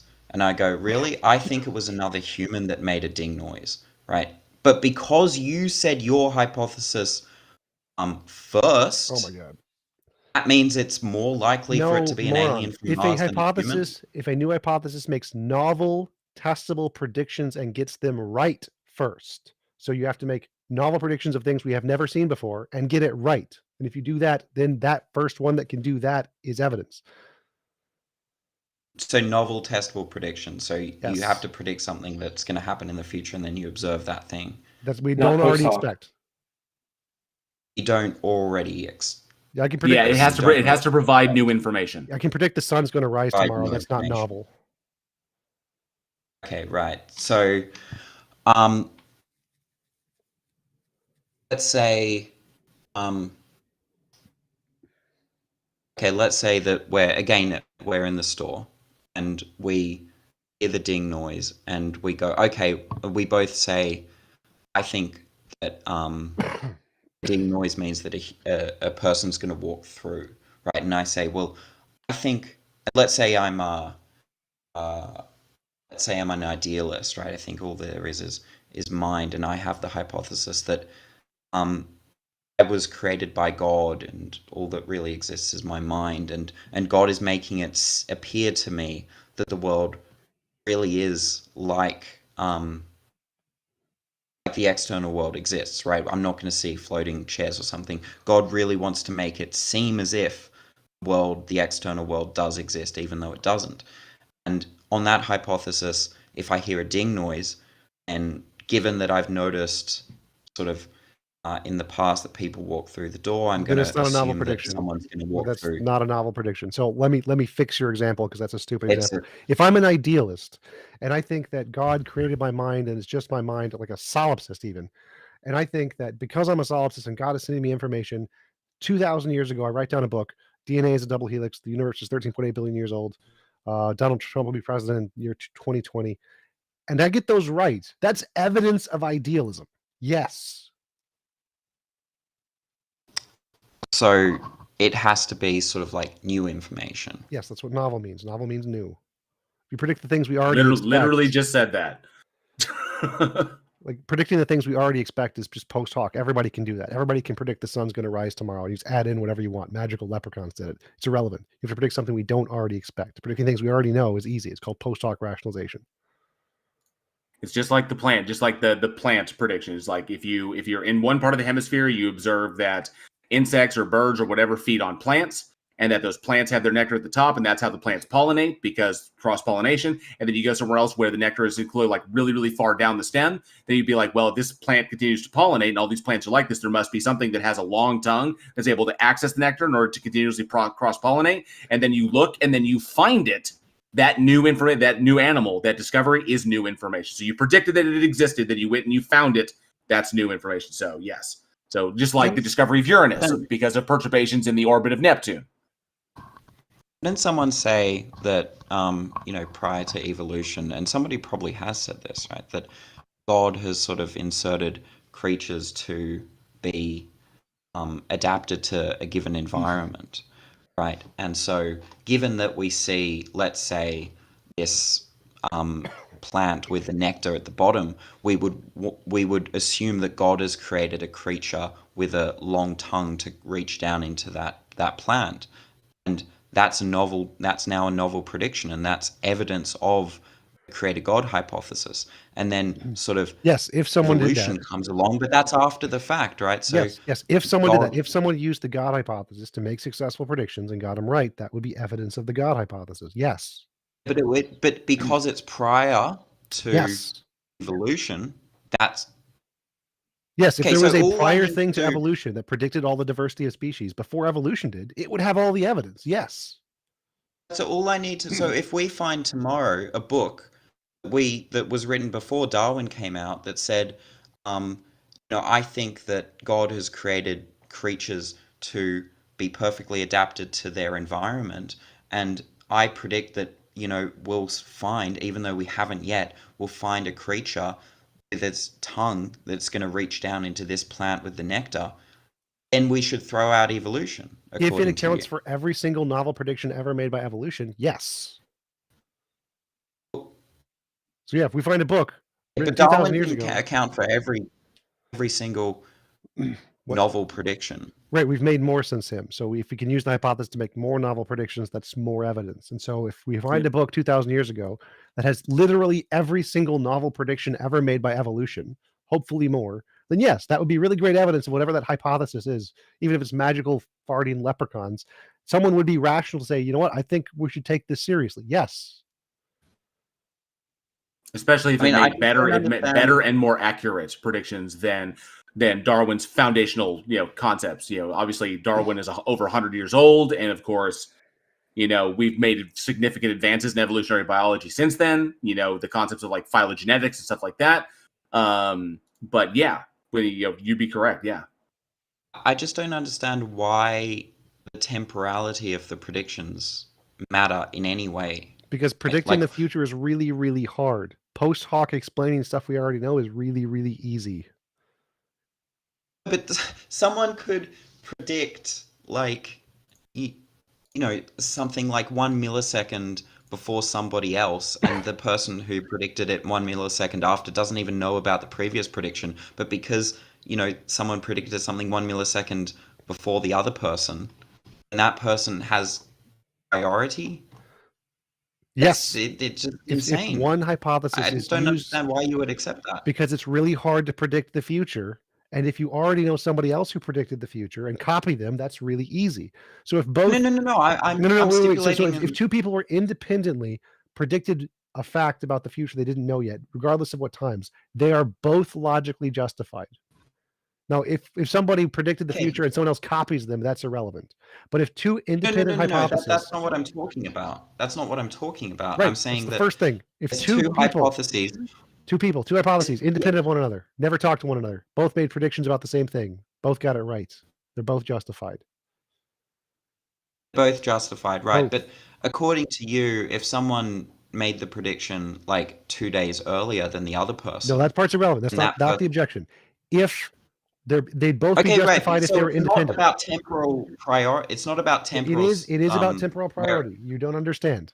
So the problem is if you just denied it. No. If you make up a hypothesis that fit the data we already know, that's post hoc reasoning. That's garbage.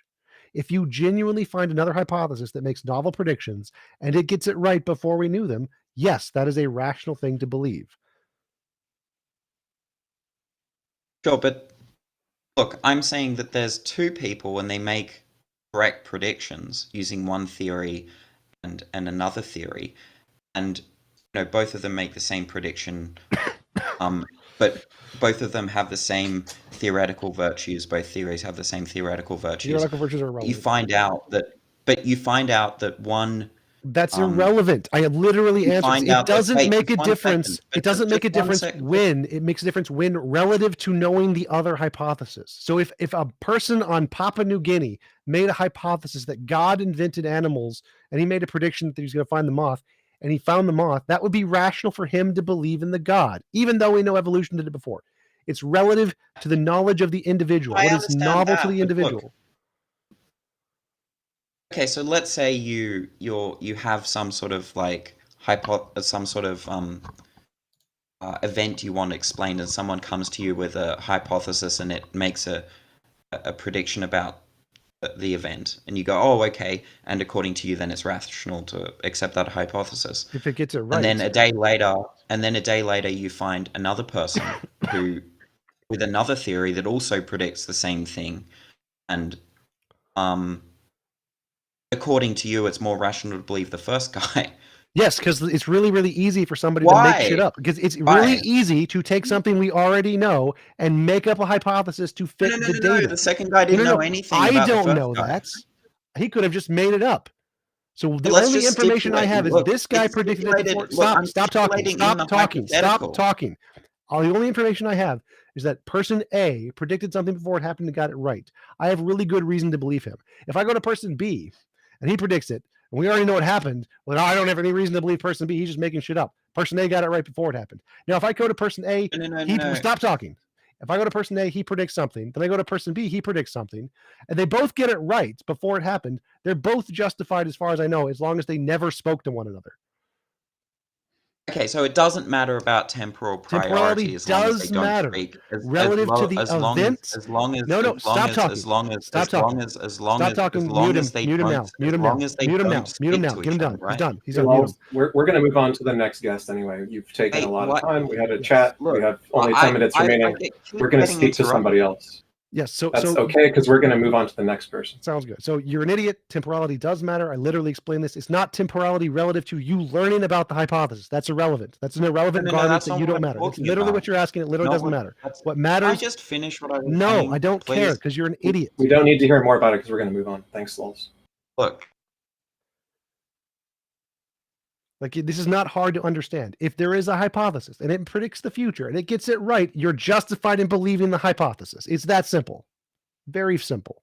This is not hard. Hello, Anima. How are you doing? Thank you for joining us. I'm good. You guys can hear me? Yes, sir, we can. What have you got for us today? We've got limited time, but we'll try to make sure we cover everything. No, it's actually a really, really quick question. It's about philosophy because I don't know very much about it. I'm an atheist, so I've been listening to a really dumb presuppositionalist, and he keeps bringing up the point of now I forget what it was. The it one was in the point middle? of concrete. No, yeah, concrete and ultimate. And when he's talking to these, as he puts it, the PhDs and professional atheists, Yeah. Sorry. I just Oh, don't Darth like Dawkins. saying his name. Okay. He's an aggressive person to deal with. Yes. If you want to watch a annoying. YouTube channel full of people wrecking Darth, there are a couple of YouTube channels that specialize literally nothing but that. Yeah. Yes. And I know.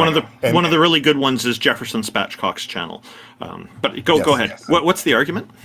No, he brings up, okay, so he'll bring up the word concrete, and then I hear the philosopher guy say, well, what do you mean by concrete? And then he doesn't really explain it, but he doesn't let the philosopher guy explain either. So what does philosophy mean when they say concrete, and what does philosophy mean when they say ultimate? Well, so presuppositionalists are not using the technical language of philosophy. They're using their own made-up language. So it's not That's what I philosophy figured. that you're asking about. You're asking about presup language, Van Til and Bonson. So when they mean concrete, they mean physical. That's it. Oh. And then when they mean ultimate, they mean the fundamental nature of reality, which they think can't be physical. So because they presuppose that the fundamental nature of reality, what's ultimate, can't be physical or concrete, they literally can't be the same thing. It'd be like a married bachelor by their definition. So that's okay. So that's why a lot of these philosophers don't they get stumped on that. They're like, what do you mean by ultimate and what do you mean by concrete? Yes, because the words that the presuppositions are using are not used in philosophy. They've made these up. Okay, that's pretty much all it was. Yeah, there's even Vantillism is essentially where it kind of comes from. There are even proponents of Vantillism today that still follow along presuppositional apologetics that even they will say they've critiqued. Like oftentimes, like Van Til, Bonson, and other individuals will use words in ways that are not really kind of accepted, or they'll change context from moment to moment in order to kind of like fit their arguments through the keyhole or whatever. But there's a lot of problem. They've not, even today, they acknowledge there's a lot of problems in how they use terminology, but that's part of the tactic. That's a tactic that is intentional. Well, yeah, I think the way the response should be is that there's no reason that the concrete can't be the ultimate. They would have to provide an argument to justify their belief that concrete can't be ultimate, and the argument they're going to provide is something about the contingency argument and the one and the many in philosophy. So it's always going to fall back to some big problem in philosophy, and they're going to say, oh, well, you don't have a solution for this. And whenever they say that, you can just say, well, God doesn't solve that either, and that's the ultimate defeater for presup. So I was just speaking with Darth Dawkins less than a week ago, and on Clubhouse, and he was not interested in answering any of my questions. It seemed the easy ones he'll take, but when I asked him to support the how he's defining his God, he completely dodged that and moved on. There are certain things that he just won't get into, and if he did, I feel that he could actually have a really good conversation with people, and it's kind of a shame. He's a very difficult person to converse with because he wants to run an interrogation rather than a conversation, and I'm guessing you've probably noticed that about him as well. Yes. Well, no, yeah, I've known and talked to Darth since way back in the Pal Talk days. He is annoying. But I never hear what the philosophers have to say because he always shuts them down. And so what you were saying, TJump, is exactly how the creationists look at science. If they find a hole where science doesn't know the answer, then they sit there and dig in. And so it's God of the gaps in philosophy. That's kind of what you're saying? Yes, that's exactly right. But presuppers specifically use big problems in philosophy that haven't been solved. The biggest problems in philosophy, like Agrippa's trilemma, the problem of the one and the many, the problem of the universals, those kinds of things, the phenomena noumena. And because they haven't been solved in philosophy, they can say, my God does this, you can't, therefore mine's better. And that's the entire strategy of presuppositionalism. Yeah, okay. If you want a YouTube channel, like I said, that goes into many, many people schooling Darth, there's one called Atheist Discussions, Game Over, Lights Out. And you'll find many debates, including those with Darth. If he doesn't have the mute switch under his own control, then it doesn't work. I also have two conversations with him. Again? Could you say that that site again? Yeah, Sorry. it's a YouTube channel called Atheist Discussions Game Over Lights Out. It's pretty much all the old school pal talkers. It's all people you'll recognize if you go back those days. Yeah. It's, yeah. And I also have basically you could. Well, I usually stay away from the philosophy game because I'm like Aaron Ra that way. I'm not very good at the philosophy side. Yeah. The science side, I can hold my own, but when it gets into philosophy, I know what I know, and that's all I know. Like that's just it. So it's okay to just. I had 2 conversations with Darth Hawkins on my channel. You can check them out. They're 2 of my most viewed videos. Yes, actually, I've seen yours and your idea with like the grounding is reality, just reality. Yeah, that just makes sense to me. Reality, what is that? Yeah, pretty much. Sorry, is it a God or a not God world? don't forget to visit darthdawkins.com. Yeah. Okay. Oh, yeah, that's a highly rated website. Very highly rated website. darthdawkins.com, and you can replicate all of Darth's arguments in the safety of your own home. Well, and I've almost heard every single person that he's had an argument with. Like you, Randolph, I've heard him. At you, I've heard TJumps. I've heard the little bit that you, JL, have had with him. Mm-hmm. And Jefferson Spatchcock, I listen to his stuff all the time, and it's just like I just try to get around these little things. Like I know he doesn't know what he's talking about half the time, because even me, who is not philosopho speak ease kind of guy, I'm sitting there going, that doesn't make sense. Like I don't understand where he's coming from with that, because that just doesn't make sense. So, but anyways. He's not speaking philosophy either, so don't feel bad. It's just he's misrepresenting it. And if you do, I would recommend just study a little bit of epistemology, a little bit of philosophy of science, because it is a part of science, and it is a part of theory selection. It's a part of how we think about knowledge and how we think about belief. So it's useful, even if you don't want to like sort of get into the mud of the more obscure stuff. Well, no, and I that's what I'm trying to do. I just recently became medically retired. I had to stop working, and so I'm trying to figure out what I want to do with my life. And I've been listening to philosophy stuff, and I've been thinking I might go and start studying and looking into philosophy. But like as of right now, I don't know very much. I listen to most of you guys talk about philosophy, and I'm just like picking up on little things, like just the major. The main point that I really connect with and I get is just the simple one, I think, therefore I am. Like that just totally makes sense to me. Like I exist because I think. Like I'm there. I without existence I wouldn't think. So anyways, sorry to bug you guys. Thanks for answering my question. Hey, Anima, you're not bothering us. Thank you very much for joining us. I'm like you. I'm learning philosophy. I'm nowhere close to being an expert in it, but I find it very interesting as well. And feel free to join these discussions again in the future. I really enjoyed talking with you. All right. Thank you. And with that, we could take one more, but we're going to have to try to keep it kind of quick because we are running close to the hour here, and we do need to close down soon. So who's next?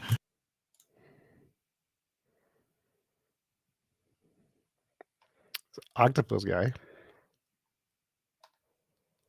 Who's the bunch of atheists in a row? Let's take the theist. We should probably take a theist. Oh, he's. Is there anybody we haven't spoken to yet? Somebody brand new to the stage, or?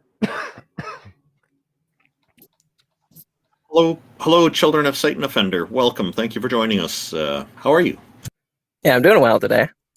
Okay, so just a caveat: we do have limited time. So, but as long as you're okay with that, we can proceed. Tell us what your argument is and what's on your mind. Yeah, well, I'd assume that from the atheistic perspective, you guys kind of depend on science for truth and knowledge of the world around you. Sure. Plays a role, sure. Does that mean you both presuppose 3 laws of logic and you presuppose the law of causality No, I that don't presuppose science is anything. contingent upon? I presuppose You don't wait, nothing. hold on, but science already presupposes these things. So for you to depend on them, no. you're also inadvertently presupposing these No, concepts. no. So physics has already moved on from causality to relata, right? No, The it idea is isn't. there's No, it relation hasn't. between It's things, it's not a just fundamental causes. principle of No, it's physics. not. No, it's not. It is a fundamental no, principle. it's not. Causality. Can I get a is- paper on? Can you Yes. cite a source? Yes, you can. Causality is emergent in physics. It's actually pretty common. So causality isn't actually a thing in physics. There's no law of causality in physics. Causality itself could be an emergent thing of information. No. Wait, I don't- wait, Causality stop, has stop, nothing stop, to do with stop, stop, physics. stop, stop, stop, That has to do with science. It's a fundamental principle of science. No, when it calls to the laws of logic, the 3 laws of logic, identity. Forget that. Yeah, Go back, those have to do with one sec, physics. go back. Those have to do with physics. So you don't know what you're talking about. Stop. My worldview makes 0 presuppositions. Not logic, not anything.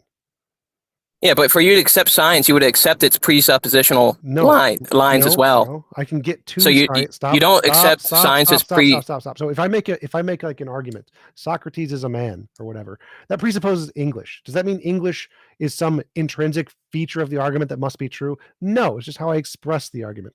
So science. Well, I mean, you presuppose things. They're not things that you can. Stop talking. Presupposition is just a thing that you assume is true before the argument begins. So I can say there is a dog. I'm presupposing English in this argument. I'm assuming English is true. Does that mean it's required for the truth conditions of the argument? No. Presuppose does not mean it's a requirement for the truth conditions of the argument. You can presuppose lots of things. Like I can presuppose the earth is round and then make an argument about shadows. Presupposition just means anything you assume is true before the beginning of the argument. Yeah, I know. I already know. Science presupposes things in philosophy because it doesn't care. It just grants them for the sake of the argument. It needs them and necessitates them. Stop talking. So no, none of the things in philosophy need to be presupposed. You can get them from logical deduction and then get to science from those things. Science just doesn't bother with those. It's not the job of science. Yeah, so for you to say anything's a dog, you would have to presuppose the law of identity. That's one of the 3 laws of logic. So for you to even I have 0 presuppositions. Oh, you don't presuppositions. Okay, well, issue. Science is contingent upon the laws of causality, and physics is contingent upon the 3 laws of logic. No, it's not. But it is. No, okay, well, can you cite a scientist who would actually affirm this belief? Stop. So I can get to the 3 laws of logic without presupposing them. I don't need to presuppose them. So I don't need to presuppose any of these things to get to those things and then to get to science. So I can get to science. I can get to. So you're going to use circular reasoning? No, it's not circular reasoning. So I can I'll listen to you not use circular reasoning. Shut up. Listen to my words, then speak. Do not speak over me. I can start with my experience, and then I can describe that with words, and then I can find patterns in those words and say these are principles, which I can describe as the laws of logic. So I can get the laws of logic from my experience. No presupposition, no circular reasoning, no reason at all. You don't presuppose your experience. You experience. Do you presuppose your receptors, the things that you take in, are accurate? Nope. You don't? Okay, so you don't know if. Well, then how do you know what you take in is accurate? The information you take in. It doesn't need to be. What you experience. It doesn't need to be. It can all be false. It's still going to be true. Like if every information I'm taking in is false, I still exist. It doesn't make a difference if it's true. So I don't need to presuppose any of that. Well, it would. Well, the issue is now your entire worldview breaks down because you don't know whether it's true or not. No, that's a dumbass thing to say. So if I start with I exist, I don't need to presuppose anything for that, and then I can build off of that. You do have to. No. Well, you don't know if you're in the matrix right now. Doesn't matter. I still exist, so that's irrelevant. Okay. I don't suppose I'm in the matrix or out of the matrix to know I exist. Okay. So I don't need to presuppose anything to have the foundation of my worldview, and then I can build off of that and get to logic and science. So I have no presuppositions. What is your argument? Okay, so well, how do you know what you're taking in is accurate? Well, I start with my foundation. I exist. Then I can build off of that, get logic, and I can build off of that, get science. There's a long methodology in lots of my videos. How do you build off of that, though? Like, I have lots of. Well, no, I'm asking how do you build off of that without using circular reasoning? I have lots of videos on this. What is your argument? Like, what are you trying to lead to with this? I've explained this many times in the past. Well, I'm just wondering. Am I talking to a person who actually can stand on the foundation of logic? Sure. And Yeah. So I'm wondering, without using circular reasoning, if you're not able to presuppose, because even science has to presuppose, or else it's going to No, use it doesn't. circular I've reasoning in order to prove logic. Already debunked that. Debunked that. Doesn't you don't have to presuppose anything.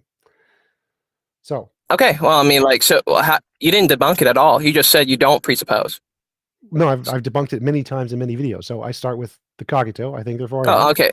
From that, I can say there's some difference between my imagination and my experience. From that, I can derive patterns like laws of logic, because there's differences between those. Yeah, things. but okay. When you say you exist, you also presuppose the presuppose law nothing. of excluded metal. Nope, there's no presupposition there. Presuppose the law of excluded metal. Nope, How do you know wrong, you don't wrong. you Because don't both exist and don't because exist? the experience isn't presupposed. You don't presuppose experience. How do you know your experience is accurate? It doesn't need to be accurate. It has to be an experience. It does actually for it to be true. No, it doesn't. No, you just Objectively have true. to have it. No, you just you're have an to have it, idiot. children. Wait, no, objectively true. I'm saying, like, outside of your own contingent mind, I'm saying, how do you know these experiences are accurate? They don't need to be. They just need to be experiences. If they are, They do need to be for them to be true. No, objectively. dumbass. If they exist, even if they're all false, I can still build my entire worldview off that. I don't need them to be true to build my worldview. Okay, so how are they true now? If you're building, how do you get there? How do you even get there? I was literally just explaining that. So I start with I Yeah, exist. you say you exist, but you have no way to actually get there now. Shut up. No, I experience. That is, I exist. Okay. All right. So I exist. how do you get there? I'm experiencing right now. Okay, so now you're assuming that the information you take in is accurate. No, dumbass. I'm assuming nothing. You're not assuming it? No, you don't assume. You don't know anything. Stop. You don't assume experience. You can't assume experience, idiots. No, I'm saying you're assuming that it's accurate. No. We're running low on time here. Let's try to wrap this up. Children, Okay. he can't explain it to you any further. Literally, it's not about the accuracy or inaccuracy of the experience, just that he has experience. That's it. Well, Period. I'm just surprised that he can't even say that he presupposes things. Even science and scientists admit that things are presupposed for it. I can presuppose. I don't need to. So I've debunked your entire Okay, well, worldview. even science needs to, though. No, it doesn't. I just proved it didn't. It does. I It just does. proved The it did not laws. need to. Yeah, the law of causality is a fundamental principle of science. It's not. It's and not that's a fundamental presupposed. Retrocausality is accepted is. as part of quantum mechanics, in which the equations work in both directions, right? So we don't have to assume there's a single causal arrow of time. It's entirely within the realm of physics and debate to assume that the equations You're assuming and now. the Feynman diagrams You're assuming are now. just symmetrical. Just to be clear, the law of causality. Yeah. So now we're assuming again. Just to clarify, the law of causality is apologetics bullshit. It doesn't exist in science. It doesn't exist in physics. We don't care about that shit. It does exist in science. does It's not. contingent upon It it. does not. That's your apologetics bullshit. We've gone over time here. Children of Second Offender, if you want to come back next fortnight, that's 2 weeks from now. Okay. Well, I can make it faster. I can speed this up. You got 30 seconds, and then we're going to have to end it, okay? Okay. Well, do you accept the law of causality? No, there is no as such it is. thing. There's no such thing.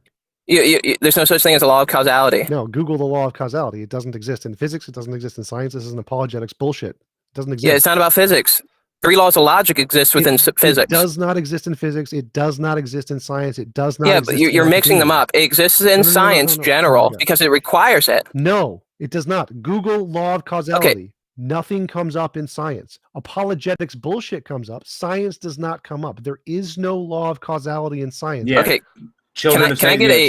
Children of Satan. Literally, if you Google law of causality, the very first hit is God and the laws of science. A law called from Apologetics Press. That's from your algorithms.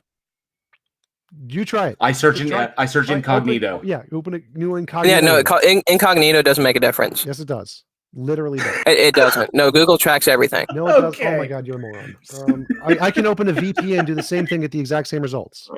Okay, here's what I suggest we do. Maybe Children of Satan Offender, if you want to try to find something for us to look at next time, we could you could post it in the channel in 2 weeks, and we can talk more. Does that sound good? Yeah, I'll bring names and papers next time. If you're going to do some research next time, come back knowing something about double inferential state vector formalism, aka two-state vector formalism. In quantum mechanics, it works bidirectionally, so there's no reason to assume that things are in a single causal direction. They barely can understand quantum mechanics. So I mean, and it doesn't even match the things that we currently know. So it's like I wonder who's wrong. The things that already are here, or the things that are new and people are like, oh, I don't understand what's going on here. Well, why don't you actually research it and tell us what you think? Okay. So Can you get the name? hold on. Can you Double send me the inferential name of this? state vector- Yeah, Double inferential. You barely understand quantum mechanics. Yeah, they don't really. They barely your know what they're looking argument? at. No, they barely know what they're looking at. so why People don't you people will research say that. until you Well, do the okay, reading?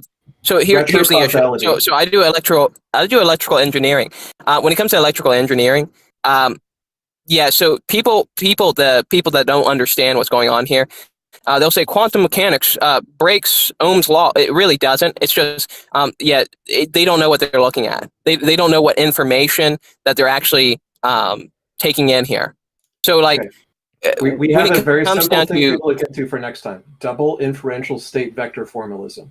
Okay, so X, would Can you just mind- DM that to me? Because I'm not gonna remember that name. I'm trying to. Please stop. I'm just asking X if you could send that to Children of Satan Offender in a private message. Then that'll make it easy for him to find it. Can you just say, I'm not going to remember what that is? Yeah, I think we've identified where the problem Oh, that's fair. It's a complicated scientific term. Totally a fair statement. Children of Satan Offender, thank you for joining us. I'm sorry we've run out of time, but we look forward to talking to you again next fortnight. Yeah. I'll see you next Sunday. Appreciate it. Thank you, everybody, for tuning in. I guess we're coming into the end of this, and I'm sure some people have some final thoughts, TJump and Ix in particular, with what we were just talking about, I suspect. Did either of you want to continue with what you were saying first before we close down? Potato. Potato, that always solves everything. Yeah. Okay, Ix, did you have something you want to continue with there first? Not especially. Just, before people make the assumption that time is a simple arrow, a theory of time, etc., they should look at the fact that it's contested within science, and like the majority of cosmologists and astrophysicists favor like a B block time kind of idea, which is counterintuitive to most of us. So just because we have intuitions about these things doesn't mean that what apologists say should actually be taken seriously until you actually look into the literature on the subject. Well, just to clarify, causality and time are different. So causality being emergent is a slightly different argument than time being emergent. Yeah. And I guess sometimes they'll see that as, they'll misunderstand that as being emergent means that the cause is what it's emerging from. But I'm sure that's not what you're meaning, is it? No, like causality itself is a field kind of a thing. Yeah. JL Warren, did you have some final thoughts on this? No, this was an interesting one. Entertaining, to say the least. Had some decent conversations. Trolls there, but overall I thought it was good. Well, Barak, did you have any final thoughts? Yeah, I was very silent this episode because it's very interesting to hear a lot of people and coming from different point of views. And then I get really frustrated when you repeat the same thing to someone and they just ignore it. Then I just lose interest in the conversation. I know some people want to keep going, and I like it. That it's good for them, but not for me. Well, interestingly, we had a huge drop in the number of Muslim apologists the moment that we had an expert on Islam on the panel. So maybe you've had a huge effect just by the lack. That is true. I didn't even think about that. They used to show up every episode, like in That's true. I know that the one of the persons we talked to last time after the show was in the chat was saying that he's so happy that I'm not a Muslim anymore, which doesn't make sense to me anymore. I don't know what that means. But I'm glad if just my presence is a repellent enough for apologetics and dawah, man. I'm happy to be here to have more interesting conversation than what Muhammad did with his wives. Yeah. So any Muslims thinking about calling in next week or 2 weeks from now, Mubarak doesn't bite. It'll be okay. Yeah, I will bark very loudly, and that's about it. I think if they're happy for you that you've left Islam, then take it as a compliment. It means that that's something maybe they want to do, and they're just not ready to make the change yet. I hope so that their appointment, but I think they're more glad that I will be burning in hell. But that's that's neither here nor there. Yeah, we had a number of atheists on today, 4 in a row it seemed, one identifying as agnostic, and I put him in the list that way. These conversations are intended to be insightful and interesting. It is not intended to be combative, although that happens a lot. One thing that I've observed is, even on Clubhouse as well, and in other forums also, not just here, is that discussions of religion seem to make some people very angry, and again, that is not our intention. Our intention is to go through these different challenges and cover not only the topic of whether a goddess or God exists, but other topics that are relevant as well, although our primary focus is that. I think Taco probably has some final words as well. Go ahead, Taco. This was a fun and a lively show. Definitely heard this law of causality thing a bunch of times recently. So if you're listening to this on any platform and you haven't Googled that yet, you probably should, because it's been popping up a lot and it's really dumb. But yeah, that's all I got. Oh yeah, join Politics Discord. Politics.gg/Discord on your Discord tab. Follow TJump, JL, Randolph, Mobarak. Everybody has their links pinned in the Heathen Hangout channel. I think that's it. Yep. If anybody wants to continue the conversation, anybody didn't get to come up on stage, I'm still live over on my channel. I think Randolph is as well. If you want to pop over to one of us and ask questions that you didn't get to ask, so the conversation will continue. So if you didn't get up, come on over, and don't forget to visit www.dawkins.com. Join the atheist church. Send me money so I can buy an apartment building, provide affordable housing. I want to create a church better than the religious churches, so join the atheist church. Can you imagine if the Pope gave away all the money that the Catholic Church is hidden away? Yeah, like they could house a lot of people. Yep, that's the goal. Yeah, I want him to unlock the vault. I want him to unlock the vault. Full access. Get the arch. Release the Wu-Tang albums, the secret Wu-Tang albums. Supposedly they have supernatural evidence down there. And UFOs, and my go ahead. Yes, go ahead. Sorry, I was just memeing, because whatever the Pope has under there, the people who've been to see the archives must not be seeing it, because they just describe it as like this really dusty library with a bunch of files that most people can't get access to. But you can get permission to go down into the public existing. I mean, they're not publicly accessible, but the known archives, they do exist. It's mostly a bunch of boring stuff. Well, that's because they're not letting them down to the lower floors.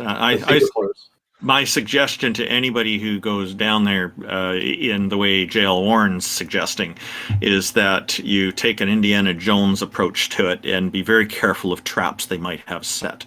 Yeah, that's where they keep the Great Spider Queen.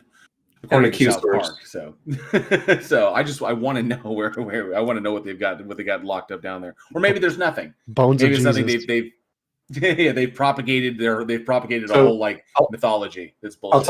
I'll tell you what I think they have down there if they didn't already burn it, because we have an example of it. In the Nag Hammadi library, they found a new gospel being written called the Teachings of Jesus Christ. And this Teachings of Jesus Christ gospel that was down there had a problem. It wasn't finished. So it just ends unceremoniously mid-sentence because the author wasn't done with it. Unfortunately, as a result, we also found a copy of the pagan text that it was copying the sayings from.